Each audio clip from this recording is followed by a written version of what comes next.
Started. Is everyone ready? Good Lord, is that me?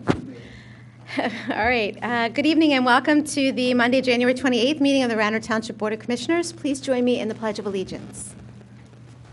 I pledge allegiance to the flag of the United States of America and to the republic for which it stands, one nation, under God, indivisible, with liberty and justice for all. Okay. Good evening, and welcome to everyone who's here. Welcome to our guests that we have with us tonight. I would like to go ahead and make notice that the Board of Commissioners met in executive session immediately preceding this meeting. Myself, Commissioner Booker, Commissioner Fari, Commissioner Clark, Commissioner Larkin, Commissioner Abel, and Commissioner Nagel were in attendance, and we discussed matters of personnel and legal issues. Consent agenda. Does anyone have anything they'd like to pull from the consent agenda this evening? Does staff have anything they'd like to pull from the consent agenda? Sorry, could you pull at letter F, please? Okay, pulling letter F. Staff, does the public have anything they'd like to pull from tonight's consent agenda? All right, may I get a motion to approve the consent agenda, items A through G minus F? So moved. May I get a second? All those in favor of the consent agenda, items A through G minus item F, please indicate by saying aye. Aye. Aye. All those opposed? Motion passes. Did you vote aye? Motion passes 7-0. All right, Commissioner Booker, item F. I missed the brief on this. Is this a refund or a credit to the township? This will be a credit to the township. This is a settlement where the township will receive the funds, the agreed upon amount. Right. So in our last budget, we had an amount of refunds that was significant that affected this. I would ask if we could just keep a running tally of these so we know plus or minus where we are. So this is the first one for the year, I guess, and maybe this will be the only one, but this is a credit. This is to the plus for the township. Yes, sir. All right, yes. thanks. And we can definitely keep a tally. Any other additional commissioner comment on this? Any staff comment? All right, public comment? All right, may I get a motion? May I get a motion to approve item F? So moved. Hold on. Whoops. No, is this about this item, though? Oh, I'm sorry. No, public comment on item F. Just 1 second, Sarah, I'm sorry. This is business privilege tax settlement. May I get a motion to approve item F? So moved. Is there a second? All those in favor of approving item F, business privilege tax settlement 2019 BPT 01 in the amount of $40,000, please indicate by saying aye. Aye. All those opposed? Motion passes 7-0. Now, public participation.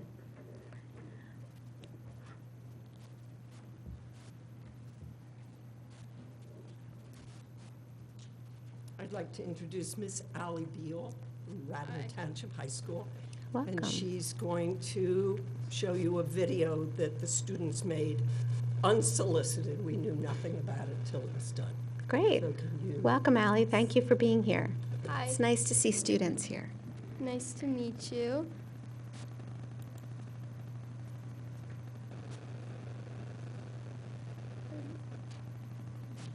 Sorry. Take your time. It's all right. That's all right. Here comes Ian. He'll help you out. Ian's going to help you. Thanks, Ian. It's the YouTube video. Oh, great. Thank you.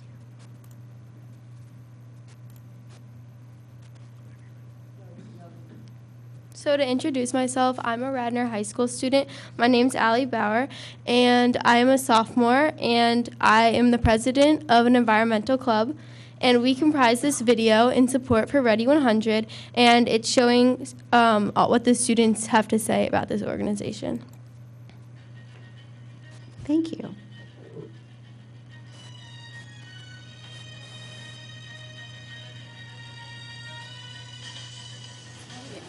I support 100% renewable energy because we want to invest in our future. I support 100% renewable energy because it provides us with clean forms of energy that don't pollute our fragile environment. Go green. I support 100% renewable energy because we only have one Earth. I support 100% renewable energy because I want to live in a safer, cleaner, and healthier environment.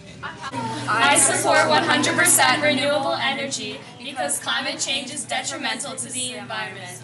I support 100% renewable energy because I want to leave a cleaner and greener world for my children. I support 100% renewable energy because I support positive change. I support 100% renewable energy because there is only one Mother Earth. I support 100% renewable energy because global warming is real. I support 100% renewable energy because we would be foolish to continue to eat up our very own planet. I support 100% renewable energy. I love the Earth.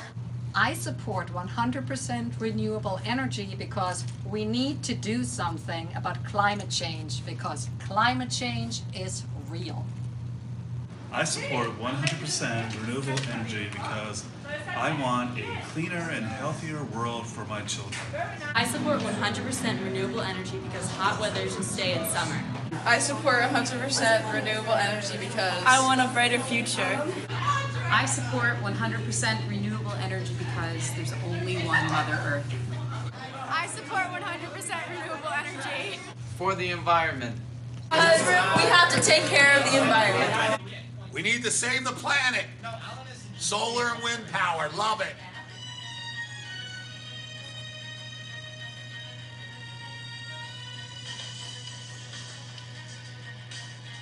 Thank you. Very nice, Allie. Thank you very much. Thank you for coming.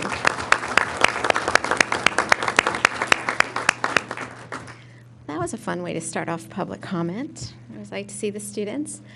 Do we have any additional public? What's that? Do we have any additional public comment? Please come up.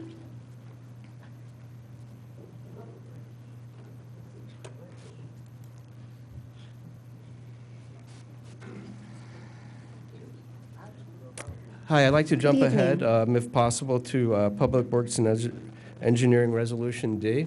Is this be an appropriate time to speak about that? Yeah, it's fine. Okay. And I'm sorry, could you let us know your name? Sure. My name is Harvey Hensley. This is my wife, Nadine. We're residents of Radnor since 1994, at our current location since 2000 now. Are people generally familiar with the resolution? This is authorizing Carroll Engineering to review and perform a downstream analysis to determine the effects of the Earls Lake Dam breach. People know Earls Lake is located largely in Newtown Township, but it drains into Radnor Township through our property, a number of other properties downstream, goes under a bridge underneath Sawmill Park by Darby Creek at the Sawmill Road and Darby Paoli Road intersection there, which often floods. So there's a current plan now to breach this dam, drain the lake, and do some reclamation and remediation. We're very concerned about this as neighbors, as people whose property abuts the lake, and we'd really like to speak in support of going forward and having Radnor Township do appropriate oversight of this procedure. Okay, a lot of issues, and we've spoken with Mr. Norsini, who's reviewed the proposal from Green Country Village, who's responsible for it very carefully. He's found their proposal to be quite sparse, and we've looked over what Carroll Engineering has proposed, and we think they are an excellent firm, great, and we'll look very carefully at what will be done. Okay, thanks. Great, thank you very much. Sure. Thank you for being here.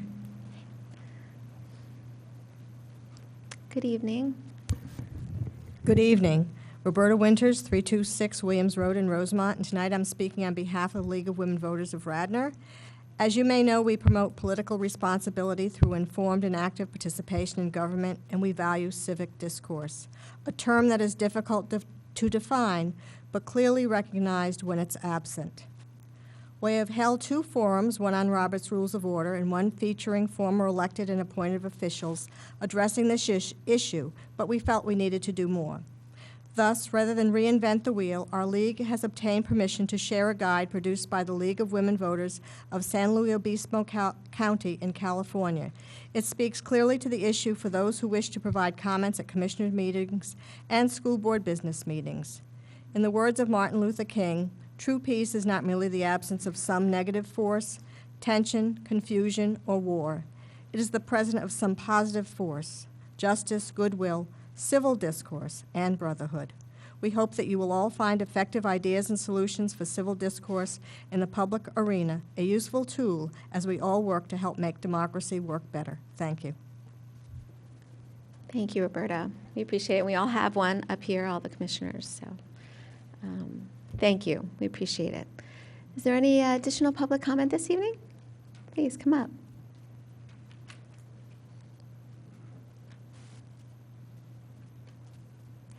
Good evening. Thank you for being here. Thank you very much for the opportunity. This relates to item G, Villanova University versus Radnor Township Zoning Hearing Board, possible motion to appeal. So first of all, my name is Sue Doyle, and I have lived with my family on Hilldale Road in Villanova since 2005. And my husband here is Will Doyle. So first of all, I'd like to thank you all very much for the support you've given us so far. We really appreciate the attention and diligence you've applied to the situation thus far. And I believe that the Radnor Board of Commissioners should appeal against the decision of the Delaware Court of Common Pleas permitting Villanova to erect what I believe to be a very unsightly bubble. It's 370 feet long by 220 feet wide and 65 feet high.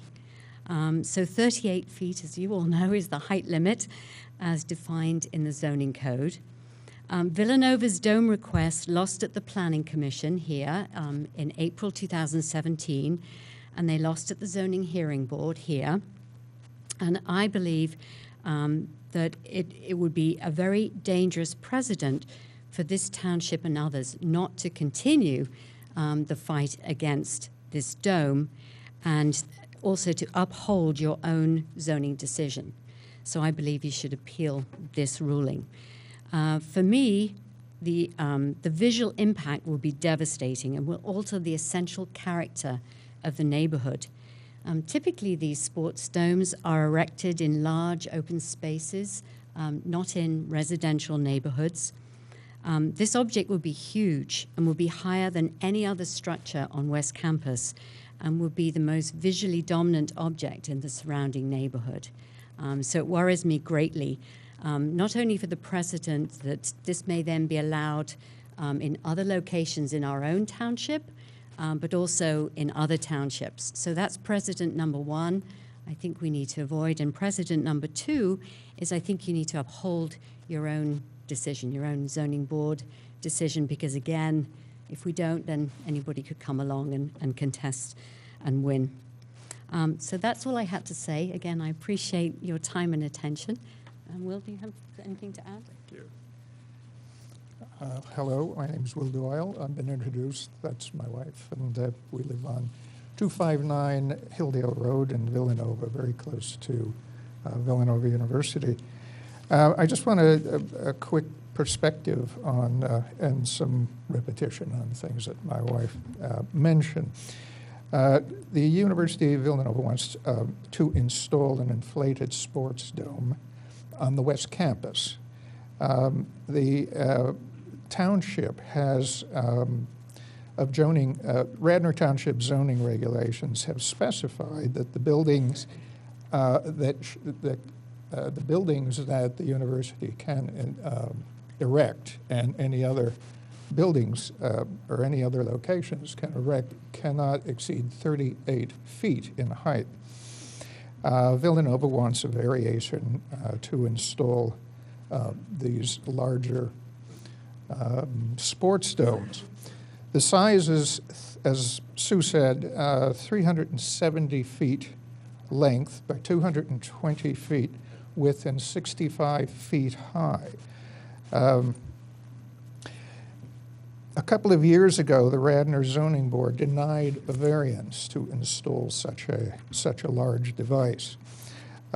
Recently, the Delaware County Court denied the findings of the Radnor Zoning Board without any explanation, so we don't know what that was based on. Arguments against the dome include Radnor zoning regulations limiting maximum height to 38 feet, wherein the height of 65 feet equals 65 feet. It's not a de minimis variance. It's a substantial increase over the 38-foot limit. Arguments for the dome include an alternative method of measuring wherein 65 feet equals 32 feet. It's called average height as opposed to appropriate height. So naturally, the results have so far been unsatisfying to each side, and the conflict continues. I'm just posing a question here, and I'm finished. Are the buildings, what are they? Are they building structures, domes, objects, or something else? And how should we assess them and consider them, referring to the variance that wants to be, that the university wants to include?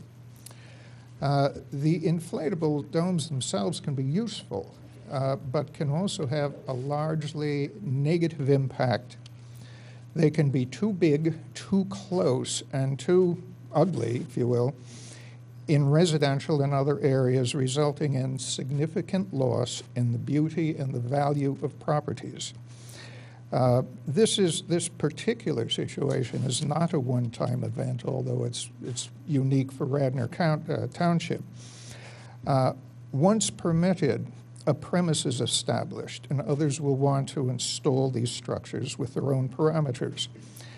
Imagine the chaos of unregulated 65-foot high inflatable domes scattered throughout Radnor and beyond. Thank you. That's all I have to say. Thank you. Thank you for being here. We appreciate hearing from you. Good evening. Hello. My name is Barbara Suzanin. I live at 256 Hilldale Road in Villanova as well. I would encourage the board to also appeal the decision. Like my neighbors that just spoke, I think there's a bad precedent. We have a lot of schools and clubs and private companies in the township that if this were allowed to be a blatant violation, it's 6 stories high. In other words, they took a mathematical average of the dome, I guess, and are saying that it isn't 6 stories high, that the average gets to be 3 stories. But in reality, we all know that the dome is huge. You just need to drive past Penn's and be like, whoa, that's a dome. And in our backyard, it actually is the biggest structure in Villanova's campus. It's not just in the West Campus. In Villanova's entire campus, in the township, it might even be the biggest structure. So I think it's a bad precedent because if I'm Agnes Irwin, I want a dome, or maybe someday St. David's Preschool will be sold to a little school, and they're going to say, wow, I really want a dome. And that's in other people's neighborhoods. And we have a beautiful historic township here. Twice this was rejected by us, so I think that that's reason to appeal. And I certainly think that the township will win on an appeal. The court ordered in media just gave a summary order. They didn't give an attached memorandum of law, which would have explained to us why they saw our law as arbitrary and capricious, or the process as arbitrary and capricious. I went to the zoning hearing, and it wasn't arbitrary and capricious. Villanova presented testimony, witnesses, all that stuff. It was a mini trial, as is your normal process, and there was a nice record, and it was voted down. Why Delaware County, the Court of Common Pleas decided against us is unknown. So I think that you'd win on appeal because really the legal issues and the facts of law don't really prevail. We have a reasonable code. We reasonably are trying to enforce it. We went through a nice process, and we're allowed as a township to have building codes that are reasonable and within the confines of law. So because they didn't tell us what went down, there's no attached memorandum of law. In effect, the court in Delaware is just saying to us, you know what, build it. Or guess what, Radnor, I'm ordering you to build it. Well, that's a bad precedent as well, right? As a township, we have the right as public citizens, and certainly as a township and a governing body in a township, to be like, well, Your Honor, exactly why? What is wrong with our code? Why aren't we entitled as a township to have a legal and legitimate code? What are your findings of fact and what are your findings of law? If we just allow Delaware County's Court of Common Pleas to come in and tell townships how to do it with no corresponding legal authority or explanation, that presents a problem going forward for all our laws, not just our zoning laws. So I think that presents a very bad precedent, and I think that alone should sway you guys to vote in favor of appealing the decision. Thank you very much. Thank you very much. Thank you for being here. Any additional public comment this evening? Good evening. Thank you for coming. Hi, Herman Mofsowitz. I live on Hilldale Road as well. Just before coming here this evening, I had a conversation with my 12-year-old and 14-year-old sons around the kitchen table about where I was going tonight and why. And I think what they had to say pretty much sums up this entire issue for me. My 12-year-old said to me, what is a seasonal dome? What does that even look like? So I pulled out the iPad and I showed him a picture of it, and he said, you know, that looks like a flying saucer. My 14-year-old son said, you know, I think it looks more like a large blimp. And I'm surprised that Villanova would construct something like this when every part of Villanova is built out of stone. In fact, they're constructing everything out of stone on Lancaster Avenue right now. He commented, and I use his own words, it just doesn't fit in. It looks like we're down at the Eagles Stadium. These are his words, not mine. He went on to ask me if this whole issue hadn't been settled several months ago at a meeting at the township that I had told him of previously. And I said, you know, it had. I explained to him, though, that a judge had overturned this decision, and he said to me, how's it possible that a judge would overturn the rules of a township? And I honestly answered, I said, I have absolutely no idea. We've been given no explanation as to why those rules were overturned. He reminded me that we together had spoken about the height restrictions and the fact that rules apply to everyone. And he asked, how can rules be broken? And again, I said to him, I have no idea.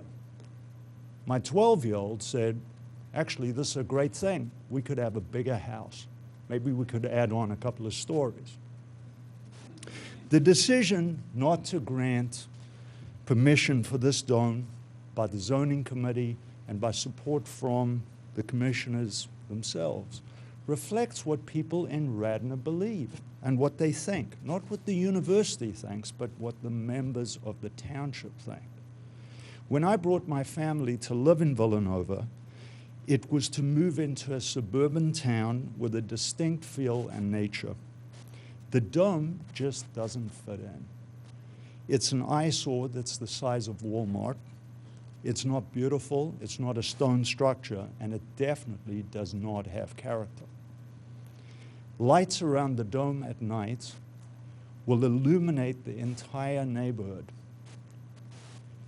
And runoff from the dome, from water running off, will run under our street, where there is a natural stream that runs through our neighborhood. And what's more is the character of where we live will be changed forever. Furthermore, as pointed out already, not just by us who live in this neighborhood, but by some of the commissioners who are sitting here, this will reduce the value of our homes in a substantial way. For all these reasons, it's clear to me and my family that the decision made by the judge needs to be challenged by you, the township. You represent us, and you need to be able to stand up for the people who you employ who said this is a horrible idea. Please take this up again. Thanks. Thank you. Good evening. Good evening. My name is Chuck Barber. I live at 228 Hilldale Road. I've lived in the neighborhood for 40 years, a couple of months short of that. But, and I'm here again to just to say there's little I can add other than the Planning Commission voted it down. The Zoning Hearing Board, as they conduct their quasi-legal environment, they voted it down. The commissioners voted it down. And then the commissioners authorized us to proceed to defend the position. So I would hope that you would continue to support your staff in their excuse me, your staff and their desire not to see this happen, and also the neighbors who would like to not see it happen too. Thank you. Thank you very much. Any additional public comment this evening? Okay. Thank you all for coming out, and we appreciate hearing from the community and hearing your concerns. Let's move on to announcements of boards and commission vacancies, and I think that right now we have 5 vacancies on our CARFAC committee.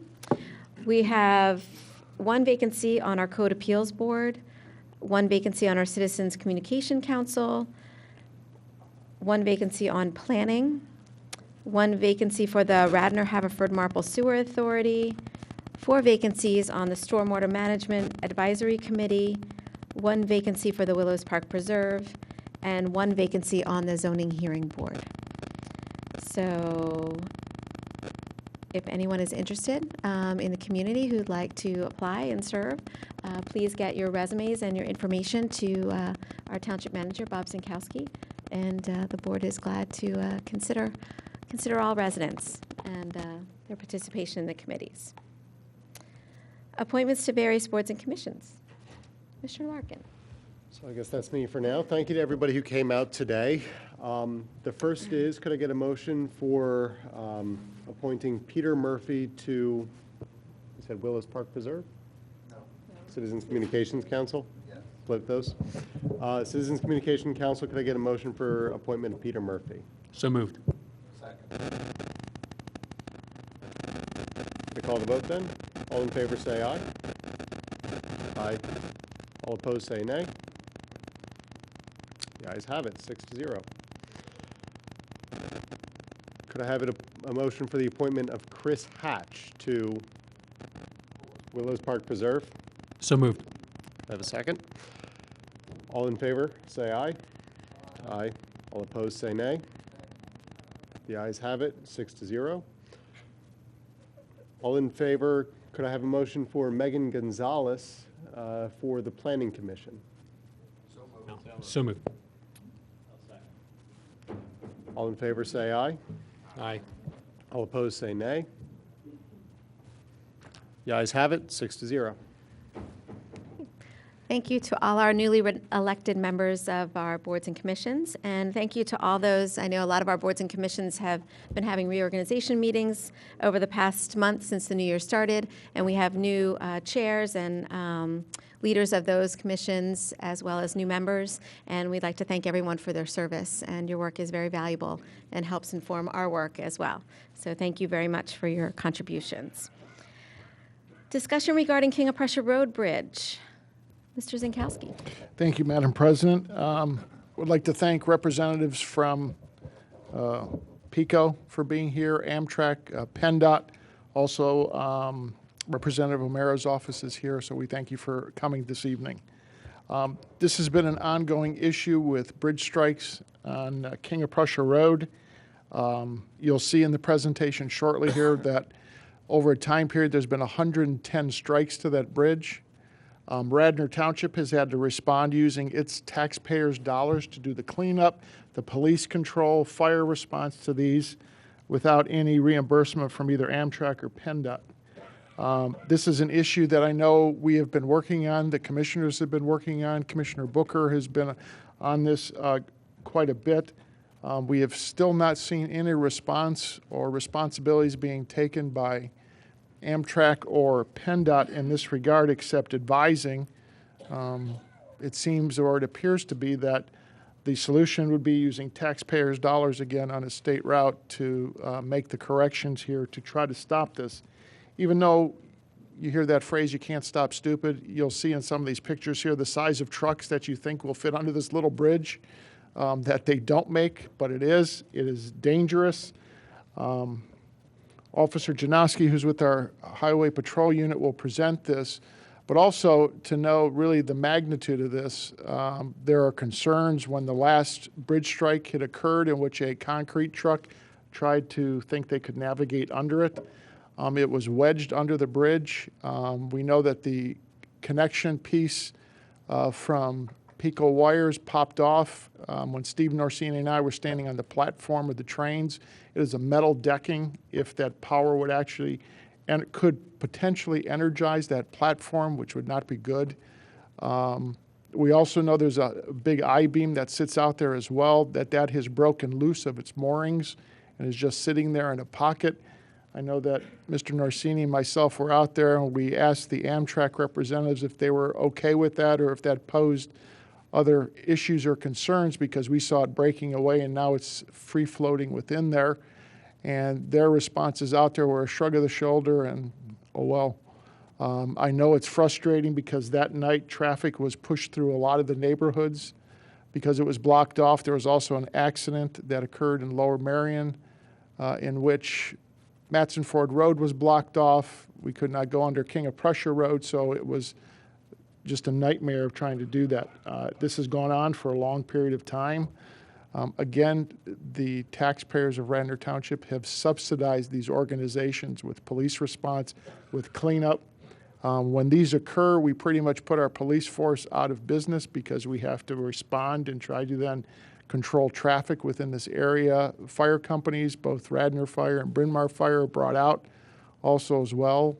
One of these circumstances, one of the trucks, you'll see actually what had occurred, actually fell, I think, just short of a vehicle where there was a child in the back seat and a child seat. Just short of that, if it would have occurred, we would have had a serious death, a sad situation that's here.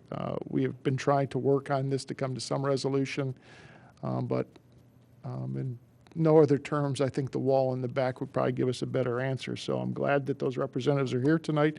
And if Madam President, if you would allow, I'd ask Officer Janowski to make a presentation. Absolutely. Thank you very much for being here.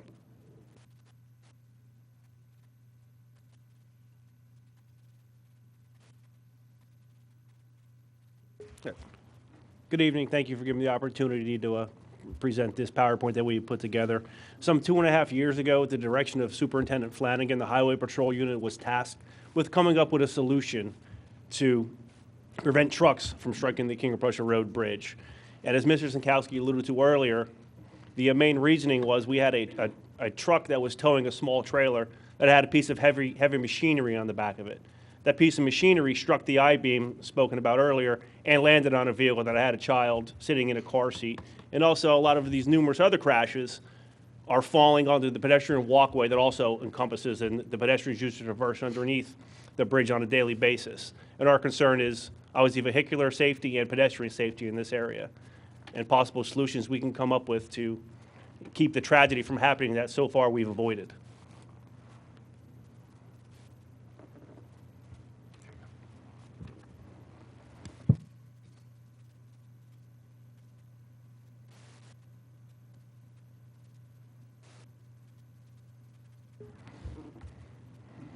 This is the bridge in question on King of Prussia Road.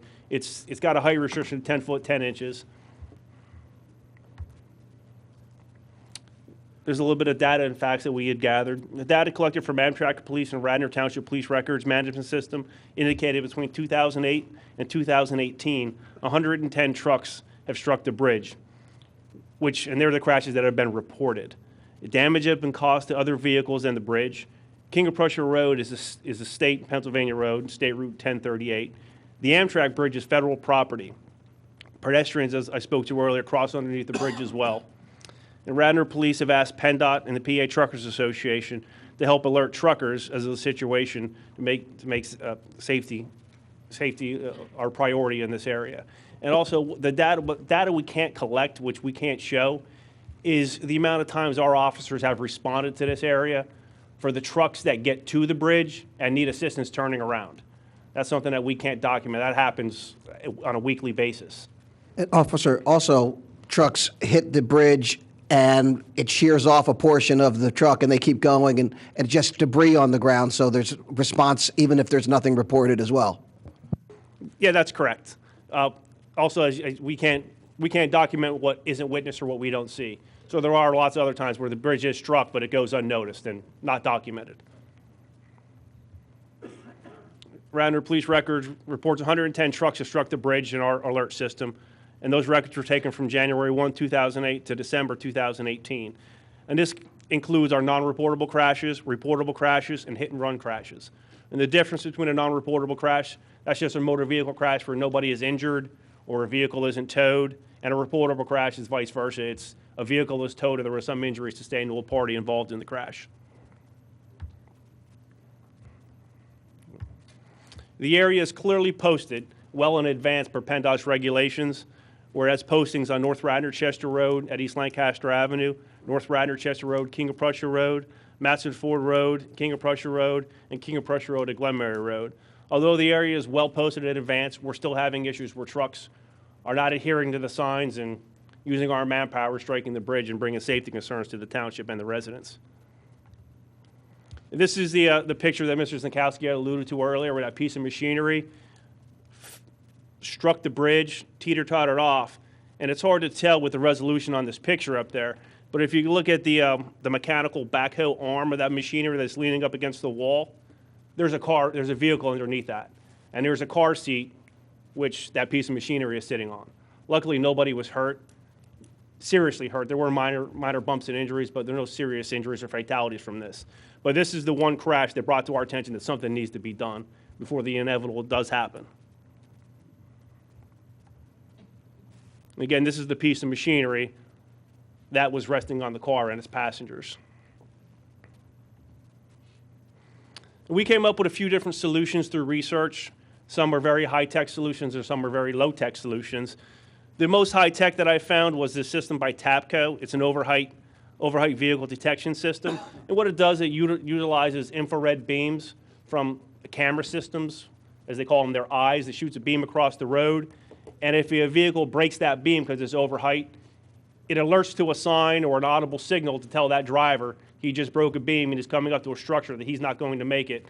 And with the proper signage, it will give him an avenue to turn off that road before the crash happens. And this is what the system looks like. It's on 2 poles, and you can see they look like cameras. They just shoot a beam across the road. And what does the overheight detection system do? It detects overheight vehicles and activates visual and audible warnings. It directs drivers to take the appropriate action to get off the road, and it can notify a traffic monitoring system, law enforcement, or IT control points via landline or wireless lines. This is why use an overheight detection system. It gives you continuous active monitoring of the traffic, warnings that are triggered as needed, focus attention to the hazard. It protects against inaccurate load height determination, various factors. It's a secondary warning beyond existing signage. It reduces exposure to costs associated with incidents, emergency response, injury, traffic delays, loss of revenue, infrastructure repairs, and administrative costs to the public. And this is just different types of the system. This is more of the technical things that I don't really think we need to touch on here. It's just the different camera systems, what they look like and what they do. And this is just on the patent. And if we were to put systems in, we would need the system put in all approaches coming to that bridge. One would have to be placed on North Radnor Chester Road, on King of Prussia Road, the 2 approaches, one on each side of the structure, and on Matson Ford Road.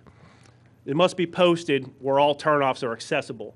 And this is done to keep trucks on the state highways and keep them out of the local roads. We have received numerous complaints from Commissioner Booker and his constituents about trucks going down Glen Mary, down Bell Roads to avoid the bridge. And our goal is to keep them on the state highways, to keep them from inconveniencing the residents.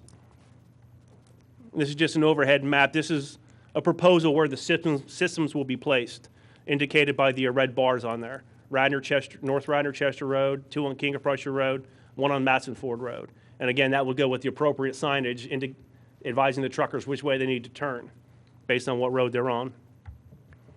The estimated cost of this system, again, this is the higher tech system. The equipment is $60,000. Now, these estimates this was obtained 2 years ago. The equipment itself was $60,000, and to be installed by the general contractor by the manufacturer of the equipment will be $40,000, and that's per one set. So it's an estimated cost of roughly $100,000 per unit. And our question, who can support this project financially? I know we have reached out to PennDOT, Amtrak. I'm not quite sure where we've gone with the grants at this point. And again, and the other question is, will PennDOT approve this system? At the time this research started, it wasn't being used anywhere in the Commonwealth. And this is an additional options, which would be your lower tech options. And this is currently being used in Western Pennsylvania, where it's basically a traffic pole, and it's kind of like the string and tennis ball that most folks are using in their garage, but it uses chains and kind of like boat buoys, where a truck would hit it and indicate, and then they would alert to the signs as to take the appropriate action. Which is what they are here. It's just on a traffic standard. It gives you the height signage of the structure ahead. And in theory, the truck would hit those. It would alert them that they're about to make contact with something. And if you look to the left, it gives the appropriate signage telling the truck they need to leave the road and make a left and follow the detour. The estimated cost of this system is anywhere between $16,000 to $20,000 per pole, and that is with the installation. And again, 4 poles will be needed, with a possible estimated cost of $80,000, plus the additional signage which Public Works would take care of. And again, as I said earlier, this is currently being used in Western Pennsylvania. And this is what we can't afford. This is the I-beam that Mr. Zinkowski alluded to earlier. As we can see, that I-beam is no longer resting flat in what is called its cradle, which is the concrete base it sits in. At one point, that beam was affixed to the bridge and no longer is. It just sits in there loose. And we've actually had that beam come out of the cradle from trucks hitting it. And we've had to have the road closed for hours until a crane came in and would set it back into the cradle. And that actually has crushed a truck at one point. It came off and went through the box.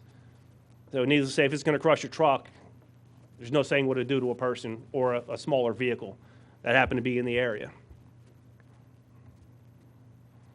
And this is the charged electrical line. If you look at the debris to the left, that is what used to be the box of a box truck. The truck tried to traverse through the bridge. It didn't work. The aluminum box was crumbled. And if you look to the top left corner by the I-beam, that's the top roof of the box, which is aluminum and metal.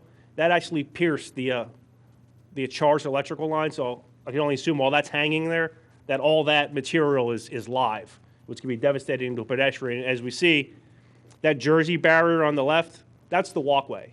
If somebody were to be walking under there, you're looking at something devastating happening to that person. And this is a night crash. That's an 18-wheeler. This particular crash, going back to Mr. Zinkowski's point, is taking up township resources. This truck was wedged under there for hours. Something like this, you're going to be losing 2 of your Radnor Township police officers on each side of the road to keep the road closed for a minimum of 4 to 6 hours until the truck is taken out of there. That's 2 less officers you now have to handle the calls and resources that are needed in the township. And that's just the back view of that truck. And again, as you see, if another vehicle was coming the other way, that would have been crushed as well. It's just the same trailer. This was a day crash. This was just last spring. And this, I don't know if we would call these folks professional drivers, but they drive for a living. And as you can see, their truck wasn't 10'10". They were a little larger. And the same thing, they hit the I-beam, the truck flipped over. And if you look where the truck is resting, it's once again on the Pico lines, and it encompassed the entire walkway under the bridge. So once again, if there was a pedestrian coming under there trying to get to work, we could have had a more devastating situation there. And this is the same truck using, so it's hard to tell with the resolution, but the top of the box is actually leaning up against a stone wall, and if a person were to be walking there, they would absolutely be crushed. There's no room between the Jersey barrier and the walkway. And this is just some photos of some other trucks that have tried to go through. As you see the destruction. And that's a truck that, well, wasn't traveling at a high rate of speed, but it shows the power of these trucks and the force and the velocity they do generate. And once they get themselves under that bridge wedged, they hit their gas pedal and they can force their way through because, as you can see, the truck, it just crumbles because that's fiberglass and aluminum. And this is the latest one that Mr. Zinkowski alluded to. This is a cement truck, and this was a professional driver. As you can see in the picture on the left, that I-beam, which is supposed to be flat, you can see it's elevated. That truck hit that I-beam, drove it straight up out of the cradle, is now resting on top of the wall. So at any minute, this truck was still in drive. If it had moved, that I-beam could have fallen off. And it could have, again, it could have been devastation. And that's the damage and the force that that truck hit that beam with to the right.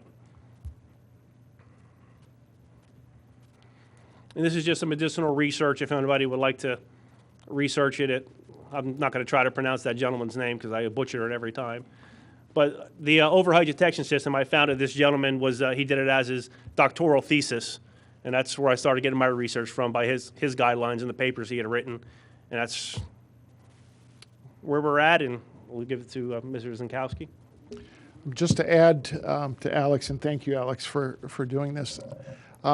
The one that you saw, the concrete truck that had hit the bridge, that actually knocked power out to the high school. So the high school was out of power, and I know that they had a big event that night too as well.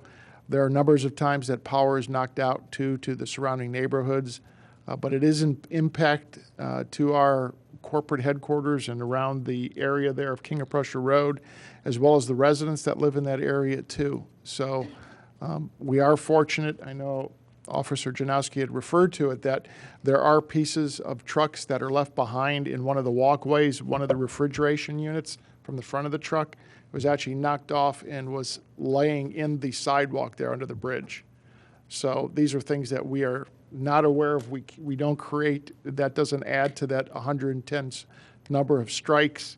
But I do know that when we are out there with this bridge strike, Mr. Narsini and myself, we were told by representatives from Amtrak and PennDOT that, see that little area under the tunnel, that's like nobody owns that. So everybody said that's Radnor Township. We only own that little area under the tunnel, which we find hard to believe since the structure is Amtrak and it's a PennDOT road, how it would end before the bridge and end after the bridge. But underneath there is completely Radnor Township's, which again, that's what we deal with on a regular basis, of fingers being pointed everywhere.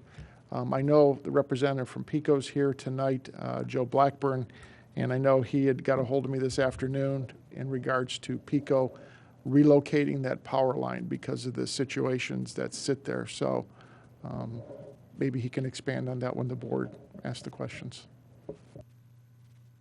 So how do you foresee this moving forward? Do you want the Board of Commissioners to ask questions of our representatives that we have here? Do the representatives want to provide any additional information to add to that report? Yeah, sure. Maybe if we want to start with well, I just Commissioner had comment. just a couple of things before we go. Thank you very much for putting this on.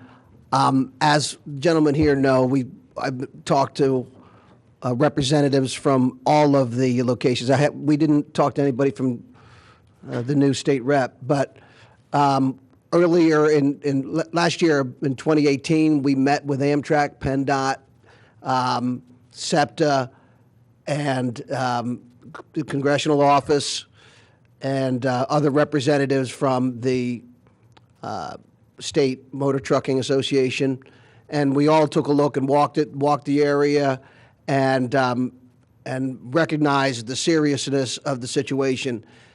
As Bob and Officer Janowski alluded to, 110 strikes. It's basically one every 6 weeks. We can count on one every 6 weeks in that area.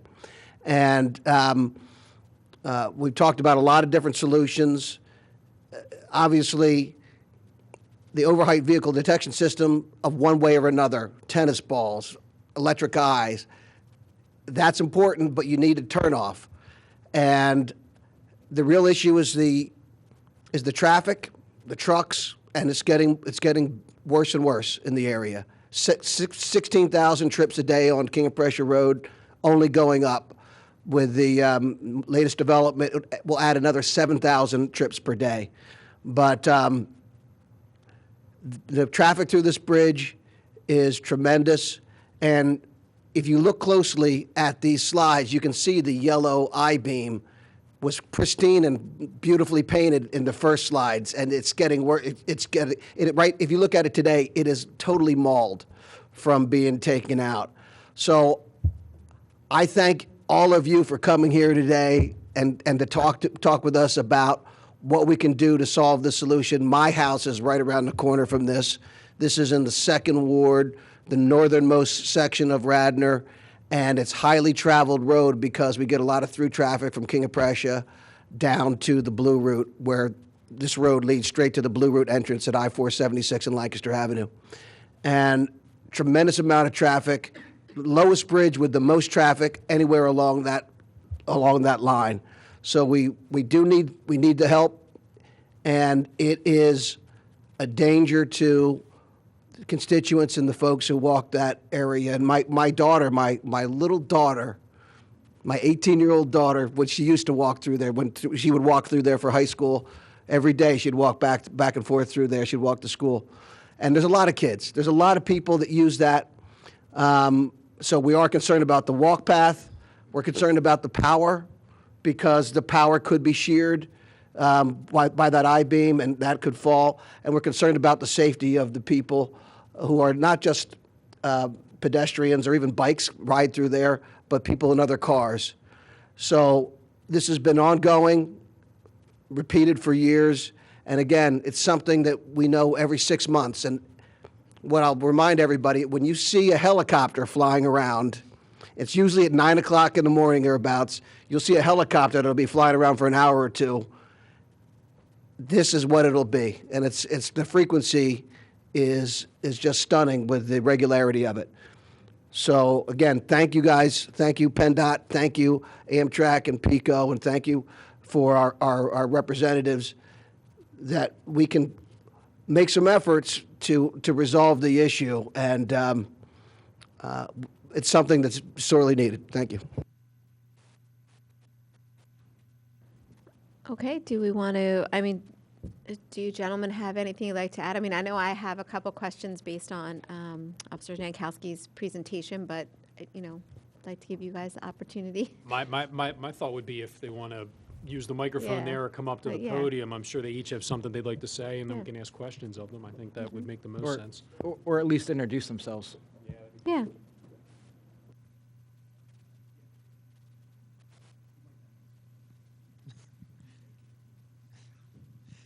My name is Joe Blackburn. I'm with PECO External Affairs. I'm the manager for Delaware County and also Lower Merion.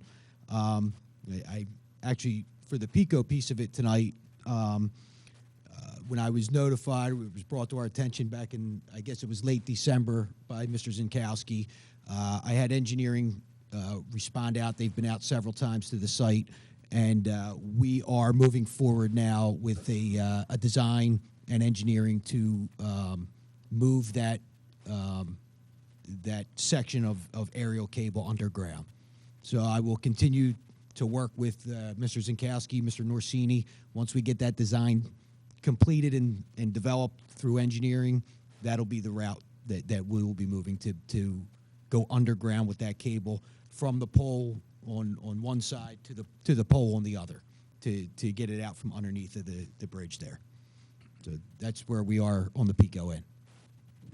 Great. Joe, Thank you, while Joe. you have the mic, not too long ago down in Lower Merion, there was an incident where a truck took out the electric lines and we had live 13 kV conductors. Are you familiar with that event? I'm not. I could certainly look into it. Yeah. Joe, how are you going to bury that line? You're going to, in the middle of the road? It'll be on the side. My understanding would be in that sidewalk area. There's already facilities under there. I believe water is under there. Not all of that cable that you see there is Pico. There is communications cable there as well, whether that's Comcast or whoever that may be. But our facilities, it is the intention to go underground there. It would be put into concrete conduit, I believe. Otherwise, to go into the bridge abutments is going to be prohibitive. So I guess that's where it'd have to go in the sidewalk. Still a big job. Correct. And that'll be obviously meetings with the township officials to understand and come up with the plan how to best do this once the design is completed. There is already a preliminary design. They went out, they looked at it. That is the direction that we're going, is to put that cable underground. Thanks, Joe. Any additional questions for Joe? Okay. Good evening. My name is Paul Del Signor. I'm with Amtrak. I am Amtrak's Deputy Chief Engineer Structures for the entire system. My territory pretty much covers Washington to Boston, but this area is near and dear to my heart. I live in Malvern, so I commute across this bridge at least twice a day. The officer did a great job detailing the impact that this bridge strike has on highway traffic. But for rail traffic, we also incur a large headache each time the bridge is struck. Our trains travel across the main line here at about 70 miles an hour. Once we're notified of a bridge strike, we have to slow order the tracks to 15 miles an hour until we get somebody out here to inspect the bridge. So the backups on any given time, what it takes for us to get the bridge properly inspected, that affects our system from Harrisburg to Philadelphia with many minutes, if not hours, of delay to the traveling public. So our CEO is aware of the issue here.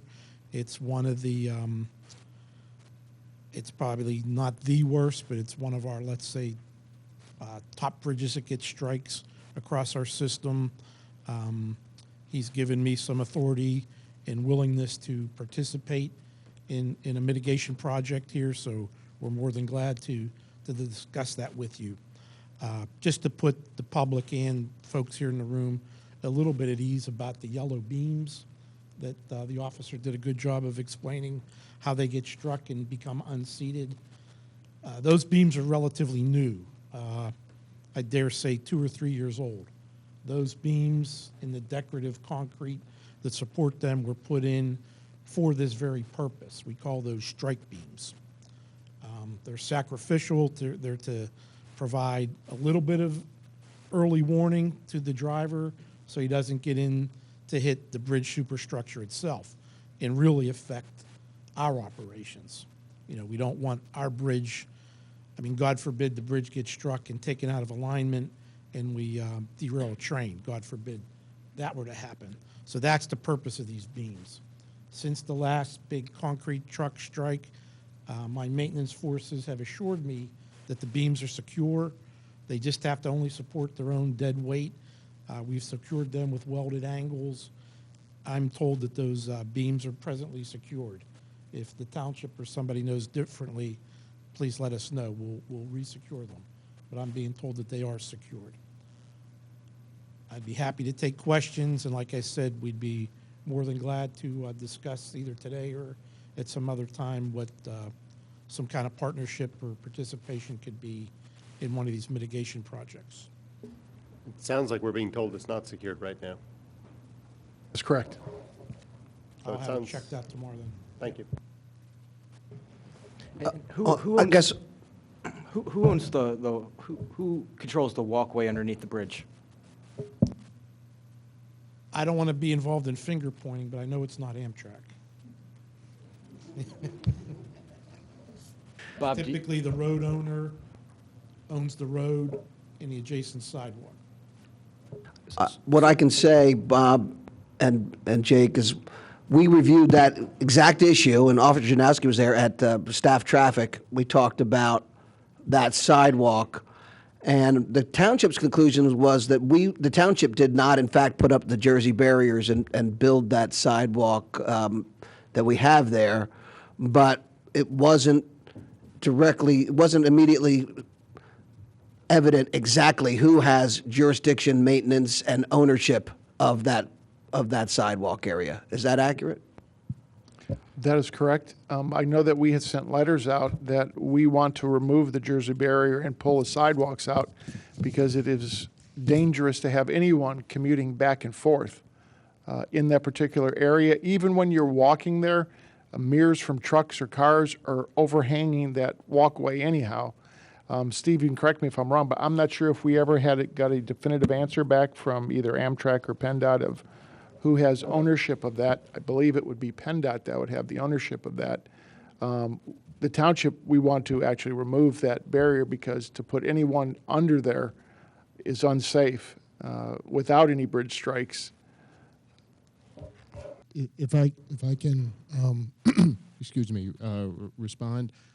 I have my name is Lou Belmont with PennDOT. I'm the Assistant District Executive for Operations, which is in the basically the four suburban counties around Philadelphia and Philadelphia County. We work out of I work out of the office in King of Prussia as our district office, and what I do have somebody in our office pulled I have a copy of it in here. I have to find it, but it's basically a PUC order from 2002 that ordered PennDOT to maintain the Jersey barrier, Radnor Township to maintain the pedestrian walkway, and the structure itself is the railroad responsibility, and utility facilities attached to the structure are the utility company's responsibility. So I have a copy of that. I'll be glad to pass along. And I didn't mean Great to see that, Lou.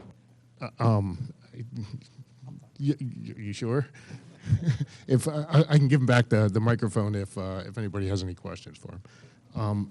Lou, go through that again. So PennDOT would install and maintain, from 2002, PennDOT would install and maintain the Jersey barrier. The township would maintain the sidewalk, meaning the concrete in there, and the utility would control the utilities, and Amtrak the bridge structure.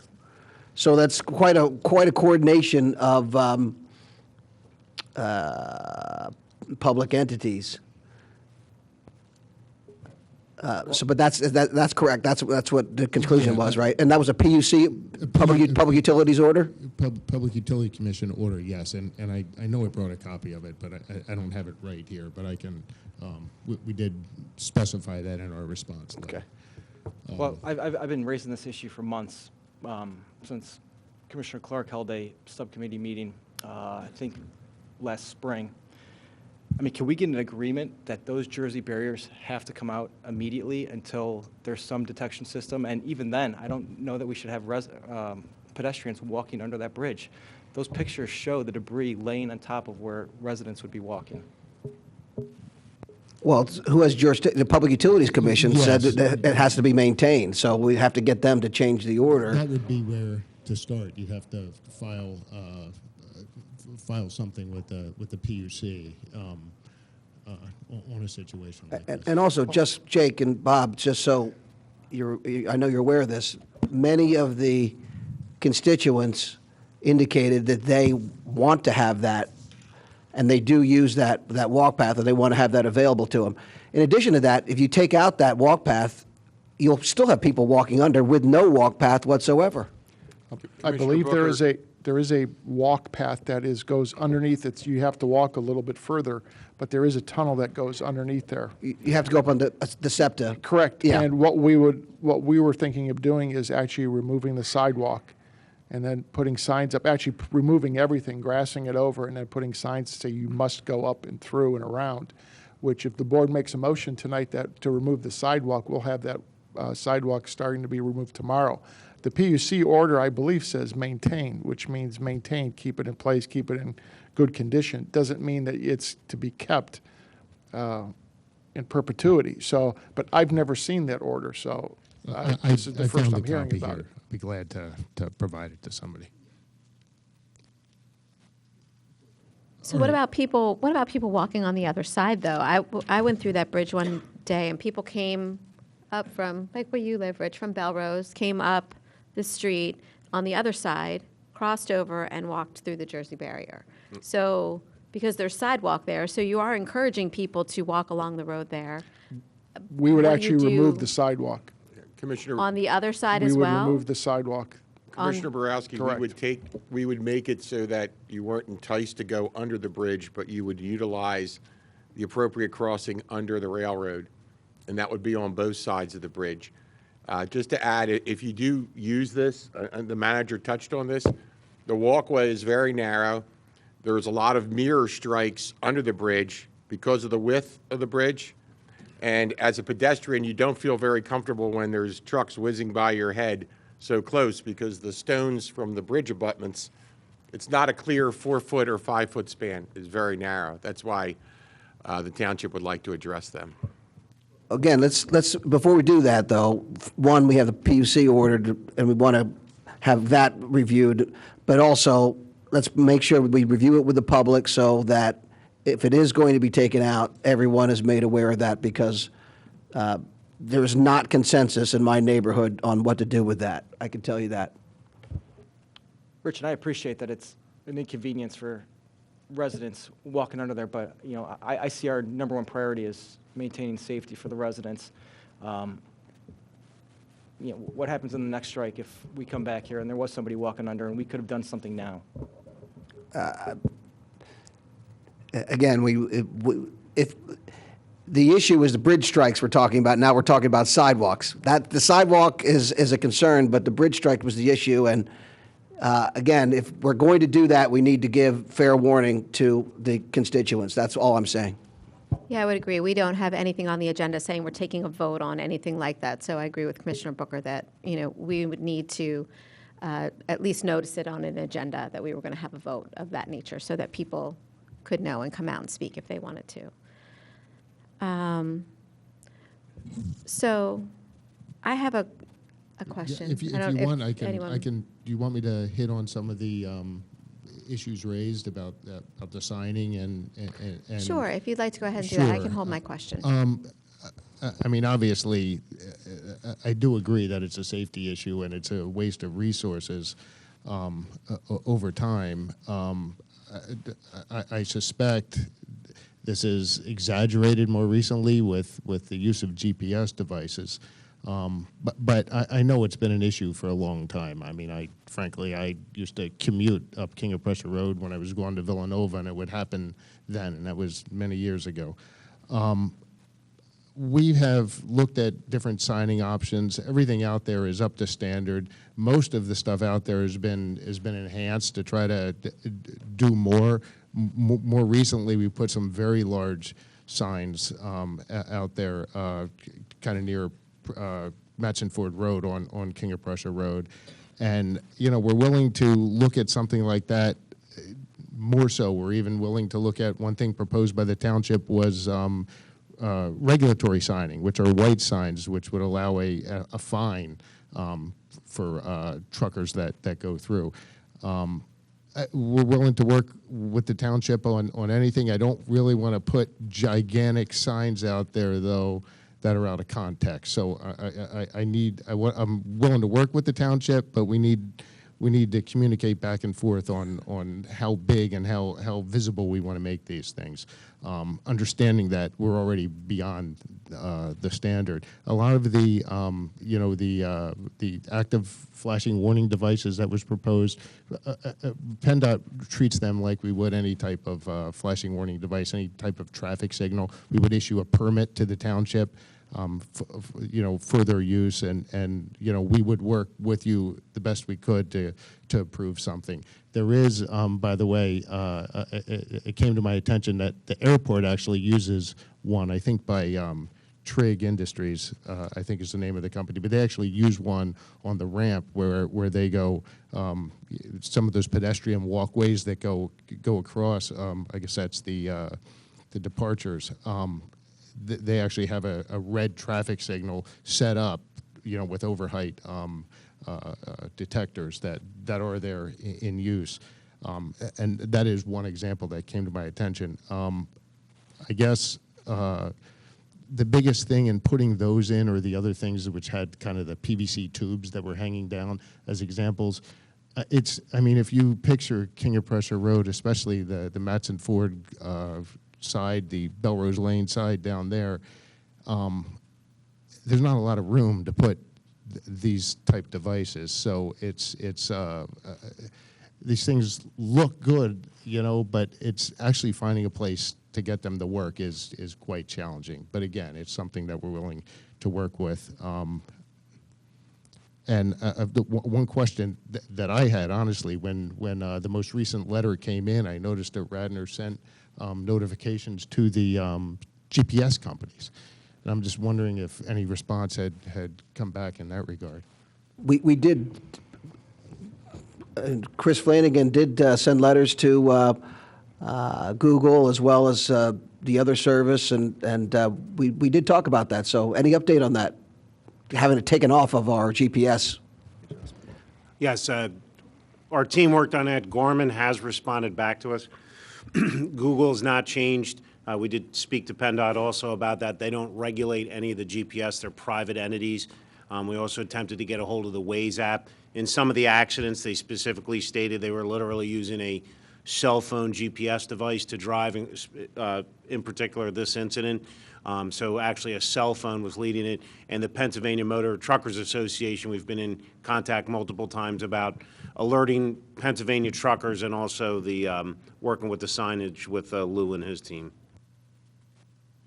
So Lou, just with respect to overheight vehicle detection systems, I heard you say you're happy to work with us, but what you're saying is if the township wants to put something in, that you'll grant a permit for it, but that Amtrak, that's not a device that you will install and maintain, or is that not the case?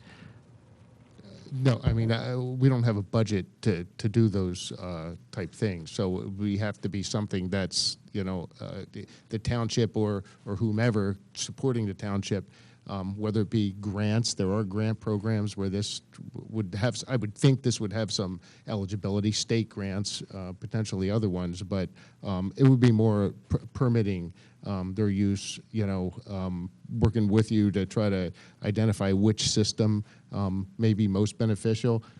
I mean, honestly, the one that would probably work the safest would be one that's connected to the traffic signals at each side, you know, not just a flashing sign, but actually connected to the signals where it goes red. Now, the problem with that, I think, is it doesn't help the gridlock situation, because like the one that works, what I'm told is the one that works at the airport is it turns red, and then it waits there until the police can come out and escort it away, you know, so it doesn't get past, you know, the gridlock issue, if you know what I'm saying. But from a safety perspective, that might be the best solution, but that's just an opinion. And Bob, your concern with the system that the township would install is that we would be responsible and liable if there was a failure. Is that accurate? That would be correct.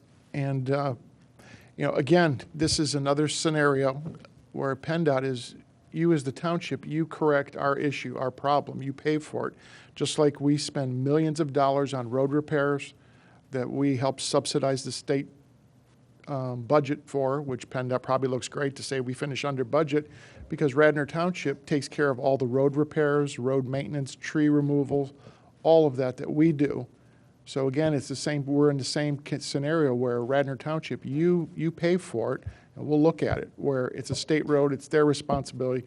They should step up and put the money in here, just like PICO is doing. They are, which I believe, Joe, you're not asking for any money from the township, are you, for those, for burying the cable?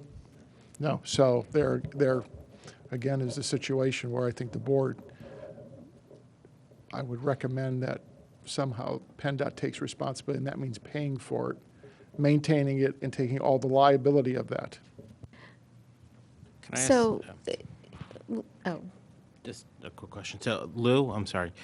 So, does PennDOT keep track of bridge strikes? No. No. So, where does this bridge fall, I guess, in your region, in this 5-county region, of the number of bridge strikes? Yeah, I know. I'm just, in general, is this a higher hit bridge? That's my impression. Now, some of it may be because it's, you know, a higher volume road. You hear about it more, but there were several that kind of stand out in my mind. And that this I've is heard one of yes. them. Great. So on those other ones that stand out in your mind, how have you gone about resolving them? I mean, very, very similar response as to what's happened here. There's often no easy solution. If there was an easy solution. Sure. I mean, I just heard you speak, and you're like, well, we can't do this, we can't do that. That's out of it. We're doing enough already. You know, the other commissioners and myself, we've seen that this is definitely a safety issue. I mean, there's traffic, that's fine, we'll be late. But when it comes to loss of life or something catastrophic, as you saw those pictures, how does that get mitigated other than literally closing it? I mean, honestly, I mean, we're trying to take incremental steps, but, you know, the regulations are the regulations in that, you know, PennDOT, we don't have a budget to install and maintain these devices that we're talking about. There's no guarantee that Sure. they're going to work either. Sure. So I would highly encourage you to look for some grant programs to kind of support it. But you know, I don't see a scenario where PennDOT's going to accept maintenance responsibility for devices. Well, it's just kind of that I don't know who put us in this mess, but we're in this mess. Maybe it's a lack of foresight or whatever. And then everyone is saying, well, our hands are free of this, our hands are free of this. And by the way, if someone gets hurt or, God forbid, killed, it's going to be the township that has to deal with it, and the township that would be liable, other than it's probably going to be somebody in the community. So to me, it doesn't sit very well with me. It's just a finger-pointing game here that I see. And I mean, I would hope that we could accomplish something tonight, but it just seems that everyone's going to pass the buck and kick the can to somebody else. So those are my 2 cents. So, you know, I want to try to wrap some of this up. We do have a number of other presentations this evening. We have many people waiting for those presentations. So I'd like to try to wrap this up.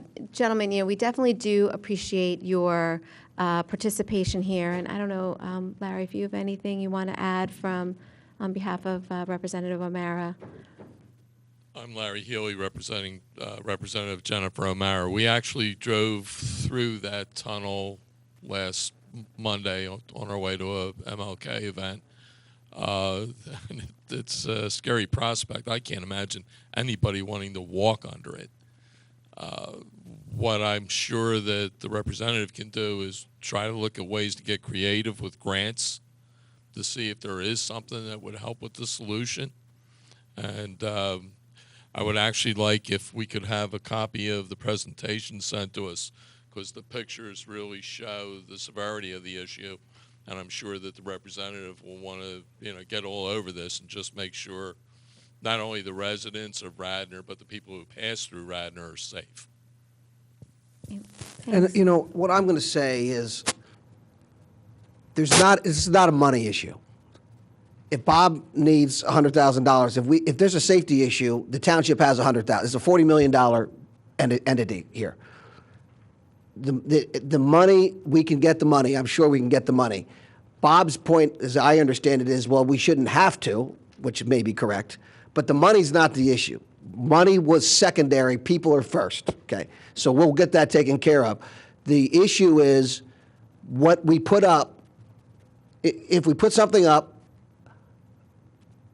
the maintenance of it, the liability for it, it's not just about money. It's a matter of what is the long-term operation of this area going to be. And so I think that that's the biggest thing for everyone, because it's not a matter of, the money wasn't huge. It's not huge money. It's a matter of how do we do this? Where's the delegation of responsibility for all of the entities here, and how do we work together to make this a better process? The road is heavily traveled, and that's what the problem is. And Lou talked about it. Well, what's a bridge strike? Is it bridge strike per 1,000 miles driven? Is it bridge strike per 1,000 cars on? How do you measure it? We're measuring this on pure numbers, 110. But what we know, 110 is based on 15,000 to 16,000 trips per day, and it's going to increase and it's going to get worse. So we need to work together to bifurcate, trifurcate, quadrifurcate everybody's responsibilities so that we can make this work better. So, I hear Joe and Pico, you guys are going to be addressing one of the important issues. I hear Amtrak that you've been given some leeway to participate in a mitigation project. I wrote down your exact words. Lou, I hear you saying that, that you've already looked up some information that, around who is responsible for what. I think one of the most frustrating things, at least, and so I've only been on this board for a year, but I know this has been talked about, for many years. I know there's been meetings before with PennDOT. I won't even get into the roads right now. We had a meeting back in November where we drove the roads. The roads are definitely an issue. But I think one of the frustrating things for us as a township is, and I think what you hear coming from Mr. Zinkowski is, PennDOT, we communicate, we dialogue, and then PennDOT goes away and nothing happens. So I think if one of the important things that could come out of this evening, we certainly don't want to put you on the hot seat, and I apologize if you feel like you are on the hot seat, but what's the next step? How can we keep this dialogue going? As Commissioner Booker said, stop the finger pointing and get something done. What would be the next step? Like, what kind of guarantee can you give? Can we have a meeting next week? What can be the process so that, we don't feel like we've had this opportunity and everyone's kind of come and put you in the hot seat, and then we all went away, and then in another couple months there's a bridge strike and we're like, oh my gosh, what happened to that meeting, and what happened with PennDOT, and then everybody's back saying the same things we're saying right now. What would you recommend? I sent an email to Steve Norsini last week or the week before, and kind of, on some of the sizes of signs and stuff like that. A response to that can kind of set some things in motion. And like I said, I will be, if the township wants to call a meeting to go over some of these things, myself and or some of my staff will fully support it. But I mean, PennDOT is not, what it comes down to is we don't own traffic signals, okay? For any type of electronic warning device, by regulation, they are of the municipality. All municipalities, not just Radnor. So that's kind of the bottom line why it looks like we're stepping away. But the reality is that just is how it is. As far as the PUC order, if that's something that the township wants to pursue, I would suggest that certainly. I mean, perhaps that can lead to something moving forward. I don't know, but it's pretty clear in the letter that in the PUC order of where the responsibilities are. Stephen, Bob, can we get those signs that you guys? There, I think the whole thing, Commissioner, was I'm of the thought, and I'm not going to speak for the others, that signage is not enough. Prior to this, there are the required signage that tells you the bridge height going forward. So the signage isn't enough, and that's our frustration in that we can put all the signs up, we can have sign pollution, we could put very big signs, but obviously that's not what's getting these truckers or these drivers' attention. So something else has to be done. And I understand what Mr. Belmonte is saying, but like the manager said, not the township's road, not the township's bridge, yet it comes down to us coming up with the system. There are bigger signs out there now. I think folks have driven by them. I don't know that that's going to make any difference on a crash like that, where that guy drove by already existing regulatory signs to end up in the bridge. Well, Bob, can we have the police divert and pull the trucks off the road before they get there on either side? Well, we would have to add police officers to our force because, again, we don't have that. However, that is a state road. We invited the state patrol to be here tonight, and they opted not to attend. I wonder why. But, where is the state patrol at?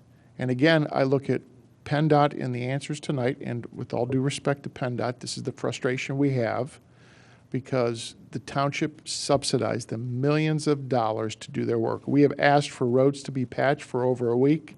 Lancaster Avenue, if you see the landmines that sit out there, they refuse to respond.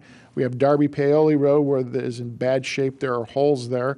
They have not responded to those. We were actually in one of the storms. We had a resident had called us, and I know Commissioner Nagel had called on it, to where we could not wait. So we had to go out and patch the road because it was that bad from during the rainstorm.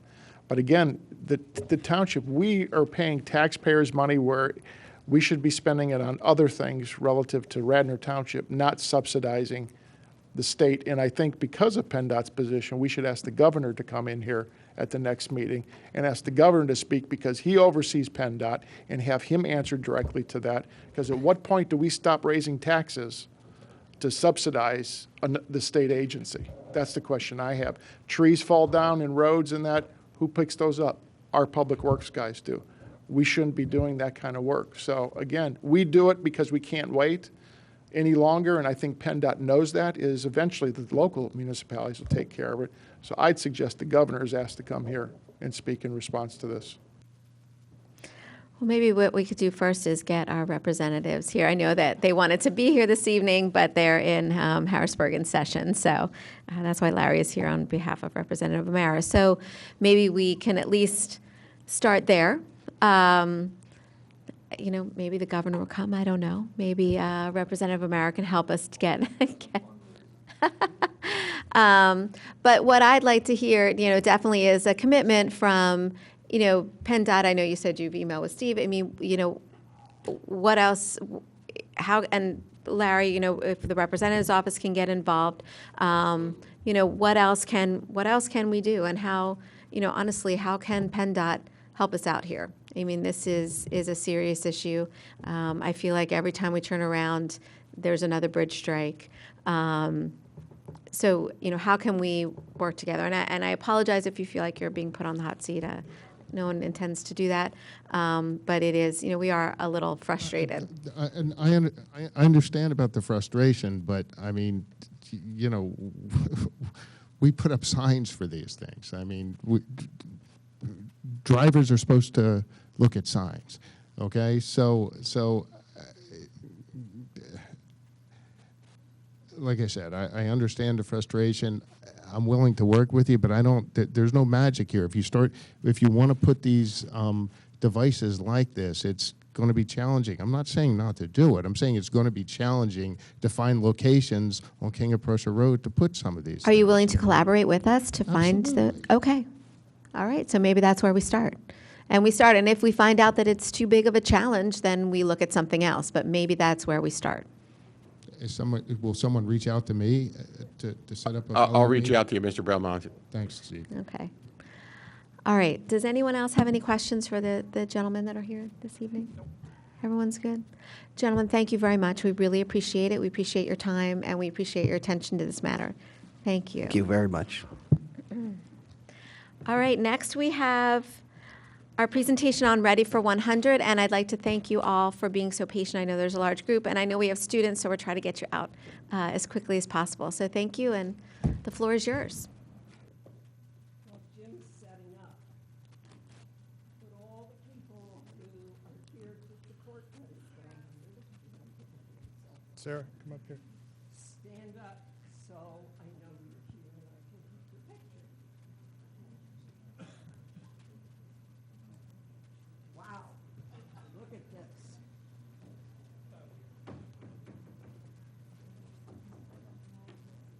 Thank you all very, very much. So you see we have a support group here. Okay, first of all, thank you for this opportunity to present tonight. My name is Jim Wiley. I am a resident of Westchester. I'm a Sierra Club volunteer. and leader of the Ready for 100 teams in the greater Philadelphia area. Sarah is an active leader in Delaware County and all of these wonderful people in Radnor Township. I'm going to give you the headline news version of this presentation. I could speak for hours on this, so if there's an opportunity to get more into detail at some committee meeting or something, I'd love to have that opportunity as well. Why renewable energy? So the obvious reasons, I won't dwell on anything, but climate change, extreme weather, air and water quality, energy security, generating the energy we use here in the United States, economic security, price projections for solar and wind are only going to be going down, and local jobs. Here's an example of some extreme weather here in Delaware County this summer in McDade Boulevard. I just want to make sure you guys are aware of this hazard mitigation plan. There was one for Montgomery County, one for Delaware County. Shows the streams and stream dangers of flooding in Delaware County. I pulled out this chart at the bottom, which shows the number of parcels and the amount of value of those parcels in flood-prone areas. The text on the left there is about climate change. The increased temperatures have also created more variability in the occurrence of storms, as well as the severity of individual storms. You'll see that paragraph in the Montgomery County hazard plan. You won't find it in the Delaware County plan. You probably know the current mix of energy sources in the PJM grid. That's PECO, is part of the Pennsylvania, Jersey, Maryland grid system. Roughly 30% nuclear, 30% coal, 30% gas, and then the other 9% is mixed around renewable energy, hydro, wind, and solar. So what is Ready for 100? Ready for 100 is a national campaign. It's a vision for thriving communities across the United States powered by affordable, community-based, 100% clean, renewable sources of energy. We want to have an equitable, democratic, and local agency in the process of collaboration with communities and having an inclusive and fair process. There are over 100 communities across the country that have made commitments to going to 100% renewable energy. 5 counties, 2 states, and 6 have already achieved 100% renewable electricity. 71% of Pennsylvanians have agreed that setting goals of 100% renewable electricity is a fair goal by 2030, is a desirable goal by 2030. So who's done it? Let's get local. In this area, Phoenixville, Westchester in 2017, Downingtown, Kennett Township, East Bradford Township, Bridgeport, Haverford Township, right down the road, and Springfield, the one in Montgomery County, have all passed resolutions for 100% renewable energy. I mentioned those ones in Montgomery County. Everybody is really interested in this subject, and committees are talking about it, supervisors are talking about it. There's a long list in Montgomery County. They've been going at this for a couple of years. Delaware County is just kind of getting started. Haverford Township jumped on it. We're talking about it here tonight in Radnor, and you see Swarthmore, Media, Concord, Upper Providence, Upper Darby are also talking about renewable energy. In Chester County, after those first few boroughs raised their hand to do this and got headlines in the paper, some of the mayors said, okay, now what? Now what do we do? And we formed this kind of Clean Energy Leaders Committee, had periodic meetings, hosted some energy experts to come in and talk to us about how do we do this? What should we do next? Mayors, council people, committee members, and volunteers. So after about a year of having these meetings, we learned that this is complicated stuff. So we really think that we need some professional energy planners to advise us on this. The Westchester Area Council of Governments has issued First, a request for qualifications for doing renewable energy planning to get us to this goal. We got 9 responses from quality consultants to do this, and a 10th is kind of on the list as well.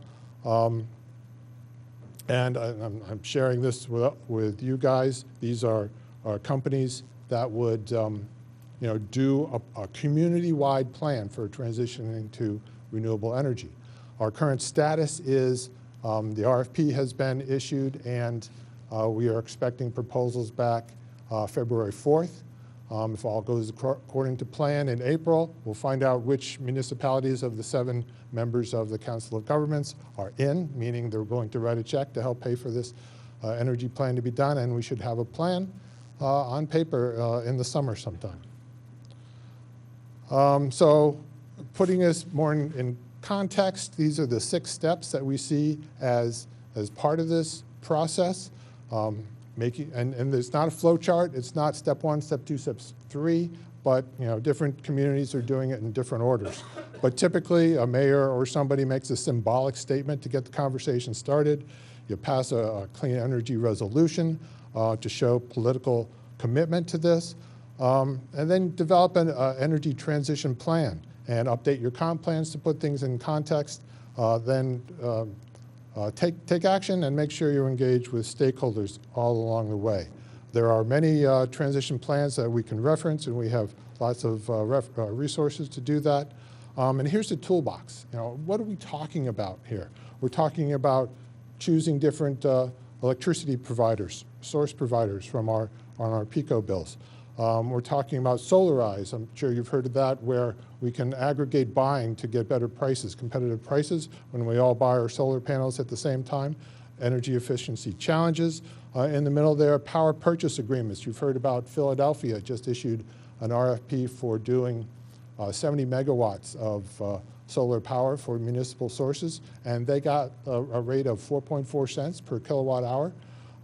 The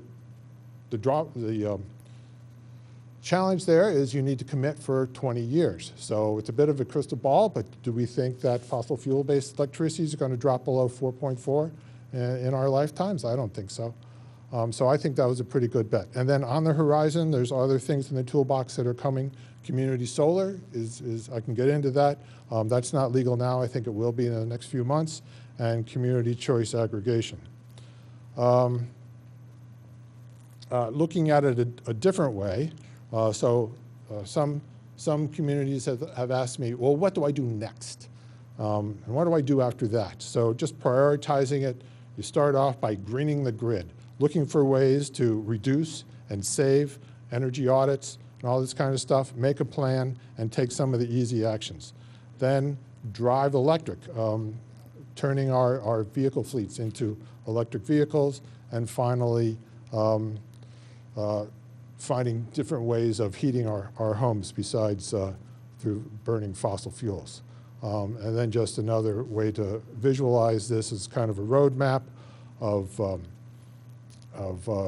attacking, and this is kind of the municipal government actions that can be taken. Also, we want to lay out ways for the rest of the community to do it as well. For buildings, transportation, and industrial. You might also consider, smart commuting, finding some multi-use trails. I can think of a candidate tonight that would turn into a multi-use trail. So I won't get into the details here, but these are the kinds of resources that we've been developing. So now I'd like to invite Sarah Pilling, who's our local coordinator. She can tell you what's going on here in Radnor. Thank you very much. Thank you, Jim. So you have showed us the initiative, the Ready for 100 initiative, and why Radnor Township should seriously pursue adopting the proposed resolution, which is in the packets that we've left on your desk tonight. Radnor, by joining with the other neighboring municipalities, will be a star. They'll be number 2 in Delaware County, which is an important thing to think about.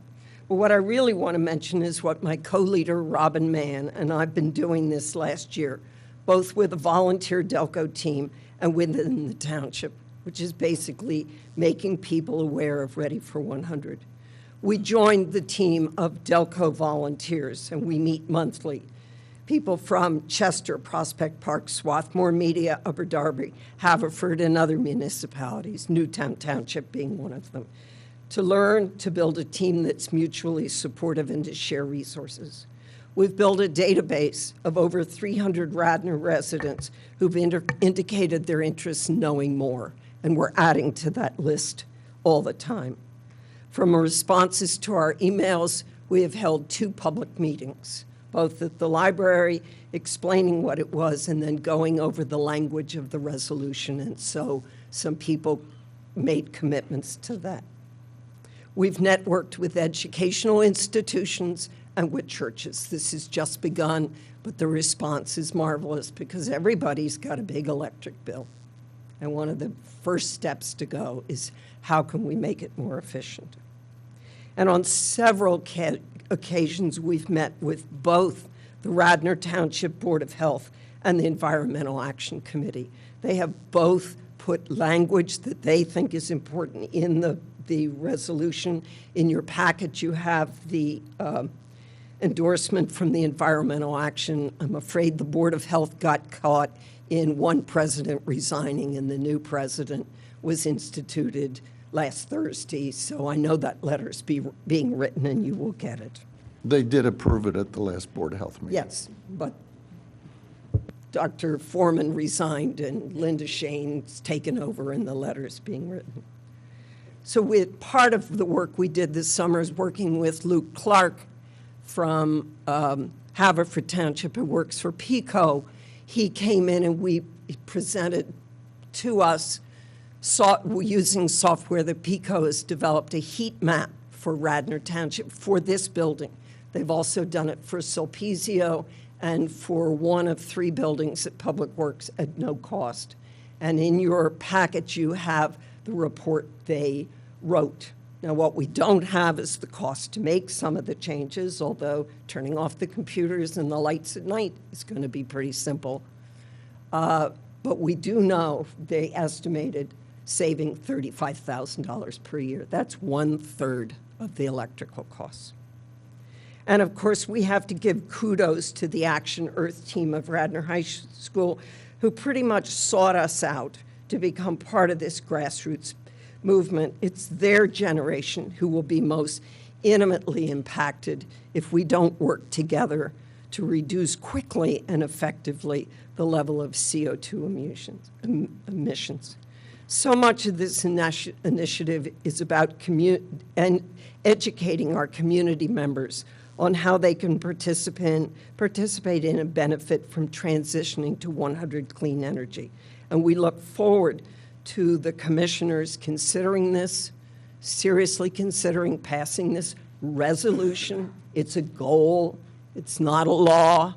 It's not an ordinance.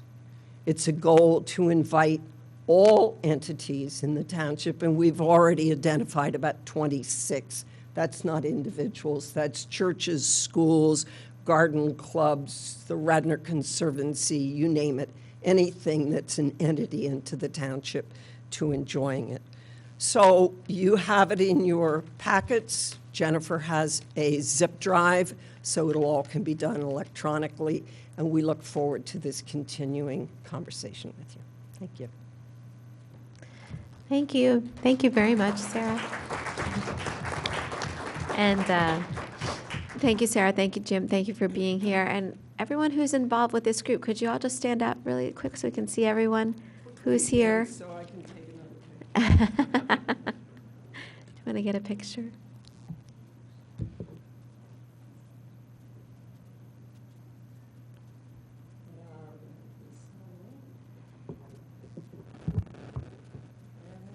There's my dear picture.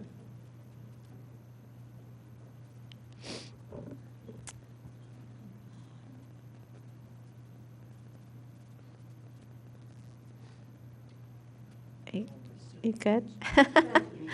All right. Well, thank you for coming and bringing us up to date on your work. I know that many in the community are working on it. I love that the high school students are involved. I don't know if anyone up here, do you have any comments? No, it's something that's worthwhile, and it's something that the township can actually do to combat climate change. So I look forward to supporting it. It's all that we can do to try to, take on this problem at our level. So my hope would be that we have this resolution on for the next meeting, or certainly within the next few meetings. Everyone will know about it and we'll vote on it. And my hope is it'll pass unanimously. Most people up here may not know the township really actually has been ahead of the curve on this. Back 20 years ago, the township was purchasing wind power. That stopped when we had our little financial crisis. And now we've since picked up on renewables. Our current power is renewable. In addition to that, we have the Green Team, and the EAC has been working off and on these issues. And then lastly, we had chargers put in for electric vehicles. Unfortunately, they stopped functioning, so that's something we need to get back on. I'd like to thank everybody who showed up into support of this, and I'd also like to urge you, it looks to me like really the operative part of the resolution that you've given us is the second bullet point, which requires us to put together an environmental advisory council. We can do that, and I suspect that we will. Certainly, I will vote for that, but then you guys have to show up and be on the environmental advisory council. We have trouble getting people to man the committees that we already have. This is an issue which is hugely important, and I hope that you will all show up and be on the committee. But if we pass this and then nobody signs up to be on this council that you want to put together in order to specifically shepherd this project through, it's not going to go anywhere. So we need your continued support. Today can't be the last day you show up. I think we already have an environmental advisory committee, right? Yeah, I said that. It asked for a task force. They're looking for a new task force, and I said the EAC. I apologize. I'd just like to say thank you for your dedication. It's 8:30. There are a lot of little guys in the audience that probably by the time they get home and unwind, it's going to be well past their bedtime. So thank you. I think this is a great program. Sarah said that, hey, if we don't get there, let's get some good ideas out there. Let's start a conversation, and let's try to find some renewable sources that can help us save costs and stop the addiction, so to speak, from foreign oil. So good job, guys. Thanks. I'd like to thank Sarah and Robin. I met with them, and they went through this program with me, and we talked about what it means. And so I thank them for taking the time and telling me about what this is. That said, I really have some significant concerns with this. We heard about writing a check for studying, and there was also a slide in there which I really didn't understand about the social justice and equity. And so I want to understand how that plays into what my role here as a commissioner is. And what I also would remind people is that the significant numbers of people in Pennsylvania, myself included, are invested in and rely on the fossil fuel industry for their revenue for their lives. So many people are heavily reliant on their 401ks, their investments, pensions, as well as dividends and interest. And that's a major part of the economy of Pennsylvania, and there's a lot of us that's very important to. I also notice here that we don't talk about nuclear energy, which is clean energy, which is not part of what I saw there. So clean energy would include nuclear energy, and I think that all of these are my concerns. So I look forward to talking about these issues and understanding how they relate to the township in connection with this resolution. So thank you. Okay. Anyone else with any comments? All right. Thank you all very much for being here. We really appreciate it. We're grateful for your time and your energy and your service. All right. Next, let's move on. Appointment of a vacancy board chairperson. This is a piece of, I guess, housekeeping leftover from our last meeting. So do we have a nomination for an appointment for a vacancy board chairperson? I would like to nominate Mike Lahota of the First Ward. Second? Okay. We have a motion on the floor for Mike Lahota as Vacancy Board Chairperson. For those who don't know, the Vacancy Board is it's a seat that if there is a commissioner seat open on the Board of Commissioners that needs to be appointed in order to fill out a term or something like that until the next election. And we can't, there's 6 or however many of us up here, and we can't come to an agreement on who that individual will be. The Vacancy Board Chairperson comes in and helps to make that decision, or actually makes that decision. And we had that happen last year. So it's not unprecedented for it to happen in Radnor. So we have a motion on the floor, an appointment for the appointment of Mike Lahota. Do we have any comment on that? My comment was, why is this coming up at this point? What precipitated it? This should have been done in the first meeting, shouldn't it? Yeah, it wasn't on the agenda, so it wasn't on the reorg agenda. We left it off by accident, so we're doing it now. Would the board consider tabling this for? I'm caught a little off guard on this at this point, so would move the table and postpone this vote. But it's been on the agenda since last Wednesday. My apologies for missing that.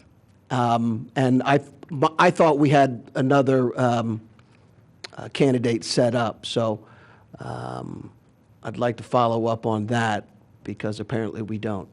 So I'd like to postpone this. It's already been delayed from the January reorg meeting. Let's postpone it again. So I'd move for to table this. There's a motion to table. Is there a second? I'd second that. I'd also like Mr. Lahota to be here if possible, so we could ask questions, similar to the way we did with John Smith when he was appointed. Good point.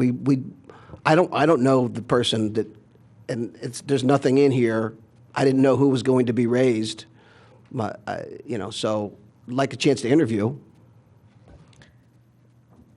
Sean, do you think there's the opportunity that Mike would come and be able to be available for the next meeting? Yeah, I think he'd be agreeable to that, but I mean, there is a motion. I would. We need to Well, take. remember, we we interviewed Mike last year for the openings. He was one of the candidates then, and he was also a candidate for vacancy board chair. And for the commissioner as well. I Yeah. mean, we've interviewed him. I think the whole board does know this. It's been on the agenda for a week. It's not like you're kind of popping this out at the end of a meeting unannounced. So Okay. I would my vote would be not to table and to proceed.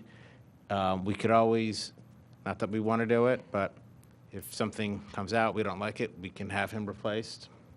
But I don't think that's going to be the case. So. Well, we wouldn't want to do that. And No. why not? Okay. And I don't remember interviewing him last year. I honestly don't. And No, I mean, if you you have had- the 4 votes, you'll have it next meeting as well. So what's the difference? So So there's a motion. There's a motion to There's table. a lot to get through. Let's not hunker down on this. Come on. Exactly. There's a motion to table.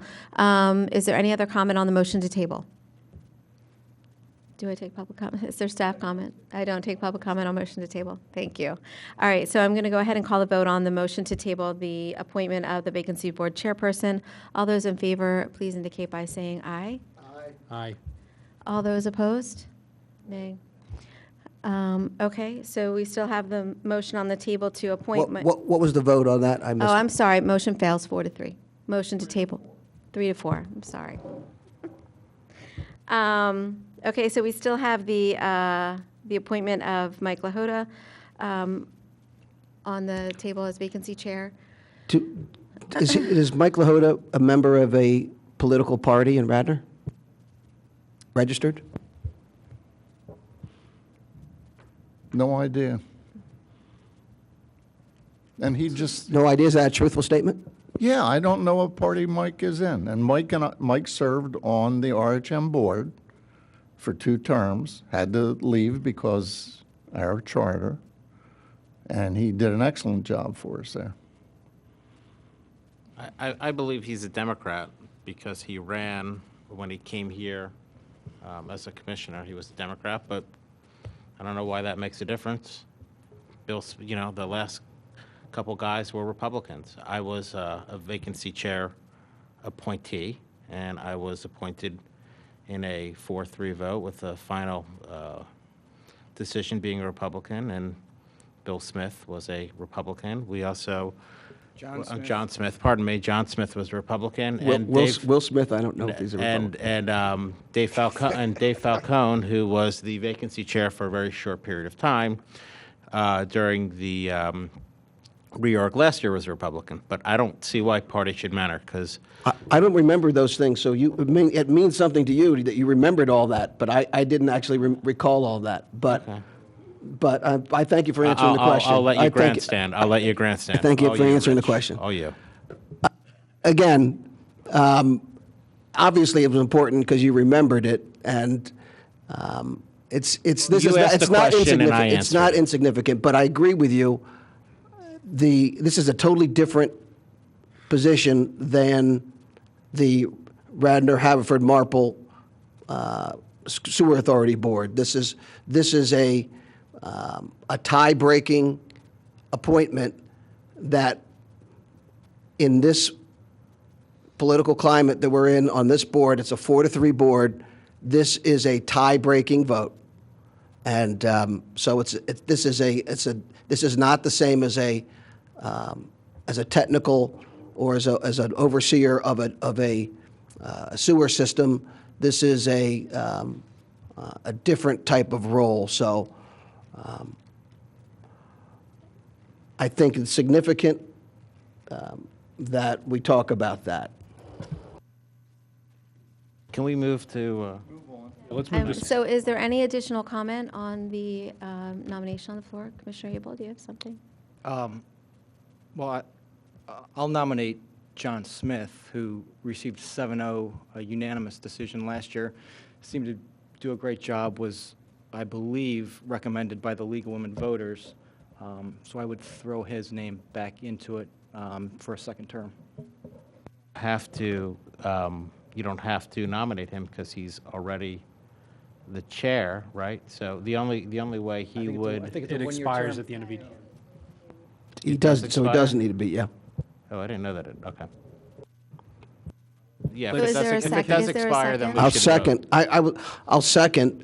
Again, my understanding was that we would maintain rather than change, so I'm a little surprised by the motion. How did you get to that understanding? Who did you talk to on any of us six that would give you that understanding? I thought you told me that, didn't you? No, I didn't. I could be mistaken. Yeah. So, okay. All right, so we have a nomination on the floor now for Mr. John Smith, and we have the nomination for Mike Lahota. So is there any additional comment on, I guess we will take them in the order they're received. So we have any additional comment on Mike Lahota? Is there any staff comment? Is there any public comment to the motion on the floor? All right, I'm going to go ahead and call the vote. All those in favor of appointing Mike Lahota as vacancy board chairperson, please indicate by saying aye. Aye. All those opposed? Motion passes 4-3. Okay. Committee reports. We have the Willows Park Preserve presentation and update. Thank you all for your patience and for waiting to this late hour. And welcome. Good evening. Before are we going to have a chance to interview, or is that interview for Lahota, that's off the table? We can oblige you. We can have him come in. Good evening.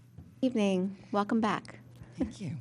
I'm Tish Long. I'm president of the Willows Park Preserve's Board of Directors, and I am delighted to be here tonight to give a project update on the Willows revitalization efforts. For the past 7 months, the Willows Park Preserve has been hard at work, and I'm very proud to say that we've accomplished an enormous amount in such a very short time, Lisa, since you and I signed the lease back in June.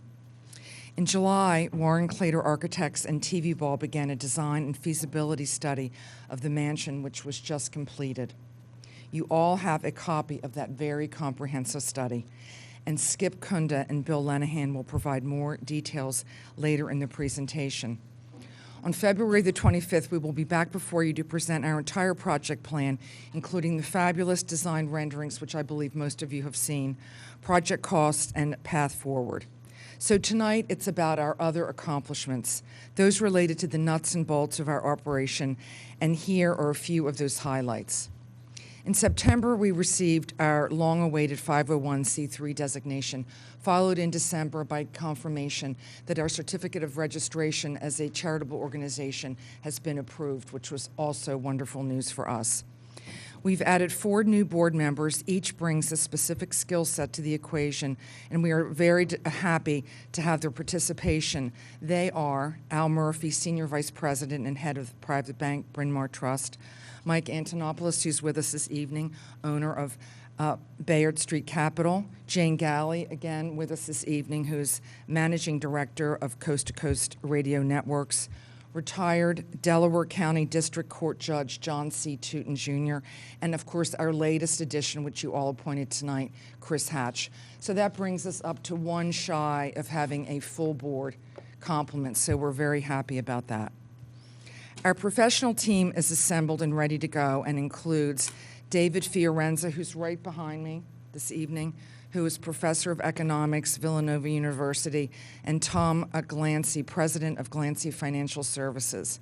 David and Tom are handling our business planning and forecasting under the direction of our treasurer, Denise Dayton. Becky Kapeluznik, who's right there, of the prestigious nonprofit Center of LaSalle, is leading our fundraising. We're delighted to have her here with us this evening. And of course, you know our legal team, which is Cheshire Law Group, and Evelyn McGravy is our attorney. PR and communication is being managed by Barbara Gall-Sheehan, again here this evening, of Madison and Gall. Though it's very early in the process, we've made headway on our fundraising and have a few highlights to share. The Nonprofit Center at LaSalle completed our case statement and pitch deck and 1-pager and are shifting into high gear on our grant work and major donor campaign. We've secured a private pledge to cover the hiring of an executive director in 2019, which we think is great. Pennsylvania State Senator Dalen Leach's office and his staff are supporting our initiative and guiding us through the application process for RACP funding and a preservation grant. A couple of other points of interest that I think you all would be interested in. As I mentioned earlier, that David Fiorenza, economics professor at Villanova University, has joined our professional team and is preparing a 5-year business and operating plan, which will be done in March. He's also generating an economic impact study of the Willows and its new mission, which will help strengthen our applications for grant funding going forward. Last and most importantly, we ended the year in a very strong financial position, completing our 2018 year-end financial filings and closing out with $591,000.31 in assets. So there you have it. To date, 7 months of achievement. Lisa, since you and I were there in July signing the lease, and now I'd really like to turn it over to my fellow board member, Skip Kunda, who will talk about the bricks and mortar of the project.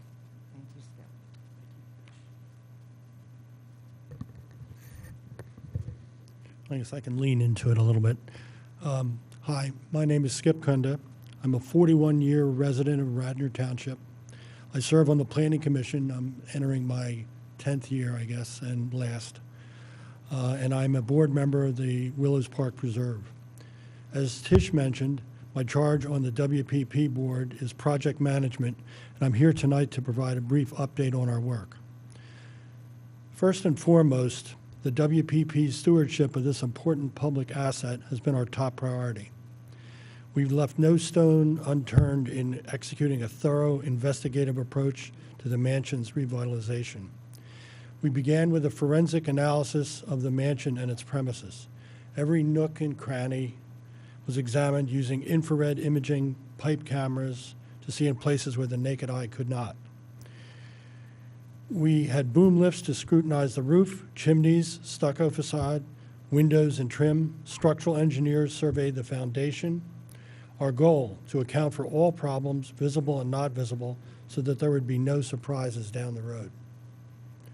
Additionally, we embarked on an extensive design process focused on improving the flow and functionality of the mansion so it may perform effectively in its new life as a community hub and an event venue. Here to tell you more about what we accomplished since this past July is Bill Lenahan of TV Baugh, who partnered with Warren Clayton Architects on the feasibility study. I look forward to seeing you again on February 25th when we will be back to present for the mansion's exciting future.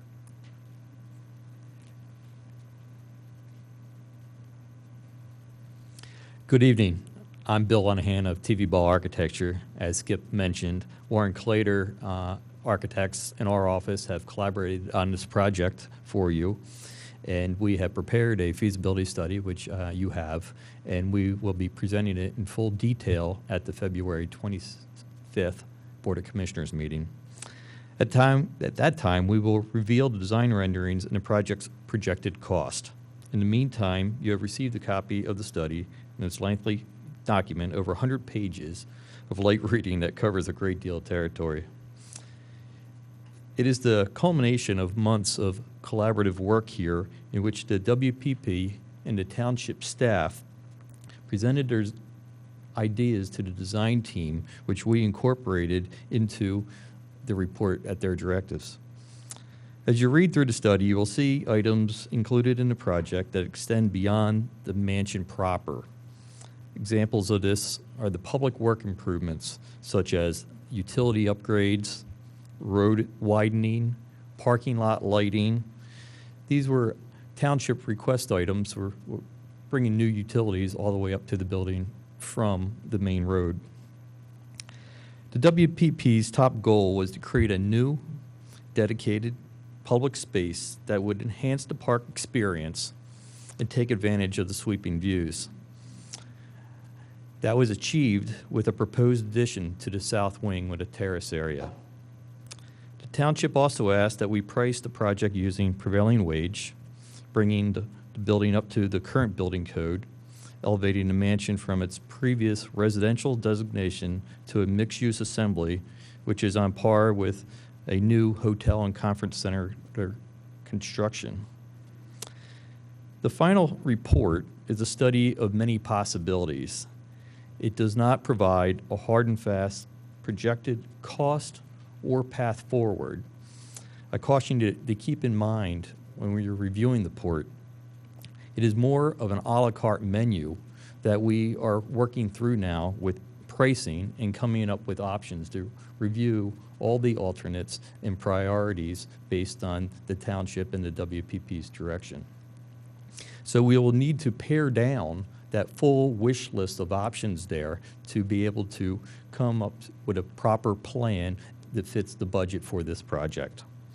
So we are in the process of doing that, and we look forward to presenting the full package to you with a planned approach with those things I just outlined at the February 25th meeting. So thank you.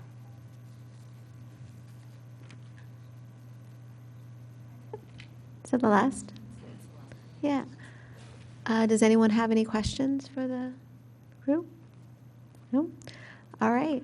Well, we Madam look President, if I may? Yes. I know there were some questions that were posed to the staff. I know to Steve, when they met with Steve, that I think it's outside of our control on how to give guidance and advice on that. So if you would allow Steve, maybe can read those questions and get some feedback from the board. Yes. So myself, Mr. Kunda, Mrs. Long, and Barbara, we met. So there were some questions posed to staff that, you know, basically I said these are really board questions. They're policy decisions that have to be made. They were all hypothetical in nature, but looking at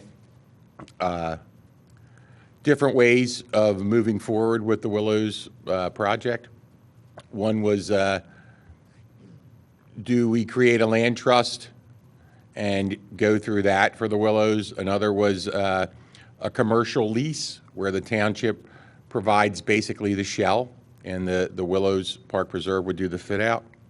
Another was an arrangement similar to the library where the funding mechanism similar to what we do with the library, as well as the fact, we put a lot of money into the library. And another was a matching donation program. So if a dollar amount is chosen and the WPP can raise X funds, the township would match X funds. Some of these things obviously would require us to redo or pull back on the current lease. So they were questions that we could not answer as staff that would have to go to the board. Those options are definitely policy decisions that can involve considerable funds. So were those just options thrown out as options, or are you asking, I mean, I don't feel like I heard an ask from WPP with regards to any of those specific things. Are those things that you might want to bring up when you come back with your presentation in I think February? that would be wonderful, Lisa. And actually, the meeting that we had with Steve that, Bob, you could not attend, it was more of a brainstorming session, and Skip can take over from me.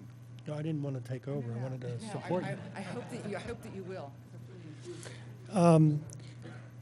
In the midst of trying to proceed as quickly as we can and as well as we can, we had some push the corners of the envelope questions for our staff. One of the reasons the lease came up is fundraising. We have a 10-year lease. Some of the pushback that you initially get from possible donors is, this is only a 10-year event, where's my legacy? The library questions came up because it's my understanding that the library funding was 80 or 90% township and 10 or 15 or 20% public donation. So I wondered if that was possible to consider, since we have confronted a relatively large number.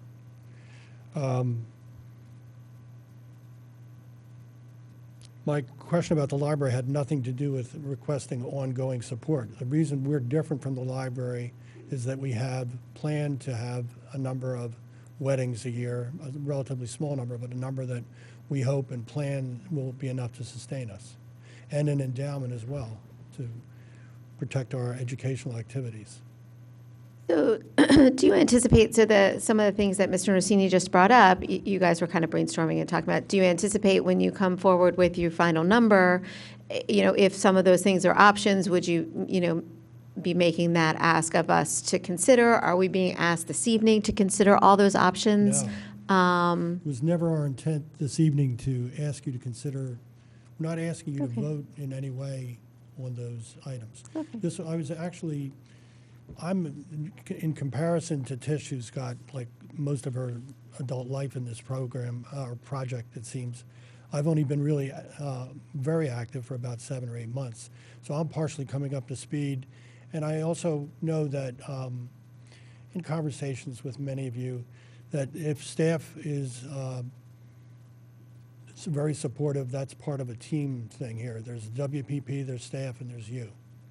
And I wanted to get staff's temperature as well. And I feel encouraged. But we weren't trying to make a presentation on that tonight. And we are working on changing where we are at the moment, which is a study, to numbers that we think we can say, this is our budget. So then we look forward to hearing more from you in February, and if there are options like that built into your plan when you come forward with us, we can consider them then. All right, great. Well, thank you all very much, and thank you for your hard work. I don't know if I'm sorry, does anyone else have any questions? Okay. Thank you all very much. We appreciate it. We will see you in February. All right, moving on. And I lost my place. Next, I'm sorry, Commissioner Abel, we have an update on the microcell antenna program. Yep, and I am going to ask John Shai from Crown Castle to come to the podium and present. As a little bit of background, John and I met a few months ago. We took a tour around the neighborhoods in the Willows, so Inverary, Round Hill, and Ravenscliff. and John and his team worked and put a bit of a proposed plan together on how microcells can help neighbors expand and improve their cell coverage. John presented to a town hall meeting that was open to the public in December. It was attended not only by Ward 6 residents, but by residents throughout the township, and had some very positive feedback from that meeting. So I think John is just going to present a condensed version of that town hall presentation. Thank you, Commissioner Abel. Just bear with me here for a moment while I get this set up.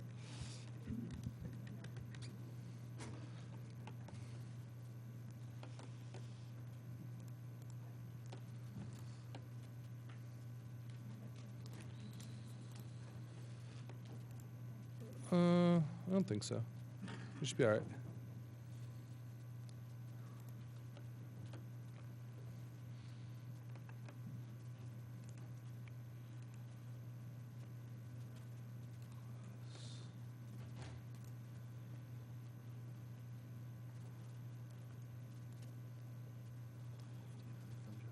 I do.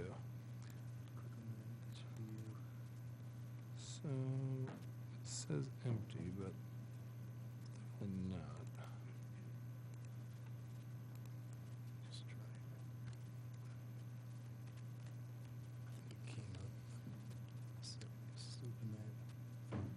Use this one? Open photo, yeah. It's coming up. There you go. There we go. Is that it? Yep. So you just run it up here and I'll get it up on the screen. Sweet, thanks.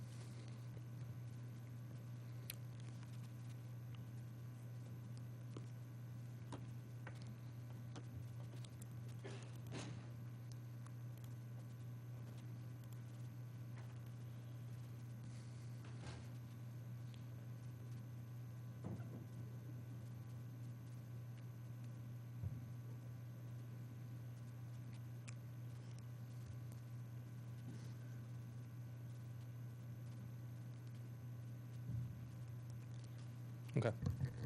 All right, again, good evening. My name is John Shive. I work at Crown Castle.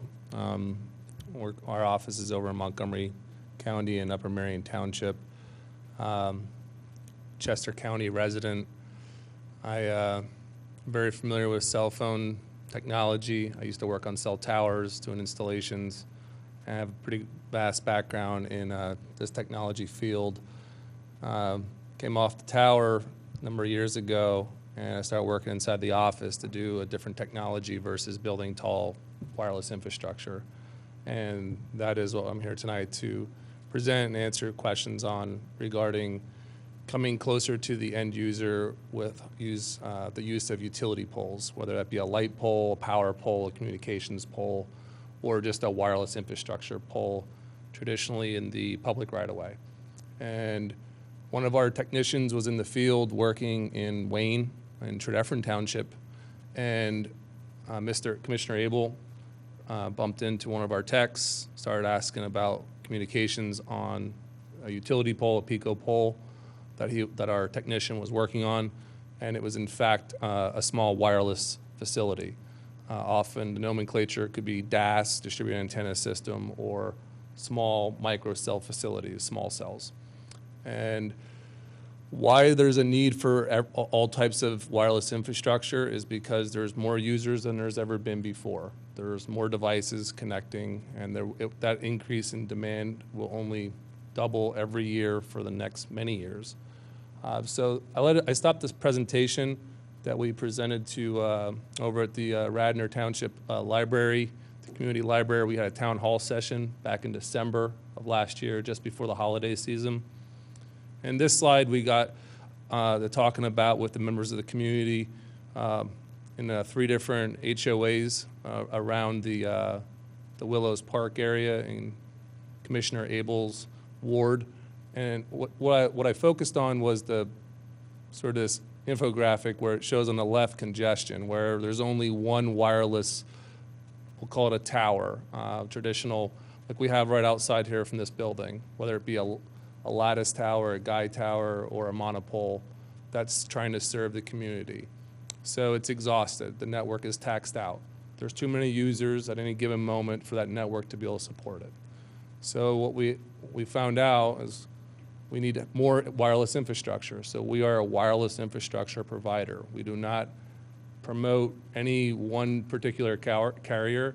They are all of our tenants. So if we have a pole, wireless infrastructure will come and we will build for the carriers to co-locate on our pole. It's as simple as having a 4-bedroom building that has 4 rooms for rent, and you get 4 tenants. Those tenants could be Verizon, AT&T, T-Mobile, and Sprint.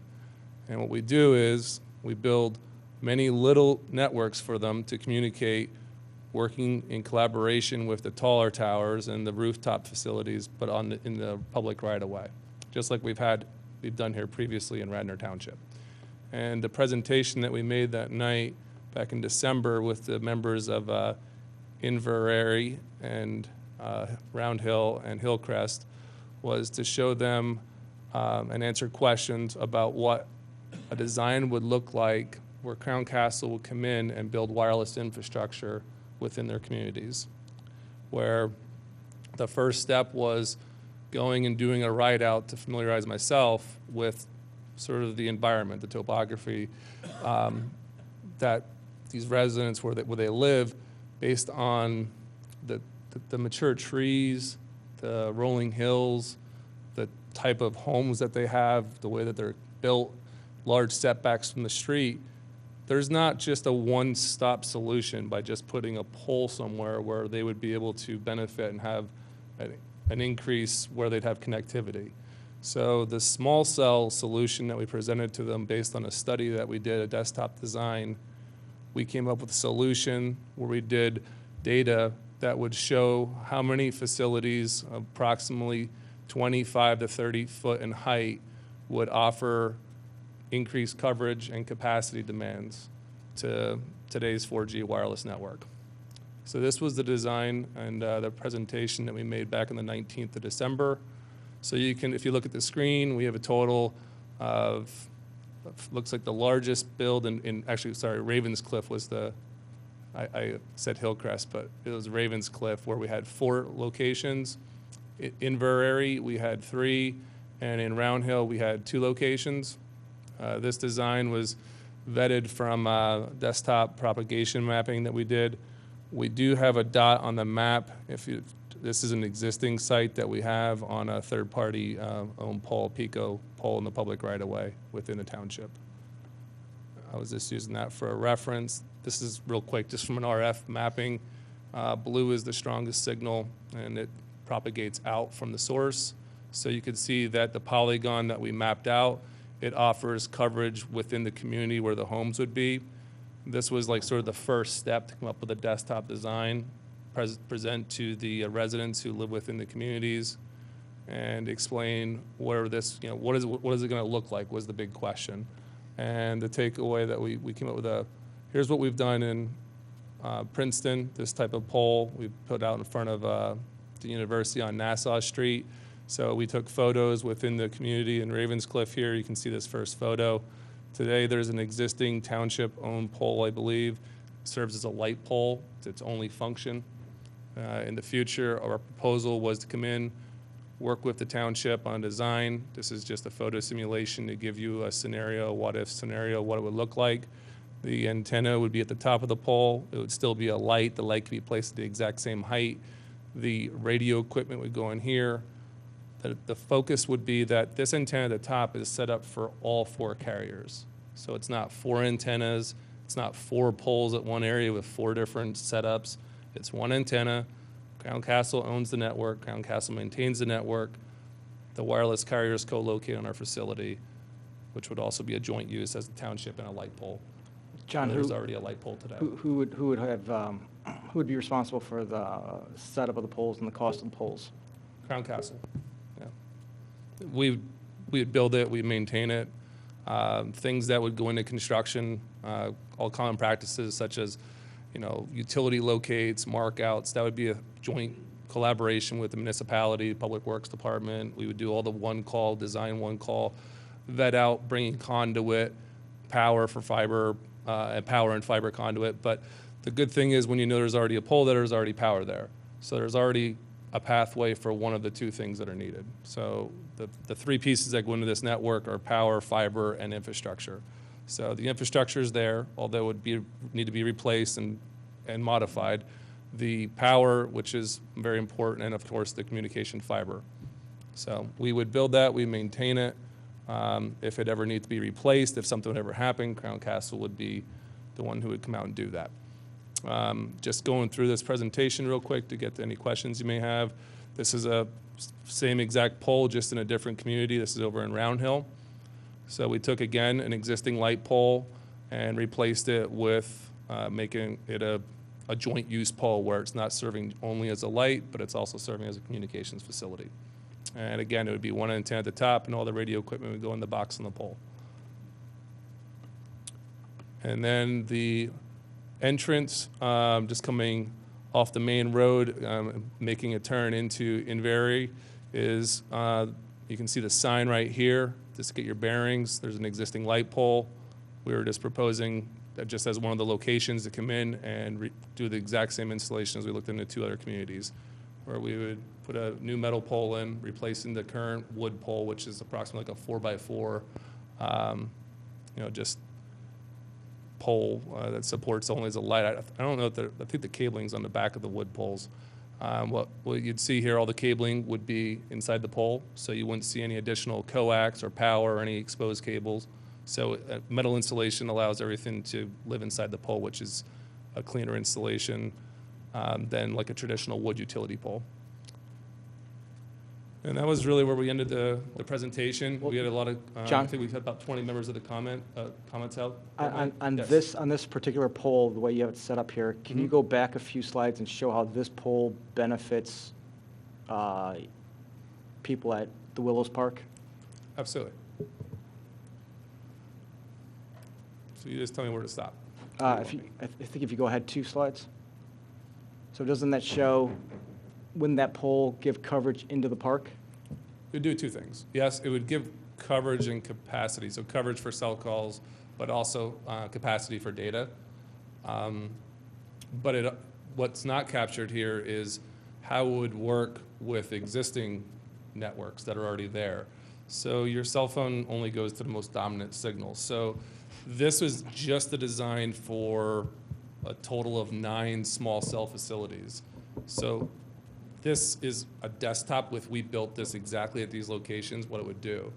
But when we would go out and do, the next step really is, if this seems like something that we're not tabling it, it's alive and we're going to the next steps, what we would do is we would go out with a bucket truck and park at these exact existing light poles, and we would do tests where we would park one vehicle, the Crown Castle bucket truck, and we would raise an antenna to send and receive data approximately about 25 feet to be a mock of where the facility could be in the future. And what would happen is then we would drive in a second vehicle and it would collect data.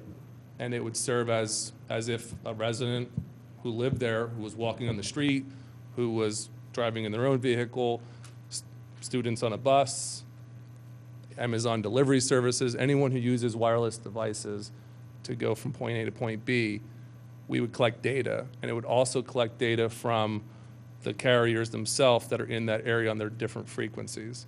So what we get from that is we'd be able to show exactly where the coverage holes are today and what the benefits of this would be, even more so than a desktop propagation map. But as you can see just on the map, taking into consideration the elevation changes, the mature trees, where we're at here, it would definitely offer a little bit of bandwidth to the park itself. And another key point that was brought up at the last meeting was one of the concerns neighbors have is if they have a babysitter, a family member, and they're outside, and they, for whatever reason, if they needed to make an emergency call 911, they're not able to do it at the moment. Yep. Just by having one microcell in their neighborhood, regardless of carrier, they now have connectivity to 911. That's correct. So all the facilities need to be E911 ready. So once Crown goes out and builds it, the first step we do is, Before we turn it on air for the wireless carrier, we have to register E911. We have to do a 911 testing for all emergency services to make sure that that site has, that goes by a latitude and longitude, and it has to be accurate within plus or minus 10 feet of the utility pole. So again, your cell phone's not a smartphone. All it does is send and receive data. An E911 call is going to go to the closest pole. And if you were in this area, the closest wireless infrastructure would be one of these facilities that we were presenting tonight. So that's where the call would go to, triangulate back to the responders who are coming out for that, to receive that call. So what's the cost to Radnor? There is no cost Okay. to Radnor other than increased wireless infrastructure and better connectivity. How does your company make money? You're not doing this for free. Sure. So the analogy I gave of we own a building, we have four condos to rent. Mm-hmm. We build it with one person signed up on that to rent a room in a condo from us. And the second carrier would co-locate. Once you have the infrastructure, it's very common that you'll get a second carrier, if not a third carrier, for a plug-and-play scenario because So power and fiber then, are there. then my next question is, and this obviously is more with the cable providers, but you hear of Disney pulling out of Verizon, this, that. Sure. So if they pull out, if you have competition, could they say, hey, we're going with this, and now instead of having one pole, we have two? And then my next follow-up question is, again, they could all stay the same, but then you have 1G, 2G, 3G, 4. You know, Sure. it's, again, the technology is going to increase, so this will be obsolete. The joke is, as soon as you buy your phone at the store, it's already obsolete because they have 3 gens down the line. Correct. As you know. So those are two questions, and then I have one more. Let's just lump them all together and I'll let you Okay. shoot. Yep. Are you going to ask people that own property, hey, can we put this here? Or, hey, there was a street sign or a street light. We're going to put a street light there. Or is that a township issue? Because it is, if I don't want it there, it is kind of almost like eminent domain, so to speak. Yes. So how does that work? If you could just hit all three of those, that'd be great. Okay. Yep. John, can I take that No, question? actually, I would prefer if he takes it. Thanks. I'll give. No, John, I asked you the question, so I would prefer if Commissioner, you. I will give my understanding of your questions, and I'll give my best answer. And then if there's added color, that's fantastic. Step one, we don't have a signed carrier to come in for this project right now. We're at we're at the infancy level of this is a design. It sounds these residents in this community, they are taxed. Their wireless network is maxed out, so they are looking for additional bandwidth, whatever that may be. This is a design. Crown Castle, by nature, is not a small cell infrastructure provider from the beginning. We are Tower Co. We own 40,000 towers across the country. If one tower was a solution, that's what we'd be talking about tonight. The technology change where we're at, small cells to get closer to these users is the right solution. The next step is getting a carrier signed up who is interested in a design like this. We believe we have that. But today, we do not have a signed wireless contract with any one of the 4 providers. So we're at a good spot where we don't have to be a dot at an exact location. There's a lot of flexibility, which I believe is what you were asking me. So as much as I was showing photo sims at certain locations, they're not locked in. We're at a spot where I think collaboration amongst many folks would be very much encouraged. Of course, the design needs to work, but where the dots aren't set in stone, we have a lot of flexibility at this stage because we don't have 100% that it needs to be at any one location. And to work with the residents who would be impacted by things like just traditional construction, digging up, adding conduit does impact a neighborhood. So we would very much want to work with the residents who are going to be impacted. So it's kind of like if you build it, like the Field of Dreams, yeah. Exactly. Yeah, you got it. Okay. And you said you have 40. So this is your parent company has 40,000. You're not some little fly-by-night. No, Okay. we're the largest in the United States. That's Yep. okay. And then just so thank you for answering that. And then Yeah, absolutely. just also the forced land. I don't know how does that work. You knock on doors. Do you rent? Would you give So we would- residents money, and how does that work? If they have a problem with it down the road, is there mitigation? Why we identified the existing light poles is they all appear to be in the public right-of-way, so we want to operate in the right-of-way with all infrastructure that's going to go with this proposal. So we do not want to be going on private property and negotiating easements and things of that nature. So we want to be pulling power, fiber, all to infrastructure that's in the public right-of-way. So that would be, because that serves as an avenue where you're the township's the stewards of the public right-of-way. So very much we working with the township, but because they're inside of HOAs, we'd also be working with a second. There'd be another part to that conversation, which would be the members of the HOA and the boards. That was more who we presented to was members of the community. Some members of the board, I believe, were there that night. We answered questions, but there would be it's a multifaceted yes. It's not just one final. It's not just the township. We would also have the HOA and the members of the community to work with, but within the public right-of-way. And then the other question, one more. Do they admit radiation? I know you always hear about the larger towers having potentially radiation. There's obviously, you'll never know until no one's going to admit to it. Sure. The old cell phones, people would have brain tumors in the area, the same shape of an antenna. Whether that's true or not, who knows? Do you have data on that? And is it negligible? I mean, they're small. My guess is that it's negligible, but could you speak to that? The answer that I can give is from the Crown Castle perspective, every site that we have across America has to be, everything's regulated. Every antenna that we put on, whether it's our tall towers or small facilities in the right-of-way, they're all regulated by the FCC. They're all safe. They pass all the requirements of the FCC. We do complete a maximum permissible exposure report, an MPE report. So the typical run of, I think we have 18 facilities currently in Radnor Township on third-party Pico and Verizon poles in the public right-of-way on wood poles. They run about 2 to 3% of the allowed 100%. So they are all low-powered, low-emitting. When we're talking small cells, they run off of a 30-amp breaker.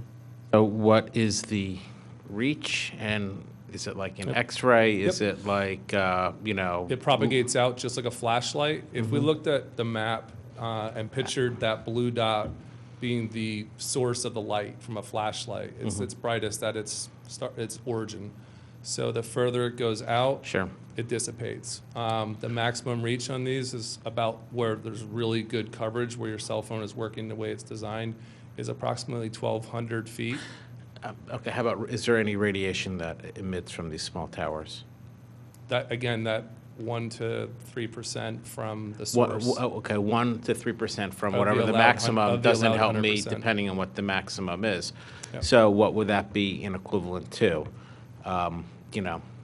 Going out in the sun for 2 minutes, an X-ray, Sure. an MRI. Do you have any I kind don't of have data a on comparison that? in that way, but I do know from my training as a cell tower technician, which I did for a number of years, we were allowed, there's different standards for a technician who's working in front of an antenna that's active, which is high power on a tall tower, and you were allowed to be in front of it for a number of hours while it was turned on. We wore emissions, we had a little tester on us, an RF NARD alert, and rarely in the 7 years of me climbing cell towers did it actually even beep.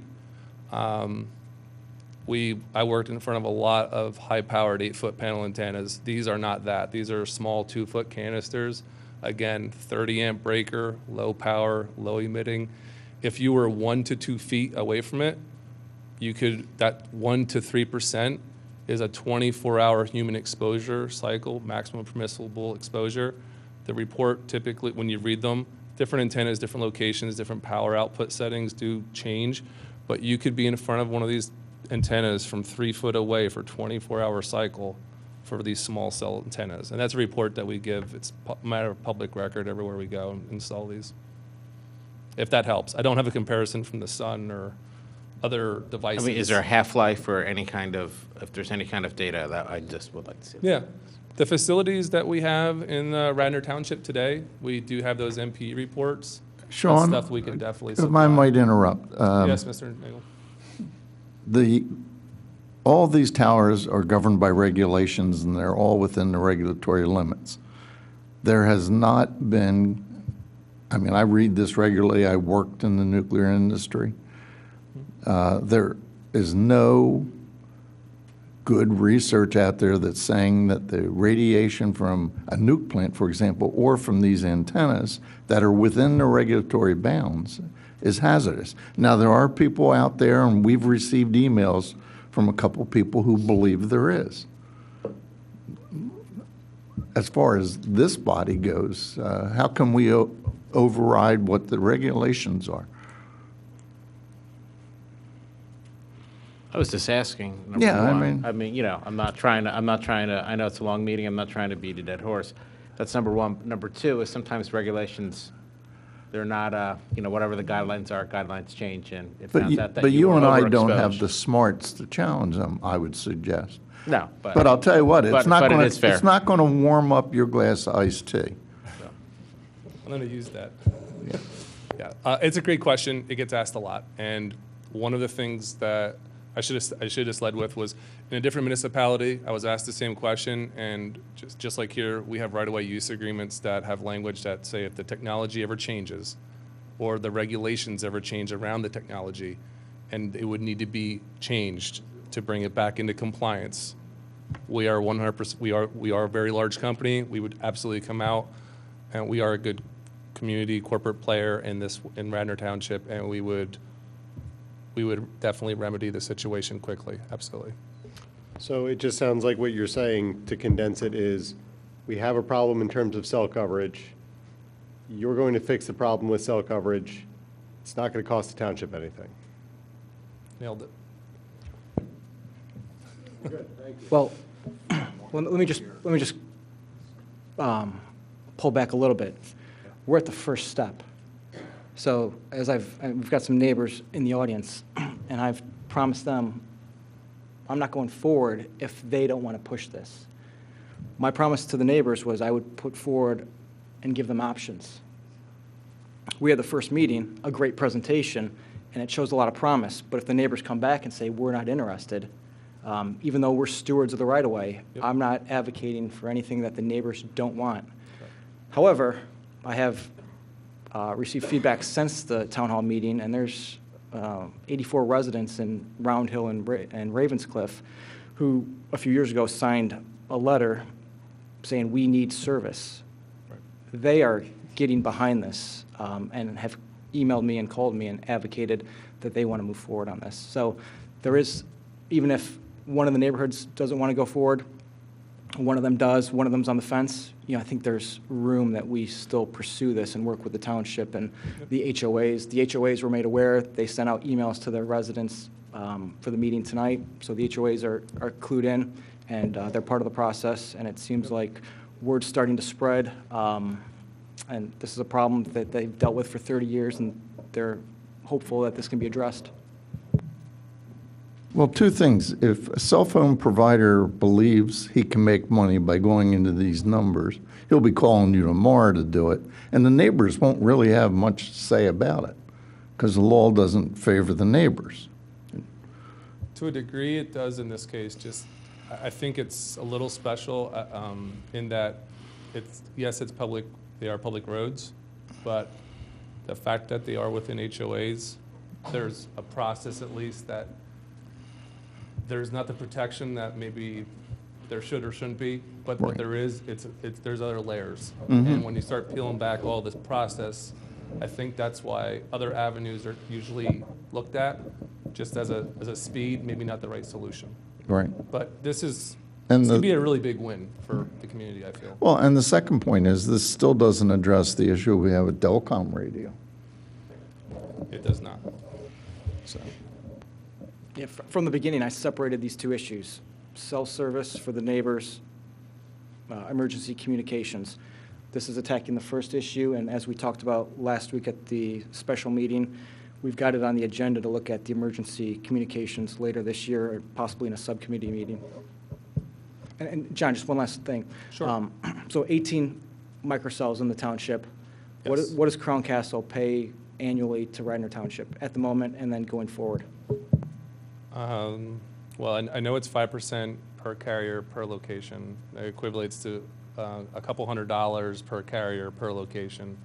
I believe it's somewhere upper of $10,000 a year we pay currently for the facilities that we have in the right-of-way. Again, it costs Radnor nothing. We own the network. We maintain the network. If there's no issues with the existing network, Crown Castle does one ride out to put eyes on the equipment for about 45 minutes. We do a visual inspection, do cleaning, just basically routine maintenance. And there's two carriers on, I think, all the sites right now, and we're in the process on some sites adding a third carrier, so, which will only increase the revenue the following year moving forward. 18 times I think it's about $280 is what the 5% works out to be. So. how many of those 18 are voice communications, and how many of them are Sure. data? All 18 are both. Actively? Yeah. So all 18, so there's different bands for different carriers, but there's from 700 band all the way up to the 2100 band, and for the latest upgrade, it's closer to the 2.5 gigahertz, which is with the higher the frequency, it doesn't go quite as far, but it's fantastic for data. Those lower bands are really good for like tree penetration, going a little bit longer distance, and that's what your traditional voice would go over. But yeah, all 18 have both. Yep. They're all fiber fed. They're maintained by our NOC, our Network Operations Center. So if there's ever a tree branch that falls or hits something, or if things break, it runs hot. Our Pittsburgh office maintains it 24/7. Text dispatched, we have like a 2-hour response window. We work with all the other utilities if there's ever a place where utilities have to go underground, like the presentation we saw earlier, and we have fiber on aerial fiber, we would get notified that we have to put the fiber underground. We pay for that, just like the other utilities that are, who are here tonight, like PECO would be doing. So my only question is, I know that Commissioner Abel approached you, and you're working with him, and Jake has brought this forward, Sure. which I think is, to me it seems really good. Why would, if there are other areas in the township, why would we limit it to that area? If there was, so if you travel further down Darby Paley Road, there's Sawmill Park and other areas, even as you get closer, like towards Brimmer Avenue, where where I live, a lot of times there's not, good cell reception. Sure. Is there some reason why you would only want to limit it to this area, or is it just because that's who, Commissioner Abel approached you, and that's kind of just the area you were shown was a concern? It's more of the second, that just Commissioner Abel ran into one of our operations techs out in the field, and it was timing, right place, right time. We don't build on spec. We're not going out as a non-wireless. We don't own spectrum, so we don't have any spectrum at all. That's not our market. It's not our business. So short of knowing about this, I never experienced it. I never drove through any of those HOAs. So I didn't have that experience myself until I did. And when I drove through with one of our RF techs, who was also in a different provider, neither one of us could make a phone call back to our office. So it was even worse than like going through maybe like the center of like going through Lancaster Ave like on a Friday night. People are just out, especially in the summertime. Like that I can relate to, where you could see the change in the network. But this was just people living life, and they don't have wireless network around their homes, it's unique for what it is. So before knowing about it, and our tech meeting, Jake, we had no idea. We went and we did share this with some of the carriers. There's interest. So it could be very real if we choose to continue down this path. Would there be more interest if you expanded the reach of the network? If you know, potentially. I mean, I think that yes, I would think, but you know, we've had a lot of facilities. We've had these 18 facilities in Radnor for a number of years, and there's really never been an expansion. What we've seen is co-location, which is typical, where it's kind of a plug and play. Almost, you have power, fiber, and an antenna. It's to get a second and third tenant, it's pretty quick, but sometimes the process to get additional sites can be very challenging, especially because you don't always have this level of input from a community. And I think just the industry itself sometimes works a little backwards. You get a project, then you get a shape and a map, you design it, and then you come to the township. Well, that's sort of not a good way of doing business, but that's the industry, I think, and one of the challenges that it's had for a very long time. This is very proactive, which gets exciting. Like being in the industry as long as I have, you don't see this often. You don't have a commissioner come up to a technician out in the field who's championing something for his constituents to see if it's, hey, this is an option on the table, think about it. Well, I would add to that challenge then that there are additional people further down Darby Paoli Road who, you know, if you expanded that a little bit, would, I think, get them into the catchment area. Just something I touched on lightly earlier is as soon as you add any infrastructure, your phone will, the folks inside the polygon, if you will, they will use this network. But existing network that's trying to serve a greater area, it will pass over this area and it will go to other areas where it literally is just like there's a lower layer in the cake. So it skips over top of this and it'll go to other areas in the community that currently are exhausted. And that's what the wireless carriers do kind of behind the scene with traffic control engineers who monitor their networks. They'll do that from a number of ways. Take an existing tower that has antennas on it, a tall tower, traditional tower, and they can change azimuths, down tilts to avoid trying to service the folks in this that they're trying to do right now. And it's not working, but they are still trying. So when you build this network, it'll actually better the network around it as well. It doesn't mean that there won't be a need for a site where you're referencing, but that could be another offline conversation to continue to see what can we do. But for right now, this is something that was looked at, and I know the carriers have a lot of interest in this. I think that this could be a really big win for the community. And like what Jake said, whether it was in all three or we started with 2 or 1, any infrastructure is going to help what's there today and its surroundings. Madam President, if I may, some questions I have. I know when we originally had met, and just maybe preface it by saying for the last 8 years, I've been asking the board to get radio communications improved in this area because we cannot receive calls from dispatch within this area. That's police, fire, and emergency medical services. We have looked at the old cellular tower to look in this area because this would take a number of mini sites that would impact the area. I know when we met the other day, you had mentioned that it may not penetrate into the homes. There's not a guarantee we can do that, which to me, I think we proceed cautiously with this. I know I spoke with your people probably about 2 years ago in Chicago, and they had concerns that you would still need a main tower. You still need a main cell tower to be able to get this out, so it backfeeds to it. I know you'd mentioned that fiber optic runs to be able to get back to that central tower location. I know you made a statement that one tower or one antenna is not a solution here. It's not.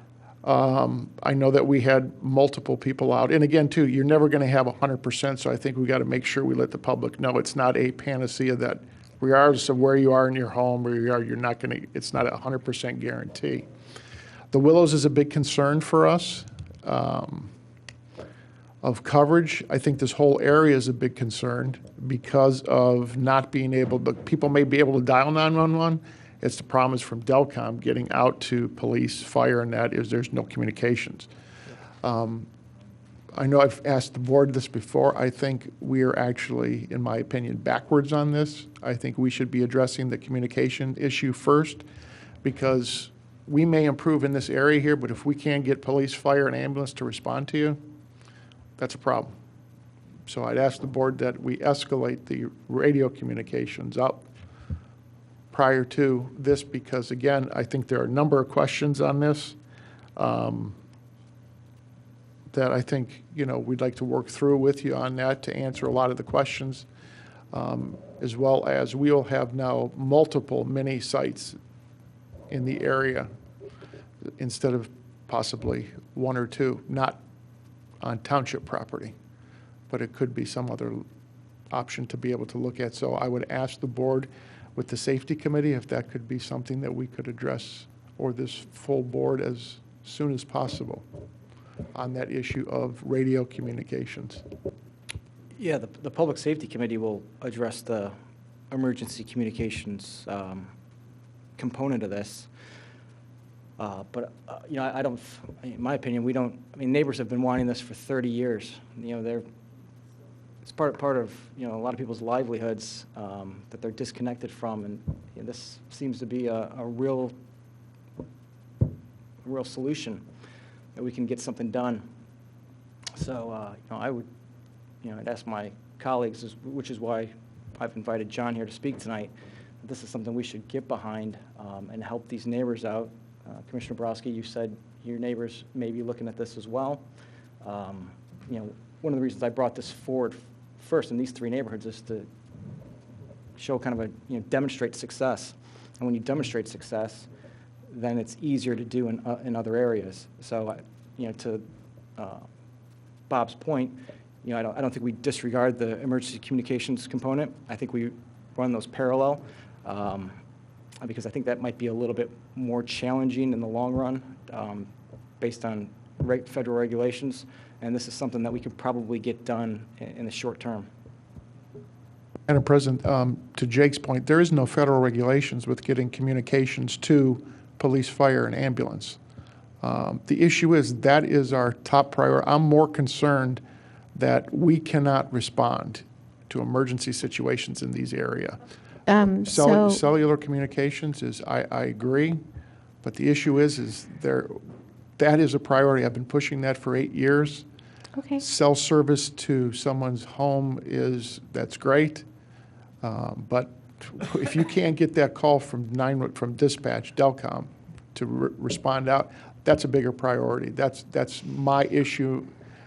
Board can go however what direction you want. My concern is the safety of police officers, firefighters, paramedics, and our staff that are in those particular areas. So given what Commissioner Abel has said, that the two, and I think, John, you've stated for that, and I'm sorry, I forgot your last name. No, I apologize. Yeah. You know, it would seem that the two are independent of each other, that to get the service to the neighbors is independent of the 911 service. So to your point, Mr. Zinkowski, I know that you have been beating this horn or this drum and asking us to pay attention to this. So if this is something that we need to escalate, and I know you've talked about a couple times bringing in the people from Delcom and having them come and talk to us, well then, is there consensus on the board to move that forward and have that discussion sooner rather than later? Separate of this, well, you know, and I don't know, Jake, what you're looking for from us as a board right now with this. I think you were just bringing this forward to inform and provide us the information, correct? Right. Well, two questions there. We did already, we've attempted to bring in Delaware County to talk about emergency services. They were to come before the Communications Council back in October. Didn't have a quorum. So we had all the Delaware County Emergency Service personnel here that needed to speak to it, and the meeting never happened. So the idea is to bring them back, hopefully in the February-March time period, and do another meeting at the subcommittee level and not through the Communications Council. Your second question was, Well, so to that, so Mr. Zinkowski, does that satisfy your concern? So you two are in communication, Jake, Chair, as of Public Safety, in communication to set a meeting so that we can move this forward, and in February, perhaps? I know we have a bunch of other subcommittee meetings yeah, I scheduled. mean, it's really but- based on when we can get the folks from the county to attend a meeting. Okay, so you two are in communication to make Yeah, that happen? I would think, both of them, if we can escalate those, I mean, there are advantages to this system right here, but we're not addressing the major issue at hand. So I feel like I hear Commissioner Abel saying that, he's willing Yes. to Oh. convene the Public Safety Committee. I think that would be outstanding. And Okay. Bob, on the safety component, it is a safety issue, because if you talk to some of the neighbors, they'll say if they had a heart attack or somebody was hurt in their property, they can't even call 911. So it's a safety issue on both ends. I've been working on that. I've been working on that for 8 years of trying to come up with a solution for that, so. So it would seem that there- we are at a point where we're working towards a solution here for the residents. And then I hear Commissioner Abel saying he's willing to convene public safety meeting as soon as we can get the team together from Delcom to come and speak, or? Okay. Steve, are you going to speak? Okay. Just introduce yourself, and I believe you are representing from Delcom. No, I'm not correct? representing No? Delcom. My name is Steve Giancristoforo. I'm an employee part-time of the township here. I retired from Delaware County back in May. My role there for 8 or 9 years before I retired was I was communications systems manager for Delaware County, meaning that I oversaw all the infrastructure for the county police, fire, and EMS radio system. And back in 2016, we did a radio test of 2 primary areas where we were getting repeated complaints from police, fire, and EMS about lack of talkback coverage. One was the Willows, and the second was Eichton Valley Park area. So we went out and did radio tests along with people from Radnor Fire, and we saw a greatly diminished area of radio coverage for police and fire, which at the time we proposed to the Board of Commissioners back then that we needed to establish some communication facilities throughout or add to an existing township tower if the township was going to put something up. And how that situation normally works is, and I cannot speak for Delaware County because I'm retired from there, but from my past experience, is that if first of all, the Delaware County operates on a 500 megahertz system. It's a legacy system. And to get any type of coverage, talk-back coverage, you need height. You need at least 100-foot height. These small cell towers obviously are not going to be able to accommodate any public safety radio equipment. So in order to be able to establish a system in the area of the coverage that's really needed, which is the area of the Willows, in the area of Ravenscliff, and in the area of Eichton Valley Park, you would need some type of a structure, some type of a tower. Usually how it works by past experience is that the tower companies such as Crown Castle or American or SBA puts up a tower, and then the township negotiates with the tower company to allow public safety and the township to occupy the top 25 or 30 feet of that tower, and as part of the negotiations for the agreement to put the tower up. So that's normally how it works. So again, although having these small cell sites is great for people to be able to reach 911 if they need to, it's not going to offer any relief to the already bad situation that we have in these specific areas of the township. So I just wanted to impress upon the board how important it is to move forward with this and coming up with a solution to work with the county folks to try to come to a solution to get some coverage in these areas. All right? Great. Thank you very much for sharing your expertise. We appreciate that. And we definitely hear, I think everyone up here hears that there is that concern with the 911. And so I feel like I've heard Commissioner Abel commit to convening a meeting of the public safety within February, if we can do it then? Yeah. March? Yeah, I said the same thing last week at the, I know. 2 weeks ago at the special meeting. Yep. I didn't think it belonged at the 7th or 8th meeting of the year. I thought it needed to be elevated because I've taken that as a top priority, again, along with getting cell service to these residents. I don't think the two should be joined. They're two separate issues to me. Okay, so it sounds like we have some continuing discussions to have. We will look forward to having them at the meeting, the Public Safety Committee meeting that you convene, Commissioner Abel. And we will move forward from there. And we certainly have a lot of information to work with from two different areas, and from the township staff. So it sounds like there's still a lot of discussion to be had. But thank you both for being here and for sharing the information with us. We appreciate it. And Commissioner Abel, thank you for bringing it forward as well. And some neighbors are here from these neighborhoods, and they didn't attend. They weren't here at the beginning of the meeting, and they don't want to stay till midnight for public comment. I mean, can they have the opportunity to come up and talk about if they support going forward and why? Well, are you looking for us to provide some sort of consensus around support? Well, I don't see a role for the township in the cell phone issue. It's a commercial decision. It'll be made by the cell phone providers based on what they see as their opportunity to make money. And once they're interested, Crown Castle will be in there and be very happy to stick an antenna up for them. And I think we'll then seek input from the residents at that point. I mean, I don't see where we have any, I agree with Commissioner Nagel, like if we have we need to give a thumbs up or a thumbs down or give consensus for it to move forward. If they wanted to talk, if they weren't here at the beginning of the meeting and they don't want to stay till midnight, but if they wanted to come up and just make a few comments on microcells and, what their views and kind of talk about their situation in their neighborhood, if they could do that now, that'd be great.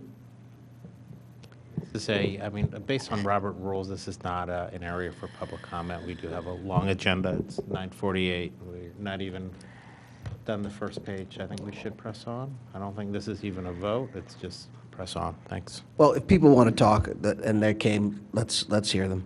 Honest, that's what I wouldn't want to stop anyone. How many, gentlemen, just a moment, please. How many residents are here who'd like to say a word? Please, come forward. That's fine. Thank you. Well, I'm Pete Tedesco, and I live in Ravenscliff.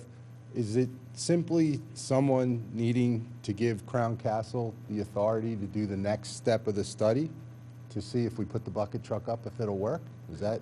Do you need anyone? It's not that we need permission, but we would rather have the permission than to just go and do it. So that was my understanding. Was come here tonight, explained about the meeting we had last year. And my understanding was we would come here tonight and kind of rehatch this previous, kind of go over what we presented last year to the residents who made it out. And then this is only a desktop design. The idea was to come out and do exactly that, is put the desktop design and, kind of put the facts behind it. And there was a few residents who actually reached out to me who did one in-home coverage testing. Like if we would, while we're parked out there, if we would reach out to them ahead of time and walk on their property and walk in their home. If that was something that they really wanted, we would do that for them. That's fine. But the idea was to come out and fully vet this design and the locations and move kind of to step 2, which is really that. Is going out Madam and President, testing. maybe as a suggestion, if they put a proposal together, come back in 2 weeks, the board can bless it. Then this way, then when they're doing all that work, they at least they know the township is aware of this is taking place and give everybody a better comfort level that this is being done. Because I think the next step of this is crucial to be able to have that. And the HOAs were in contact with the residents about this, correct? Yes. So if we could just make a step forward, that would be terrific. So to Mr. Zankowski's point, can you put something together that we know exactly what we're looking for? We can put it on the agenda so that people know that we are considering some sort of proposal or something like that, so it's been properly noticed, so people know. Sure. And Is that something that would work directly with whom from the township, just to kind of get the language exactly, like, a parameter from, do we test from 9 to 1, so it's the least impact? with Mr. Zinkowski, he's the That's township fine. manager, so And that's who you would need to work We'll with. work with you on weekends and all that, because everybody uses phones different time of day, night, so whatever you would need, just put that in there, and we'll work with you. And then notify the residents. I know Jake will reach out too as well with the residents. Sounds Great. solid. Great, thank you. Perfect. Thank you. Thank you for coming out. Thank you. Does the township need a copy of this presentation? Okay, great. Thank you very much. Jake, thank you for bringing it forward. Thank you.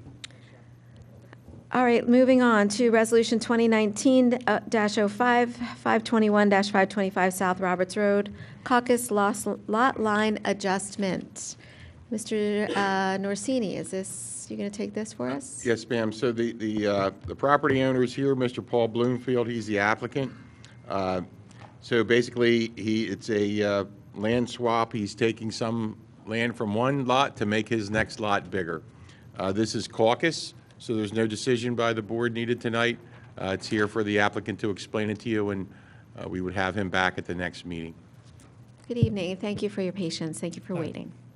I'm Paul Bloomfield. I live at 521 South Roberts Road, which is identified as Lot B on the proposed plan. I don't know if you've got a packet that has a small copy of this or not, but it's as simple as it's put. It's simply a lot line revision, no building proposed, no physical changes to either property, no zoning issues, not much to talk about. I presented this at the Planning Commission, and they went through item by item with Mr. Norsini with respect to the saldo requirements. Some of the details that the saldo asked for on the plan. I'm asking for waivers from specifically the trees that need to be shown and the topography and features of other properties that are within the 500-foot limit of this property. So we did add some of the details of the adjacent property and the easements that are relevant, and a couple of other minor changes that were put on the plan. But essentially, there are no zoning issues here to worry about. And I know I'm here for caucus. If there's any way that you could consider this for a vote, I've been here for this long, but It's not on the agenda for a vote, so we can't consider it as a vote this evening.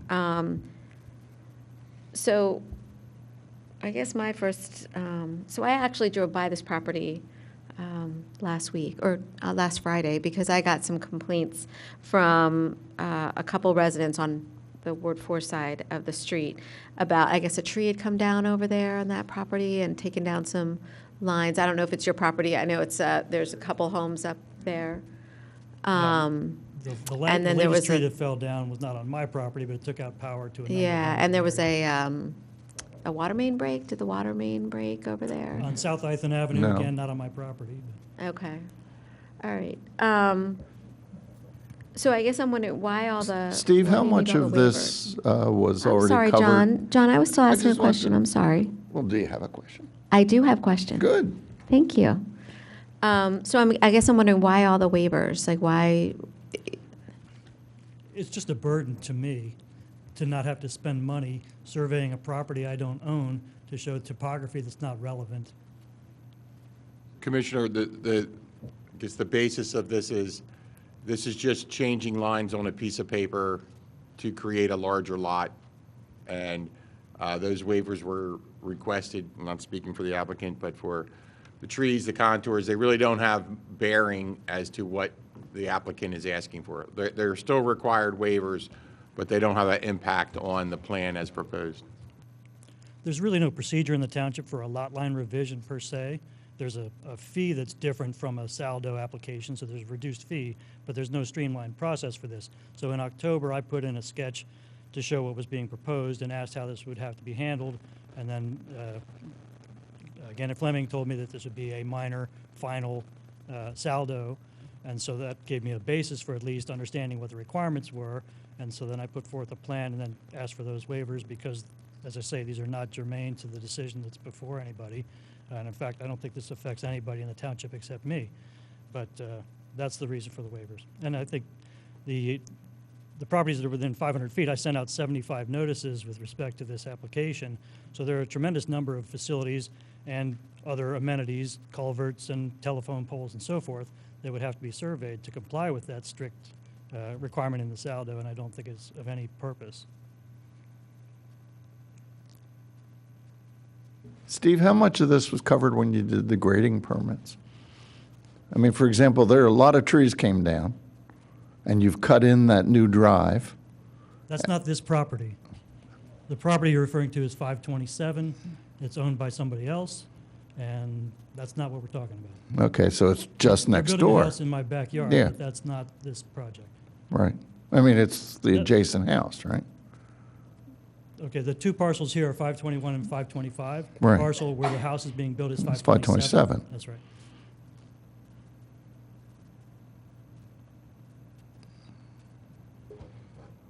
Is that, I'm sorry. John, were you finished? Yeah. Okay. Rich? Why do you want to do the lot line change? It makes my yard bigger. So are you conveying land? How does it make it bigger if it's just a movement? Are you buying that land or? The gray area is being transferred from Lot A to Lot B. I own Lot B, so this would be new land that's being attached to Lot B. And Lot A being reduced by the same amount. So where's the existing property line right now? This line here is where the property is now. So that line would be moved to this new location. That gray area is 9,000 square feet that would be added to Lot B. And where's Lot A then? Where's the, Lot A is essentially here, Lot B is here. So that triangle of land would be added from one to the other. and are you doing this in anticipation of a further subdivision or a new development? Or what, why do you want the Lot B lot to be bigger? How does that help you? In the future, it gives me more options of how I might be able to put an addition on my house or something like that, or change to where my parking is and that sort of thing. But I have no immediate plan for that.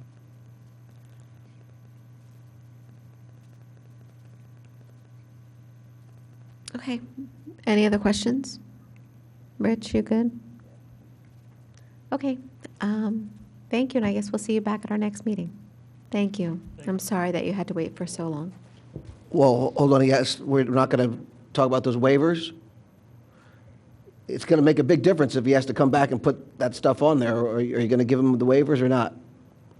It's just caucus. Isn't that what we'll be voting on when we come back? He's Are you asking gonna, for is he the coming back for a waivers. preliminary final or for preliminary? For final. For final. So if Minor we, subdivision. if at final, if we come back and say, no, you got to put the topo and the trees on there, then he'll have to come back again.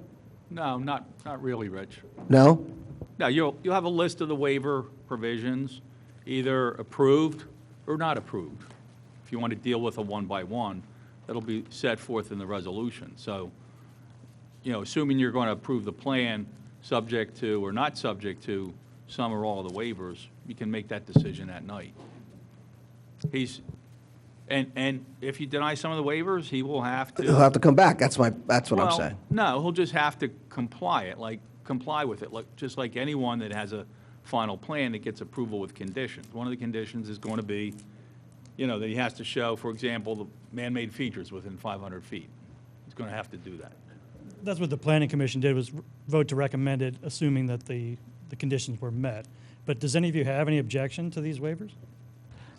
My question would kind of follow his. If you're not immediately planning to subdivide, then what would the purpose of this be? I mean, are you going to try to change your driveway? Are you going to have make an addition? It's just a lot of work for, I just want to move the lot line.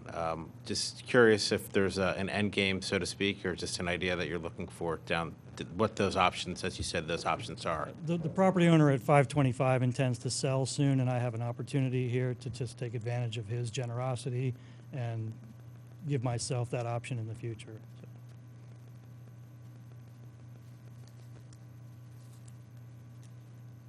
Okay, anything else from the commissioners? All right, so we will see you back here Thank you. next meeting. Thank you. On to Resolution 2019-06, authorizing Carroll Engineering to review and perform a downstream analysis to determine the effects of the Earls Lake Dam breach at a cost of $19,490. Mr. Norsini. Thank you, Madam President. So I'm going to assume everybody's familiar with Earls Lake and Newtown Square. So the Green Country Homeowners Association, which owns Earls Lake and the dam, has submitted a permit application to breach the dam that created Earls Lake. There are residents, you met a couple of them tonight, that have much concern with this action, as does staff, and how it may affect the downstream Radnor Township residents, the stream channel, Sawmill Park, and ultimately Darby Creek. So a scope of work was prepared and a cost proposal was solicited from Carroll Engineering. The enclosed Earls Lake Dam removal application scope of work outlines the work requested for them to do. So I had asked them to look at the breach, the downstream effects, construction sequencing, and erosion and sedimentation controls. Also to perform a HECRAS. So the downstream study portion of this proposal is not required by DEP. So they will not be reviewing that. That's one of the reasons we're asking this firm to do that, to provide some peace of mind or answers to our residents and staff and township about what will occur if this dam is breached and how it will affect things. So again, the DEP review of the application does not include the downstream analysis or consider some of the items that were noted in the scope of work. So staff is respectfully requesting that the Board of Commissioners authorize Carroll Engineering to perform a review and downstream analysis to determine the effects of the Earls Lake Dam breach at a cost of $1,490. This would be funded by the Stormwater... Sorry, Steve, $19,000, right? I'm sorry, yes, sir. $19,490. And this would come from the 04 Stormwater Fund. And Steve, the result of this, would we be able to utilize this if we have, during the comment period, if That's DEP correct. does provide? So we could, depending on the outcome of the report, we could provide the whole report to DEP or pick specific items along with our own concerns and some of the concerns that Mr. and Mrs. Hensley brought up to me prior to the meeting.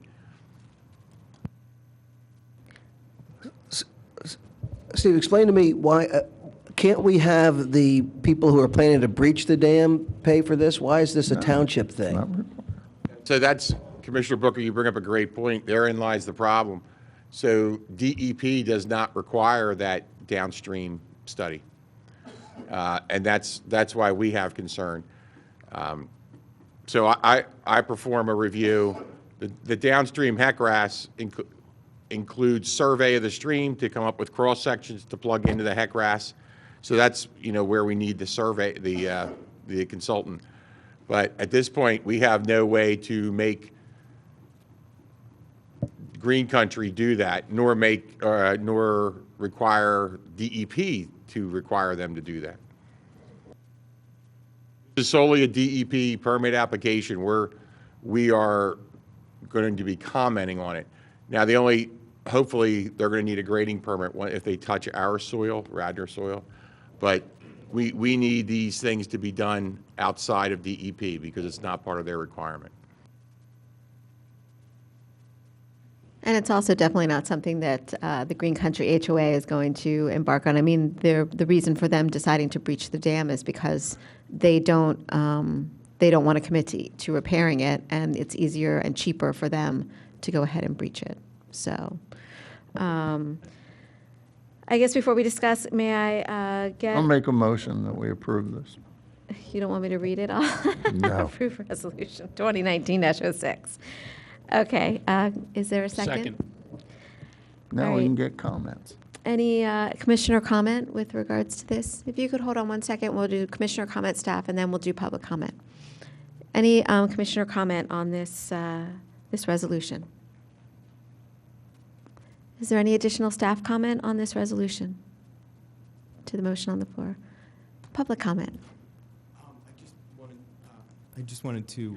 Could you just identify yourself? I know it's Ron. My name is Roy Binion. Okay. I had a meeting this afternoon with the management company, the head of management at Green Country, and I have a similar concern with water management, stream, and all this sorts of stuff. But I want to comment on specifically what you said.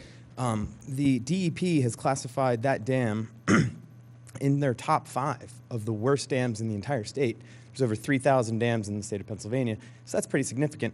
And secondly, the DEP gave Green Country 2 choices, one of which was to repair the dam, the spillway structure and all that stuff. But in fact, they took that off the table because they said that although you could spend money to repair that, the state of Pennsylvania has an intention to remove all of these legacy structures that can remediate the ecology and the environment, returning streams back to their natural function of draining the water coming off of our land. So I just wanted to clarify that because I asked for some paper I could bring, or I asked her if she could bring someone from their board here. But I'm not trying to, I'm not trying to speak on their behalf. I just wanted to clarify that the dam is in the top 5, and the DEP has no intention of allowing anyone to maintain these structures. They want them to be removed. I just wanted to clarify that. The one question I have is, what if we get this report, Steve, and we find out it's going to cause a lot of problems? Are we going to use that to stop the dam from being breached? We would provide that to DEP and see if there's other measures. I mean, I had concerns, so even if the dam is breached, there's no mention of creating floodplain. They really don't deal with siltation that I'm seeing. So I don't know where it would go, Commissioner, but we would want to let DEP know that there are downstream problems and address it accordingly. Perhaps the dam could still be breached and address that. I don't know, and hopefully that's what the report will show us, and then we have to go to DEP with it.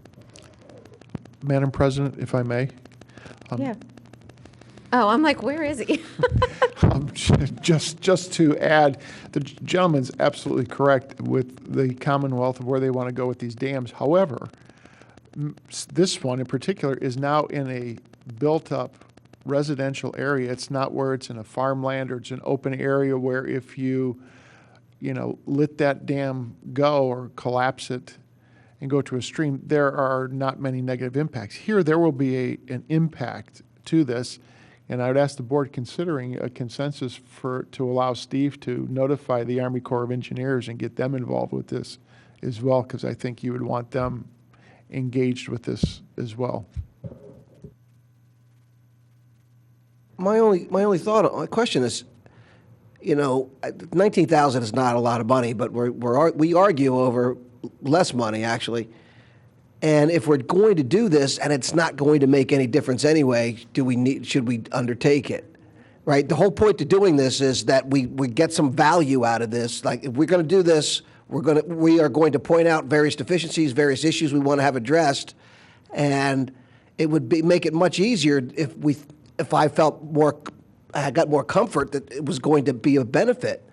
And I don't want to do the work and then say, sorry, we don't care what happens. Right. Well, I think there's a point that you make is good, and I think this is one that Steve and I had mentioned. We have an emergency response plan for the dam collapse as well that has to be approved by the state. But also during the storm, and Steve, correct me if I'm wrong, 7 years ago, we actually we tried to evacuate residents from within there because the volume of water going over that dam was incredible. So for them just to say we're going to remove that and channelize it, that does not address all the surface water that now is moving into that area, because it has changed dramatically from the time it was constructed to the time it is now, of all the water runoff and all the surface runoff that's impervious that is now moving in that direction. I don't see how this can be not of a bigger magnitude, and especially an impact to us, because even though there's only a fraction of that in Radnor Township, the impact to that removal of the dam will tremendously impact Radnor Township. So I guess I hear you saying that doing the study is going to give us the documentation that the DEP will act to remediate any problems we identify. Correct, unless this study says there's absolutely no problem, everything's going to be fine regardless of whatever rainfall comes down, no one will be impacted by Well, that. I'm So we'll assuming- have that answer either way. I'm assuming it's going to show that there's going to be problems, but I just want those problems to be enforceable to get fixed. That's what the issue So is. the way this works is, once the permit application is deemed administratively complete, it's posted on the Pennsylvania Bulletin. Everybody has 30 days then to make their comments. So that's what we're shooting for to get this done. I can't speak for how DEP is going to act because we don't know the information we're going to get.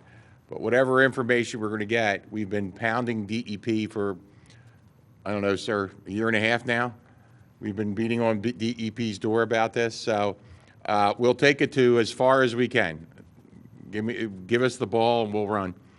Well, and I think we have many residents who are concerned about this. And, with all due respect to the public comment that was made, we have residents. I have a resident who lives right on that lake, and she has been following this for as long as, maybe longer. I mean, Steve, you've been dealing with Miss Wilson, and some of the other residents, the Hensleys that were here, and some others that live just below that spillway.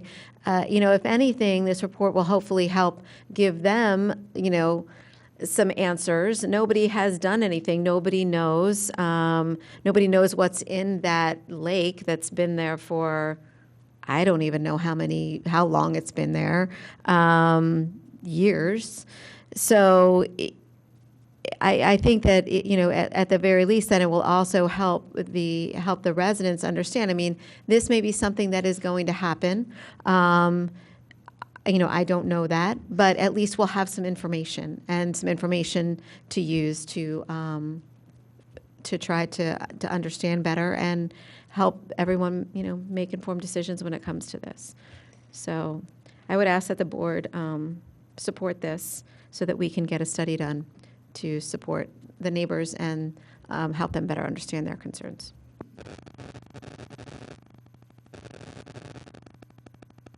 Any other comment? Commissioner comment? Is there any staff comment? Any additional public comment? All right, I'll call the vote. All those in favor of Resolution 2019-06 to authorize Carroll Engineering to review and perform a downstream analysis to determine the effects of the Earls Lake Dam breach at a cost of $19,490, please indicate by saying aye. Aye. All those opposed? Motion passes 7-0. Thank you, gentlemen.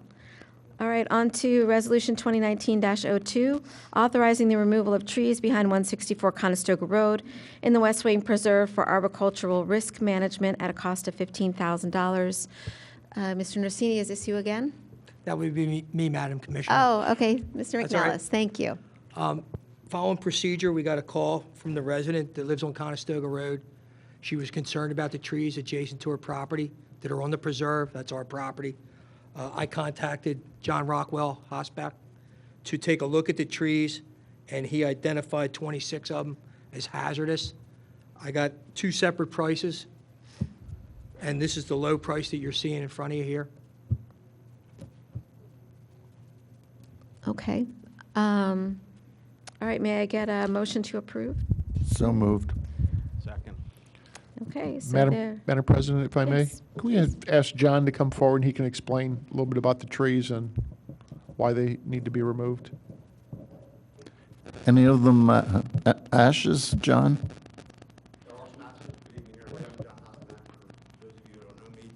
Bob asked me to provide and present a 3-hour demonstration on tree physiology tonight. Kidding. So we did a level 2 risk assessment of the West Wayne Preserve. We looked at a total of 53 trees within the preserve, performing this level 2 risk assessment. We have a couple different issues, a couple underlying issues. One is we have very weak soil conditions because it is a wetland type structure. We have a lot of root decay, and we have a lot of trees that have reached their useful life expectancy. They're starting to fail. We found a lot of decay. I visited the site on 3 different occasions, and the risk is pretty great. We have some very high risk related trees there, not only towards the actual dwellings, but to the users of the park. I know recently Jake was out there, and it is obviously a boggy area, During the summer times, it does dry out, and people actually utilize this area, facility for hiking or whatever it might be. So, in closing, we found a lot of risk-related trees. Our risks were very high, imminent for these 26 total trees. Questions?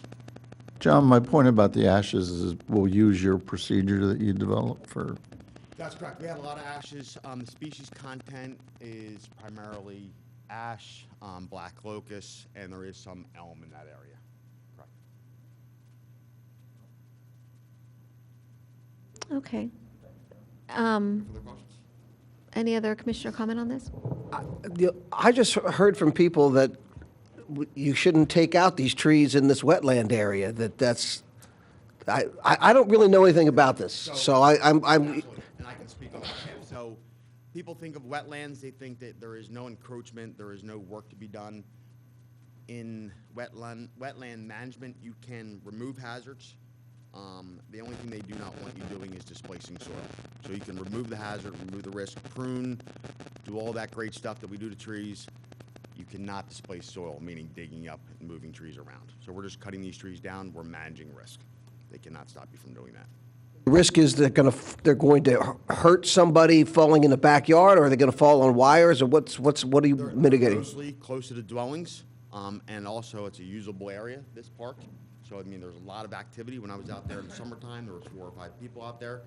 A lot of these trees outline the dwellings. I think the address, Steve, is what, 160? So, yeah, there is definitely targets that could be impacted if the tree or part of the tree would fail. Is this one of the areas that Meliora is looking at now as that we've already greenlit? That's correct, Commissioner Larkin. Is this part of a recommendation that they've made, or are they still waiting to get back to us on this? 2 separate items. So, I guess 2 questions. First of all, have they been looped in on the idea that we might be cutting down the trees? And if so, do they have any comments? I did inform them of that, and I'll tell you anecdotally, they said there's not much worth to the trees that are on site. Is there a plan to replace the trees that are on site? As if the stormwater management project goes through, sir, there would be considerable plantings of trees as replacements and as part of stormwater management BMPs. I don't believe as part of Mr. McNellis's proposal, it's just to remove hazardous trees. Does it make sense to, with respect to the ones that are in immediate danger, maybe that's a different question, but does it make sense to pause on this for now until we get a plan to put new trees in? Otherwise, we'll just sort of scalp the place and wait a bunch of months to put something else in. I'll let Mr. Hosbach speak to the... So actually, we have identified these trees as being risks. They've been denoted, reported, and then passed on as from the risk assessor myself to the risk manager, which is Mr. McNellis. I feel we should at least start the process of removing some of the trees to the vicinity and not keep it a separate item from this basin project or stormwater management project. Mm-hmm. Is there a way that you could give us recommendations about additional trees to plant? Oh, absolutely, sure, most certainly. Because we'd probably want to add some buffering trees in the rear of the homes, correct, Steve?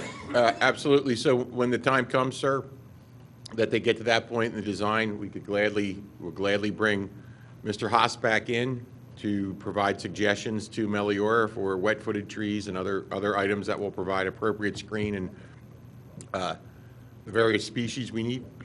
So understanding that there's not a motion to table right now, but would it impact your recommendation in the danger if we table this for 2 weeks so that we could get that information and do the 2 at the same time? I think we should proceed with the removals as soon as we can, just because they have been noted. And there was a lot of root decay involved in my risk assessment, which concerns me. And the weak soils with the excess rain and moisture that we've been having, we have that soil weakness situation now where we have a lot of wind throw with the trees through soil failure. So it is a concern. So I do not advise commissioners here tonight to prolong this any further. Madam President, if I may, just to add to that, we've actually wanted this in front of the board back in November, and we've taken the extra time to go through and look at all this. So I know that Steve McNillis and myself and John, we keep our fingers crossed every time the wind blows. That the impact to the neighbors' homes is the biggest concern we have. But as part of this, Meliora and John and Steve, about how we replant that, the appropriate trees, how they go in, is a big part of this as well. It's just removing the hazard from our property, which those trees are on our property. If we were to vote to start cutting down trees now, could we get the new trees for the next meeting? Commissioner, I wouldn't recommend that at this point because I don't know, and nor does our consultant know, the extent of what the stormwater management would be. So I'd hate to request trees to be planted when they conceivably could be impacted, unless they were directly, by one of the homes or something along those lines. I can assure you that I'll be involved intimately with the mitigation for this project going forward. So obviously planting would not occur. Optimal time would be fall of 2019, just because of logistics. So we do have some time to make some real strategic situation matters regarding the trees. Okay. Are these trees in danger of hitting someone's home? You said there was a resident, so they are in danger of hitting Correct. somebody's home. Yep. How many trees are we taking out? Total of 26, 25 or 26, I think. And all those trees are in danger of hitting somebody's home? That's out of the 58 or whatever I looked at. I mean, there's a lot of other trees on the property. Yes, these trees are deemed risk-related and can fail. Commissioner Abel, I'd like to hear from you on this. So I did meet with Steve out there last week, and I walked the property. And John, I appreciate you going out there and looking at the trees. There are 3 trees on the, if you're facing the house from Conestoga, there's 3 trees on the right-hand side by the fence that are on top of the house. And if you deem those are a threat and an emergency, I would agree with that. There are other trees that were marked, particularly one that was out in the middle of the wetlands, where even if it falls, it's a forest. I mean, are we going to go through the forest and take out every tree that's a dead or declining tree? And then that's a good question and a good observation. However, when we were there in the summertime marking some of these trees, there was people inhabiting that area, using that area for recreation. I don't know that I've ever, I don't disagree with you. I know there are a few people that walk through there, but of all the areas, if I go through the willows, there are trees that should probably come down tomorrow. Absolutely there is, for sure, that are being preserved, yep. So Again, I was called to perform. Yeah, Absolutely. I'm not disagreeing with Sure. with your decision.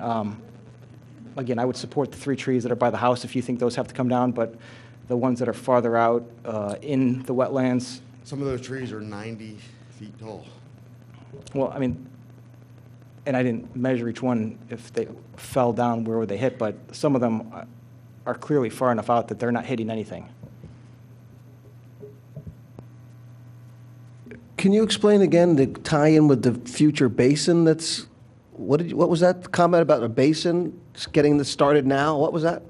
Not the basin, the stormwater management project at West Wayne Preserve. Stormwater management. So can you, can someone explain what that Yeah, means? I will. The issue is we're confusing the two together. We're only talking about taking down a fraction of the trees that are a liability to the township, since our arborist has deemed those hazardous and should be removed close to the homes. So that is our recommendation, to remove those trees. Can I jump in here? Thanks. Is it possible to get a map of the area and where some of those trees are? Because that would be kind of just so I can see it relative to, and then I'm sure you do have a priority, as Jake said, the ones that are in immediate danger to hitting somebody and ones that are not so, but then we had some of that died on the Radnor Trail when a tree killed them, so you never know with these things. Madam President, if I may, to but- that point is irrelevant to the point here. We did not know that. These we know Sure. are No, I in know. peril. Yeah, no, I know. So to me, is if there's a question or concern over his expertise, then we No, I'm remove not. we remove the arborist then, No, He's trying to no, advise no, us. Bob, Okay, Oh, I know, but- gentlemen. But everybody wants to go to 3 trees, 5 trees. I think he's recommended what Well, trees you to protect interrupted the me, liability Bob. of the Can I- township. Can I Mr. finish Zinkowski, my?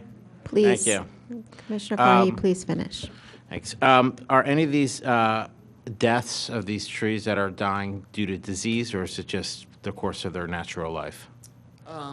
There's a lot of disease involved. Okay. Noxious root decay, but a lot of it is just because of age. Okay, And so. the soil conditions that apply. Now, the chopping down of these trees will help prevent further disease, or not necessarily? Not necessarily, so it's not like you're kind of carting them out. And then, Can I- just to profound on Jake's question, I think there's a lot more than 3 trees that could fall on. sure, on okay. properties there. Yeah, no, and then finally, instead of planting new trees, I guess if once you have a tree that falls, there's obviously more sunlight.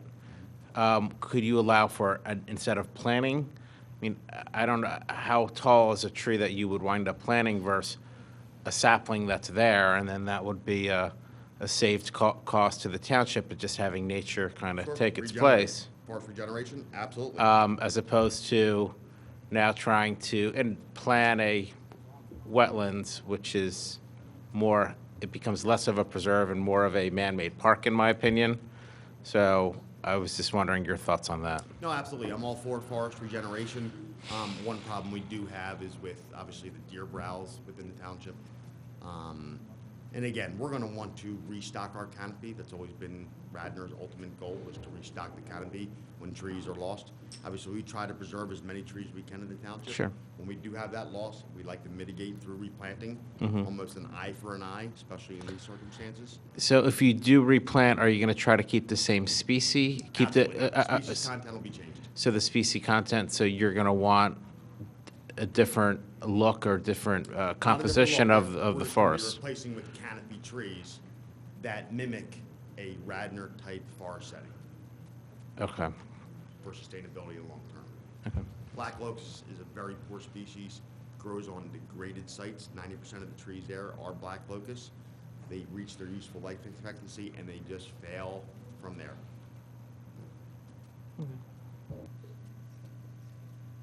Any additional commissioner comment to the motion on the floor?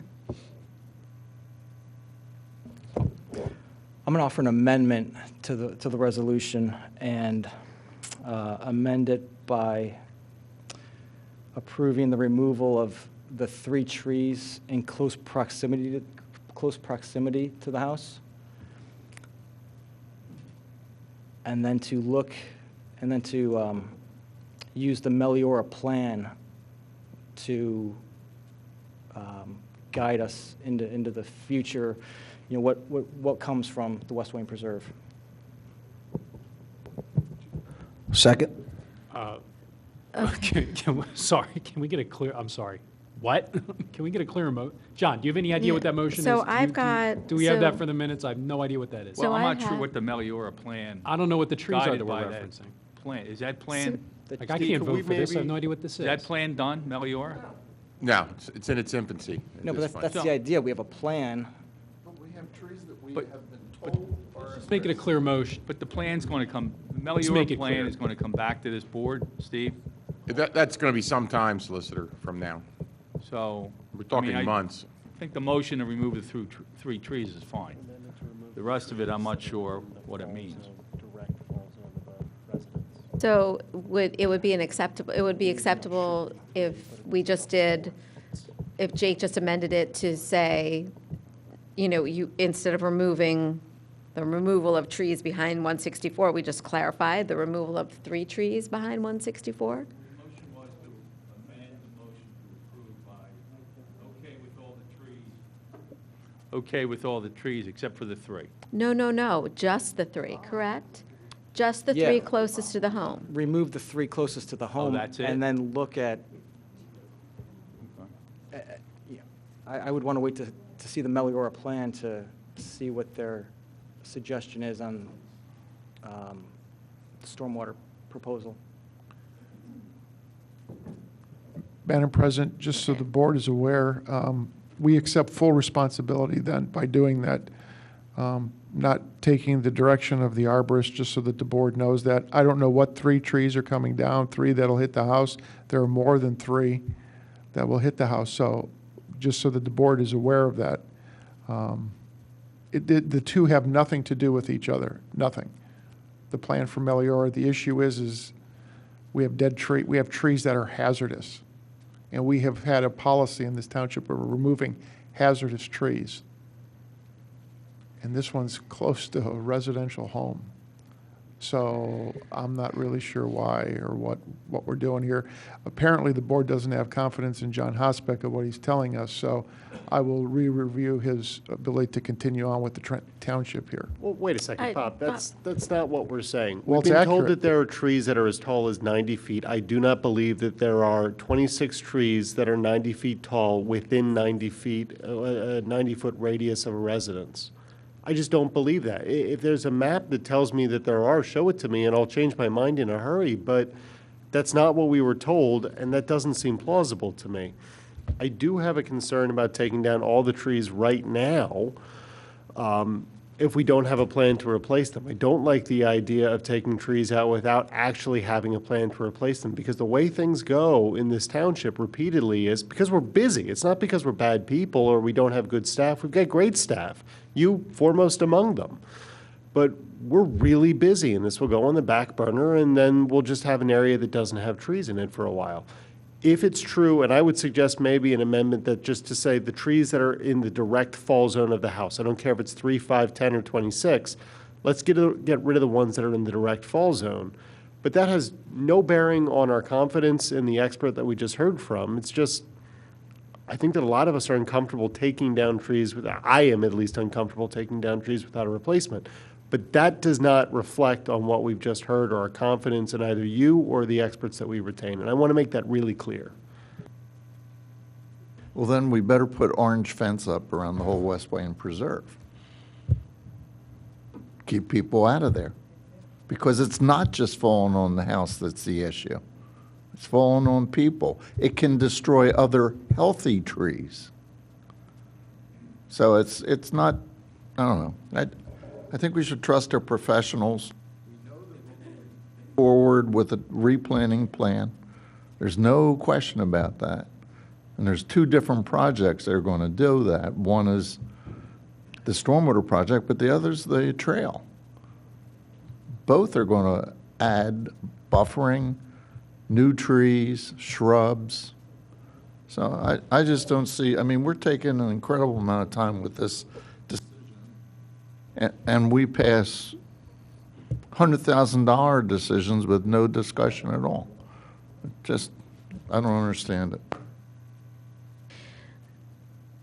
Okay, so there is, Jake, I'm going to need you, though, to clarify your amendment, just so everybody understands what we're voting, what you're putting forth, that we get a clear second and we vote on So that. when I went out there, there were 3 trees that were obvious. They were right.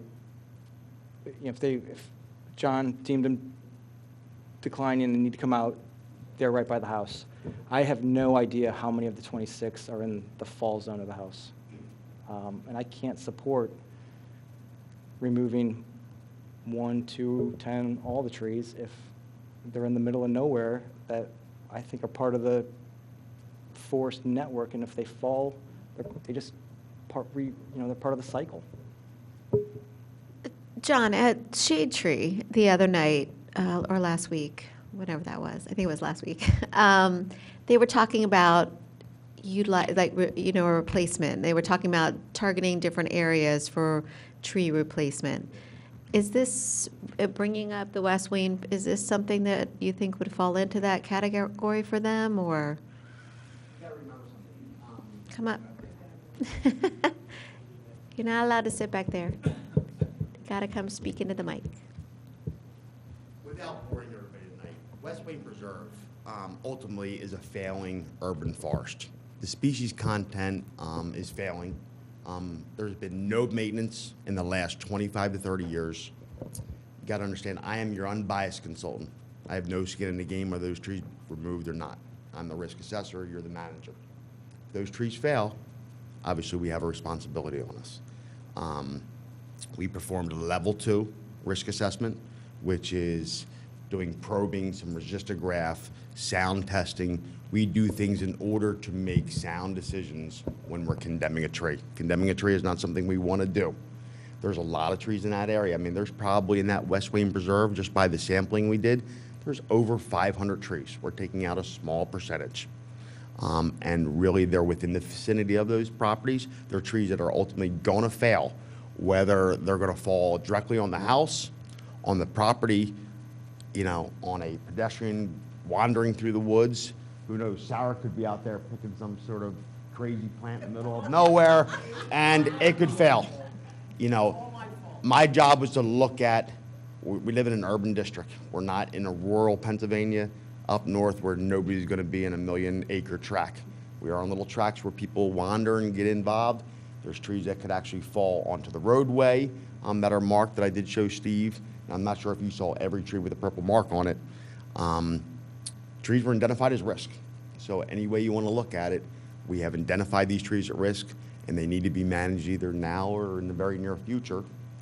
Planting, obviously, is a very critical aspect of Radnor, and that will happen with this project Jake's talking about with the stormwater management. And if that does not occur, if Steve says to me, John, and Steve's very good at communicating with me, saying, John, this is not going to occur for 2 years, we'll bump that up and we'll do a mitigation plan. Steve will quick get an RFP off, and we'll have a contractor bid out replanting that area.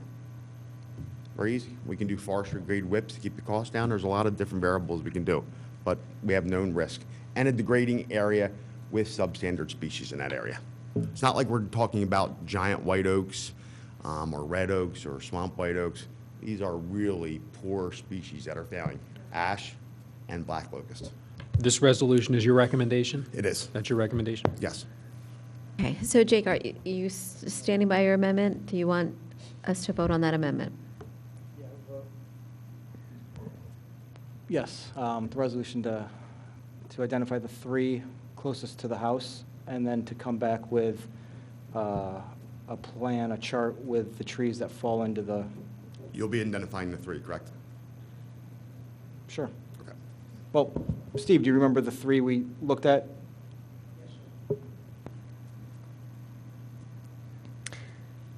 Okay, so the 3 closest to the house, and then coming back. And then come back with a plan for the trees that would fall into the, that would be in the fall zone of a property. Okay. Can we state the formal motion, and if there's a second, please? I have no idea what I'm voting on. I seconded that already. I don't know what I'm voting on. He's saying identify the 3 that are in the immediate, and then come back with a plan to show the rest of them that could fall, and we'll vote on it again. Okay. Let's So call it. We all got 20 those- minutes left. All Let's those go. in favor of the amendment put forth by Commissioner Abel, please indicate by saying aye. Aye. All those opposed? Nay. Motion fails, 3 to 4.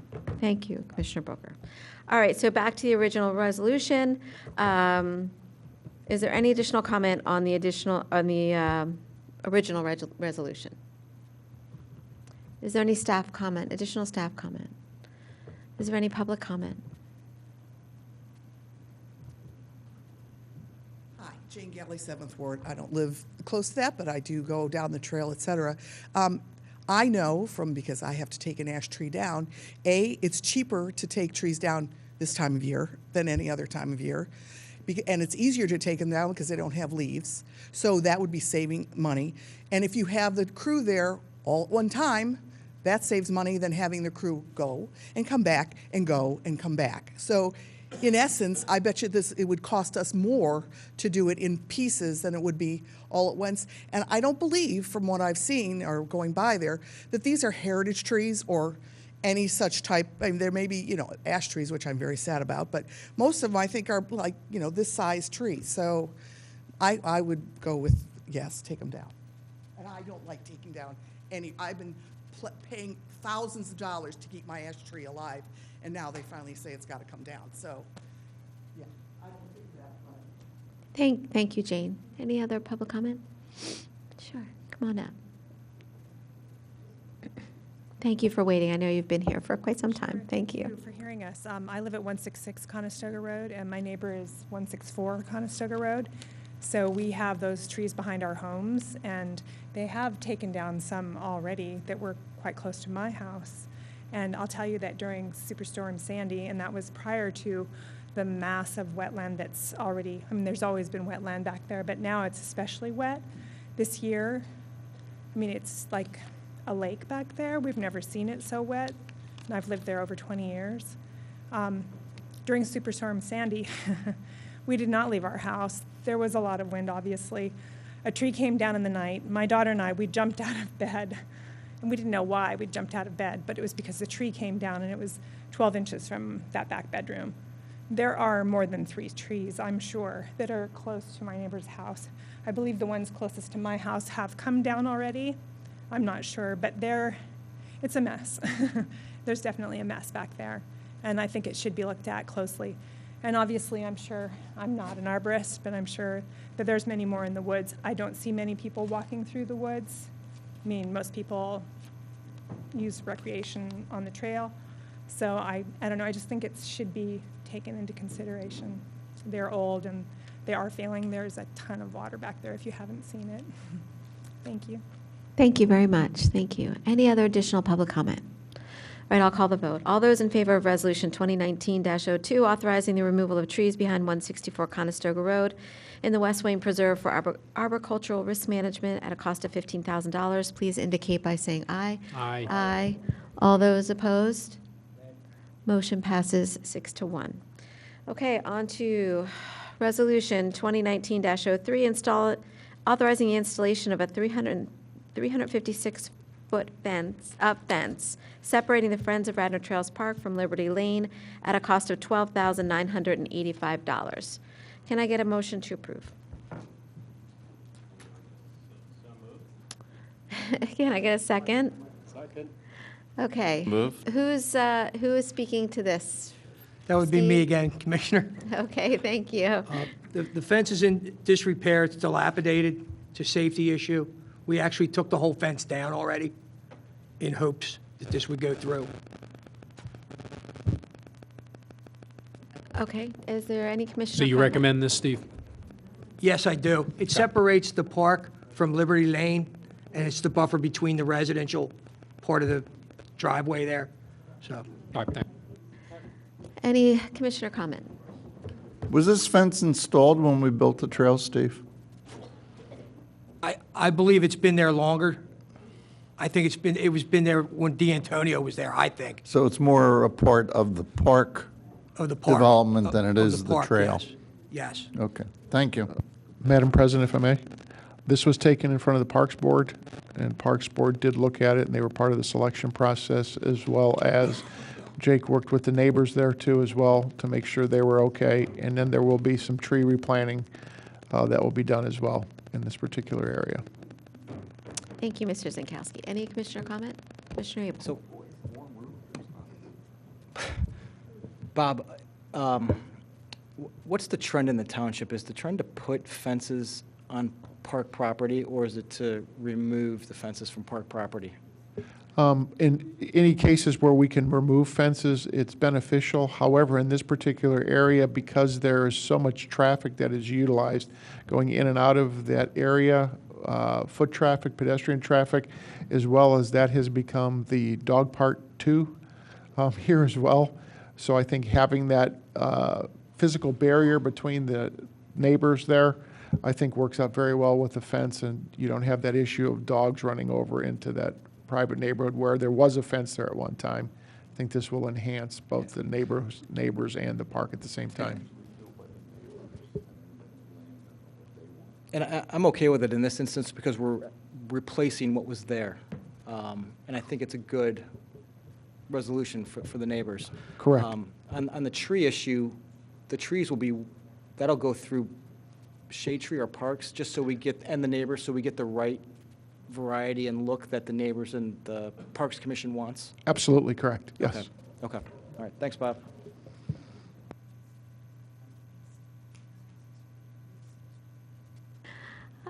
Okay, any additional commissioner comment on this?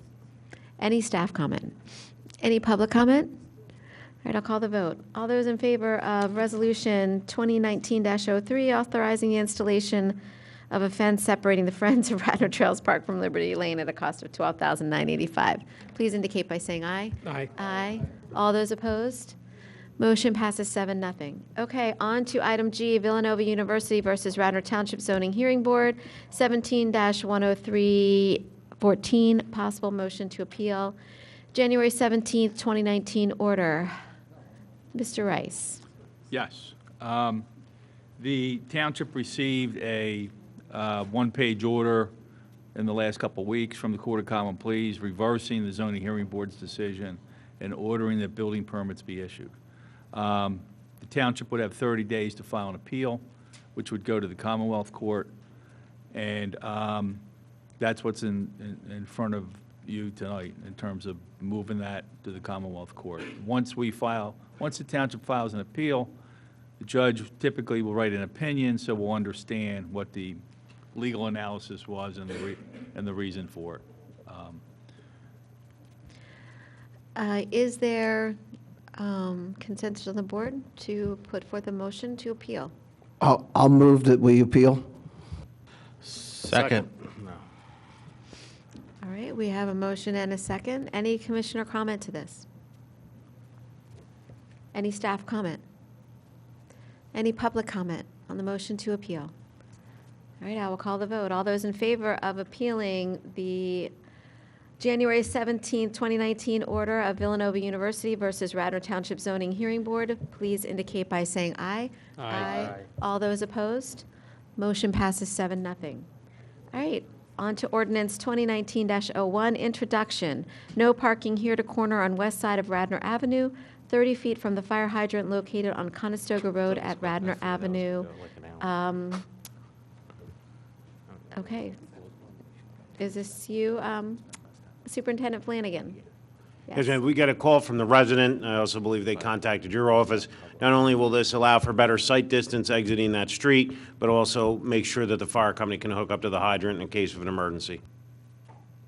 Can I get a motion to introduce ordinance 2019-01? So moved. Second. Any commissioner comment? Because this is actually my ward. So I spoke to Jane, who's right there in the audience, and she's been leading the charge here. And my whole thing is, if the neighbors don't mind, if is the manager here? No, he stepped out. Superintendent Flanagan, if maybe letters could be sent out to the residents, just allowing them, and if there's. Are you talking about Radnor, the Radnor Road, the fire hydrant? The parking on the fire hydrant? I'm sorry, We're I on got the wrong. H. Okay, I got the wrong one. Okay. It's late. It is late. It's We're on late. H. I'm like, wait, what's he talking about? That's my ward. Now. I'm like, wow, I didn't even know Jane lived there. Sorry. All right. Is there any commissioner comment to the introduction of ordinance 2019-01, which is item H? Any commissioner comment? Is there any staff comment? Any public comment? All right. All those in favor of introducing ordinance 2019-01, please indicate by saying aye. Aye. Aye. All those opposed? Motion passes 7-0. Now we'll move on to item I, ordinance 2019-02, introduction, no through traffic on Woodland Court at Eagle Road. Superintendent Flanagan? Thank you, President Borowski. We were contacted by a resident who went to the Staff Traffic Committee and requested relief during the congested times and through traffic. Ferriston Road appears to be a cut-through based on avoiding a traffic light. We request you consider this ordinance for introduction. Can I get a motion to introduce ordinance 2019-02? So moved. Second. Any commissioner comment? Sean, did you want to comment, or you're good? Okay. Oh, okay. Is there? Wait, Sean, isn't isn't this your ward, or is Woodland this Court? Is this the first ward, or is this? Oh, this is North Wing. Woodland Court at Eagle. Oh, all right, at Eagle. Okay. So who initiated this request, Chris? Superintendent Flanagan. I'd have to go back and check the specific name just to make sure I have it correct. I have to. Woodland Court and Eagle Road, that's right at the that's right at between First and Second Ward, isn't it? Woodland Court? It's by Cabrini? The back of the Valley Forge, the U-shaped. So, I'm thinking of a different place then. So their complaint is people cutting through because of trying to avoid the traffic light during the rush hour times. Where are they cutting from and to? Specifically, they just said various, depending on which way the traffic was backed up, either on Eagle Road, could be Radnor Street, any of the feeder streets that they would use. So they're going east on Eagle Road and they're cutting through Woodland to go to Upper Gulf or to go where? So, no, actually, the problem is that people are going down Woodland Court, not realizing that it is not a through street. They get to the end of the road and they realize they've got nowhere to go, so they turn around and then they zip back out at 1,000,000 miles an hour, or they go flying down at 1,000,000 miles an hour, come to a screeching halt at the end of what is just a cul-de-sac, and then they have to turn around and go back. So this is just a, no through traffic sign because there is no through traffic. So we're basically stating the obvious. Not to some drivers, but yeah. Okay, so putting up a sign to state the obvious. So we have a motion to introduce this ordinance. Any other commissioner comment on this? Any staff comment? Any public comment? All right, I'll call the vote. All those in favor of introducing ordinance 2019-02, no through traffic sign on Woodland Court at Eagle Road, please indicate by saying aye. Aye. All those opposed? Motion passes 6-0 with Commissioner Nagel off the dais. Item J, Resolution 2019-07, purchase of 3 new Radnor Township police vehicles. Superintendent Flanagan? This is, just to be very specific, this is replacement. We're not adding any new cars to the fleet. These are standard fleet vehicles that'll be traded in. Why didn't we have this in consent agenda? Typically, we have that. Is there something special about this? There's nothing special about this. I was delayed in getting this to Jennifer to Stefano. Can I get a motion to approve Resolution 2019-07? So moved. Second. Any commissioner comment? Any staff comment? Any public comment? Is it in the budget, or is this is budgeted, you're saying? That is correct, Commissioner. It's part of the approved capital budget.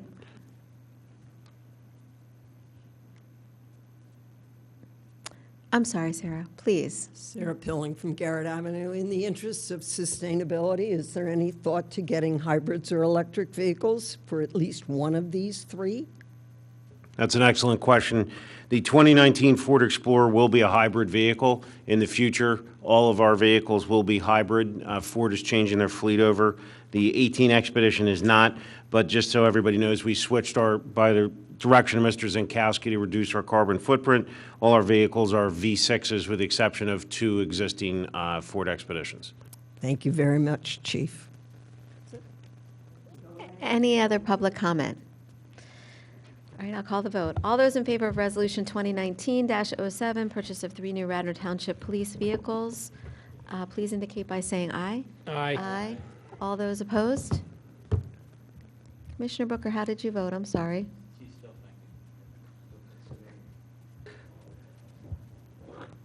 Abstain. On what grounds of abstention? You can't abstain just for the heck of it. Present. Excuse me? Abstain. Let's move on. All right, my suggestion, we have 5 minutes left. My suggestion. Wait a minute, so motion passes. I don't know, 5 to, no, there's 5 of us. There's 5 of us, thank you. 5-0 with 1 abstention and Commissioner Nagel off the dais. All right, we have 5 minutes left. My suggestion is lose the new business items until the next meeting, and let's do public participation. So I just have one quick thing. under the library, I just want to let everybody know, make everyone aware, they are embarking on their strategic plan, and they are going to be having a series of meetings. They're going to first reach out to the commissioners for commissioner input. They're going to be having a public meeting. Those are going to happen in February, and I don't have the exact date, but just be aware, you're going to get invited, and it's the hope of the library board that everyone will attend and participate. And just my one item here, commissioners are meeting with Bob. Bob is a very busy person. He's got 125 people, $40 million entity to run, and it appears that he's the commissioners are taking his time to meet every week to talk about I don't know what, because there's private meetings. I make every effort not to take up Bob's time every week, and if other people are, then make it available to the rest of us on the board. Maybe I can join and we can have a couple of people talk at once, or at least we know what it is. So that's my issue. If the commissioners would like to explain why they have to have a lot of private meetings and take up Bob's valuable time when he's trying to run a township, then explain it. But otherwise, we should either disclose it or we should try to curtail that. That was my issue there. Okay, so we don't need to move that to the next agenda then. And the other three items, I'm sorry, Commissioner Abel. Before we leave, can I just ask Steve, and hate to put you on the spot, if you could give a 30-second update on the incident that happened along South Devon on Sunday morning? Yes, sir. So fire department was contacted. I was contacted. There was a smell of fuel in the stream that runs behind the homes along South Devon. Radnor Fire Company and Chief Joe McGuire did a great job. They had traced to where the leak had come. It was an outside heating oil tank. They had placed booms in the stream. I walked the areas with Chief McGuire. There were some booms placed further downstream. All was contained. I did not see anything other than a small sheen area. They used some mats to wipe that up. A police incident report was generated by Radnor Police. That police incident report was forwarded to DEP. I was required to contact them by law because of the pollution incident. So right now it's in the hands of DEP. The homeowner was spoken to by Chief McGuire, myself, and the police, and I did let him know that there could be costs coming to him, and I directed him. I said, whatever happens, you need to get this cleaned up immediately. We're going to have a precipitation event. We don't want this to occur again. He did reach out to me today, said he had cleaned up things that were laying around, and he found some other things he needed to address in relation to the heating oil tank. So that's where we stand at this point. Did it rupture, or was it overfilled? There was evidence that it had run out of fuel, and the resident was pouring the fuel in, so you could see the staining on the tank, and apparently the valve at the bottom of the tank that hooks into the line was leaking also, which are both addressed. Was it more than 5 gallons? I don't know, Commissioner. I don't know when the leak came, but I did not see a huge impact to the stream. I did not perceive any fish kill, and as I walked further downstream, I didn't get the odor. But the RFC was great in being proactive and putting the booms well downstream. The last one placed was on West Wayne Avenue, where the stream crosses under. Thanks, Steve. Okay. Thank you. Is there anything else? All right. Public comment.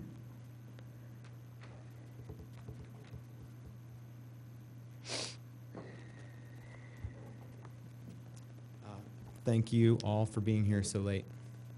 I'll try and be brief. I heard some comments about infrastructure from PennDOT, concerns about trees. There's an infrastructure piece that is not owned by the township, but it runs right through the middle of it. 8,000 cars drive on Sproul Road. I live right at 551 by the golf course entrance, at 555 right by the big bend in the road where the red wall is, and there's a culvert 5 feet wide by 4 feet tall. It was placed into the ground approximately 1960. 30% of the invert of that culvert, which is made out of corrugated galvanized steel, has rusted away. Scour, massive volumes of water has removed the earth from beneath this culvert. If you go down the road, you'll see 2 parallel lines on the road running parallel to the culvert. there's an indication that this particular feature will collapse. I believe that someone should press PennDOT to come out and do a study. I was told by Tony Goreski that I needed something called a TIP study. And he told me that I needed political support from people like Lisa Borowski and all of you to help push them to get this funding to study the area. Now, I don't understand how that is really necessary. PennDOT seems to have access to millions and millions of dollars, but they need thousands of dollars to do a study like what Mr. Norsini and you guys passed today for Earls Creek, which in fact, I think only like 10% of the entire area surrounding Earls Lake is actually Radnor Township, yet you guys are going to spend $20,000 on it. So I don't need anybody to open a wallet. I just need someone to get PennDOT to go down there and try not to have a catastrophic failure whereby the road will just one day cease to exist for a moment in time until they have to replace that culvert. And I appreciate all of your time and everyone being here for so long. And if anyone can do anything for the situation, it's absolutely critical. You can go there and you can look with your own eyes and you can see that there's nothing at the bottom of that culvert. And it will fail. Can you take some pictures and then email them? I'm sorry, thank you. I've sent pictures to Ms. Borowski. And I have a video and I have a video of pictures. the August 13th event, and it looks exactly like a whitewater rafting, like you could have taken a boat down it. And So- I gave the gentleman my card. I'm going to go out there and meet him this week and see if we can pressure PennDOT to address this as a maintenance issue, not as a traffic improvement project. Also, there's significant stormwater issues. There's over 5 different subsurface stormwater drains that are not PennDOT's issue, which is why they're probably ignoring the entire thing, because some of it actually does correlate to what you guys do, and some of it is theirs, and all of it happens at that specific spot, and that's called the Ramsey Run. It's on that map over there from 1870, and it's an important feature. It's been there, and the road's been going over it for 140 some years. So thank you very much. Thank you, and thank you for waiting till the very end, the bitter end. Is there any additional public comment? All right, may I get a motion to adjourn? So moved. All those in favor? Aye. Good night, gentlemen. Thank you.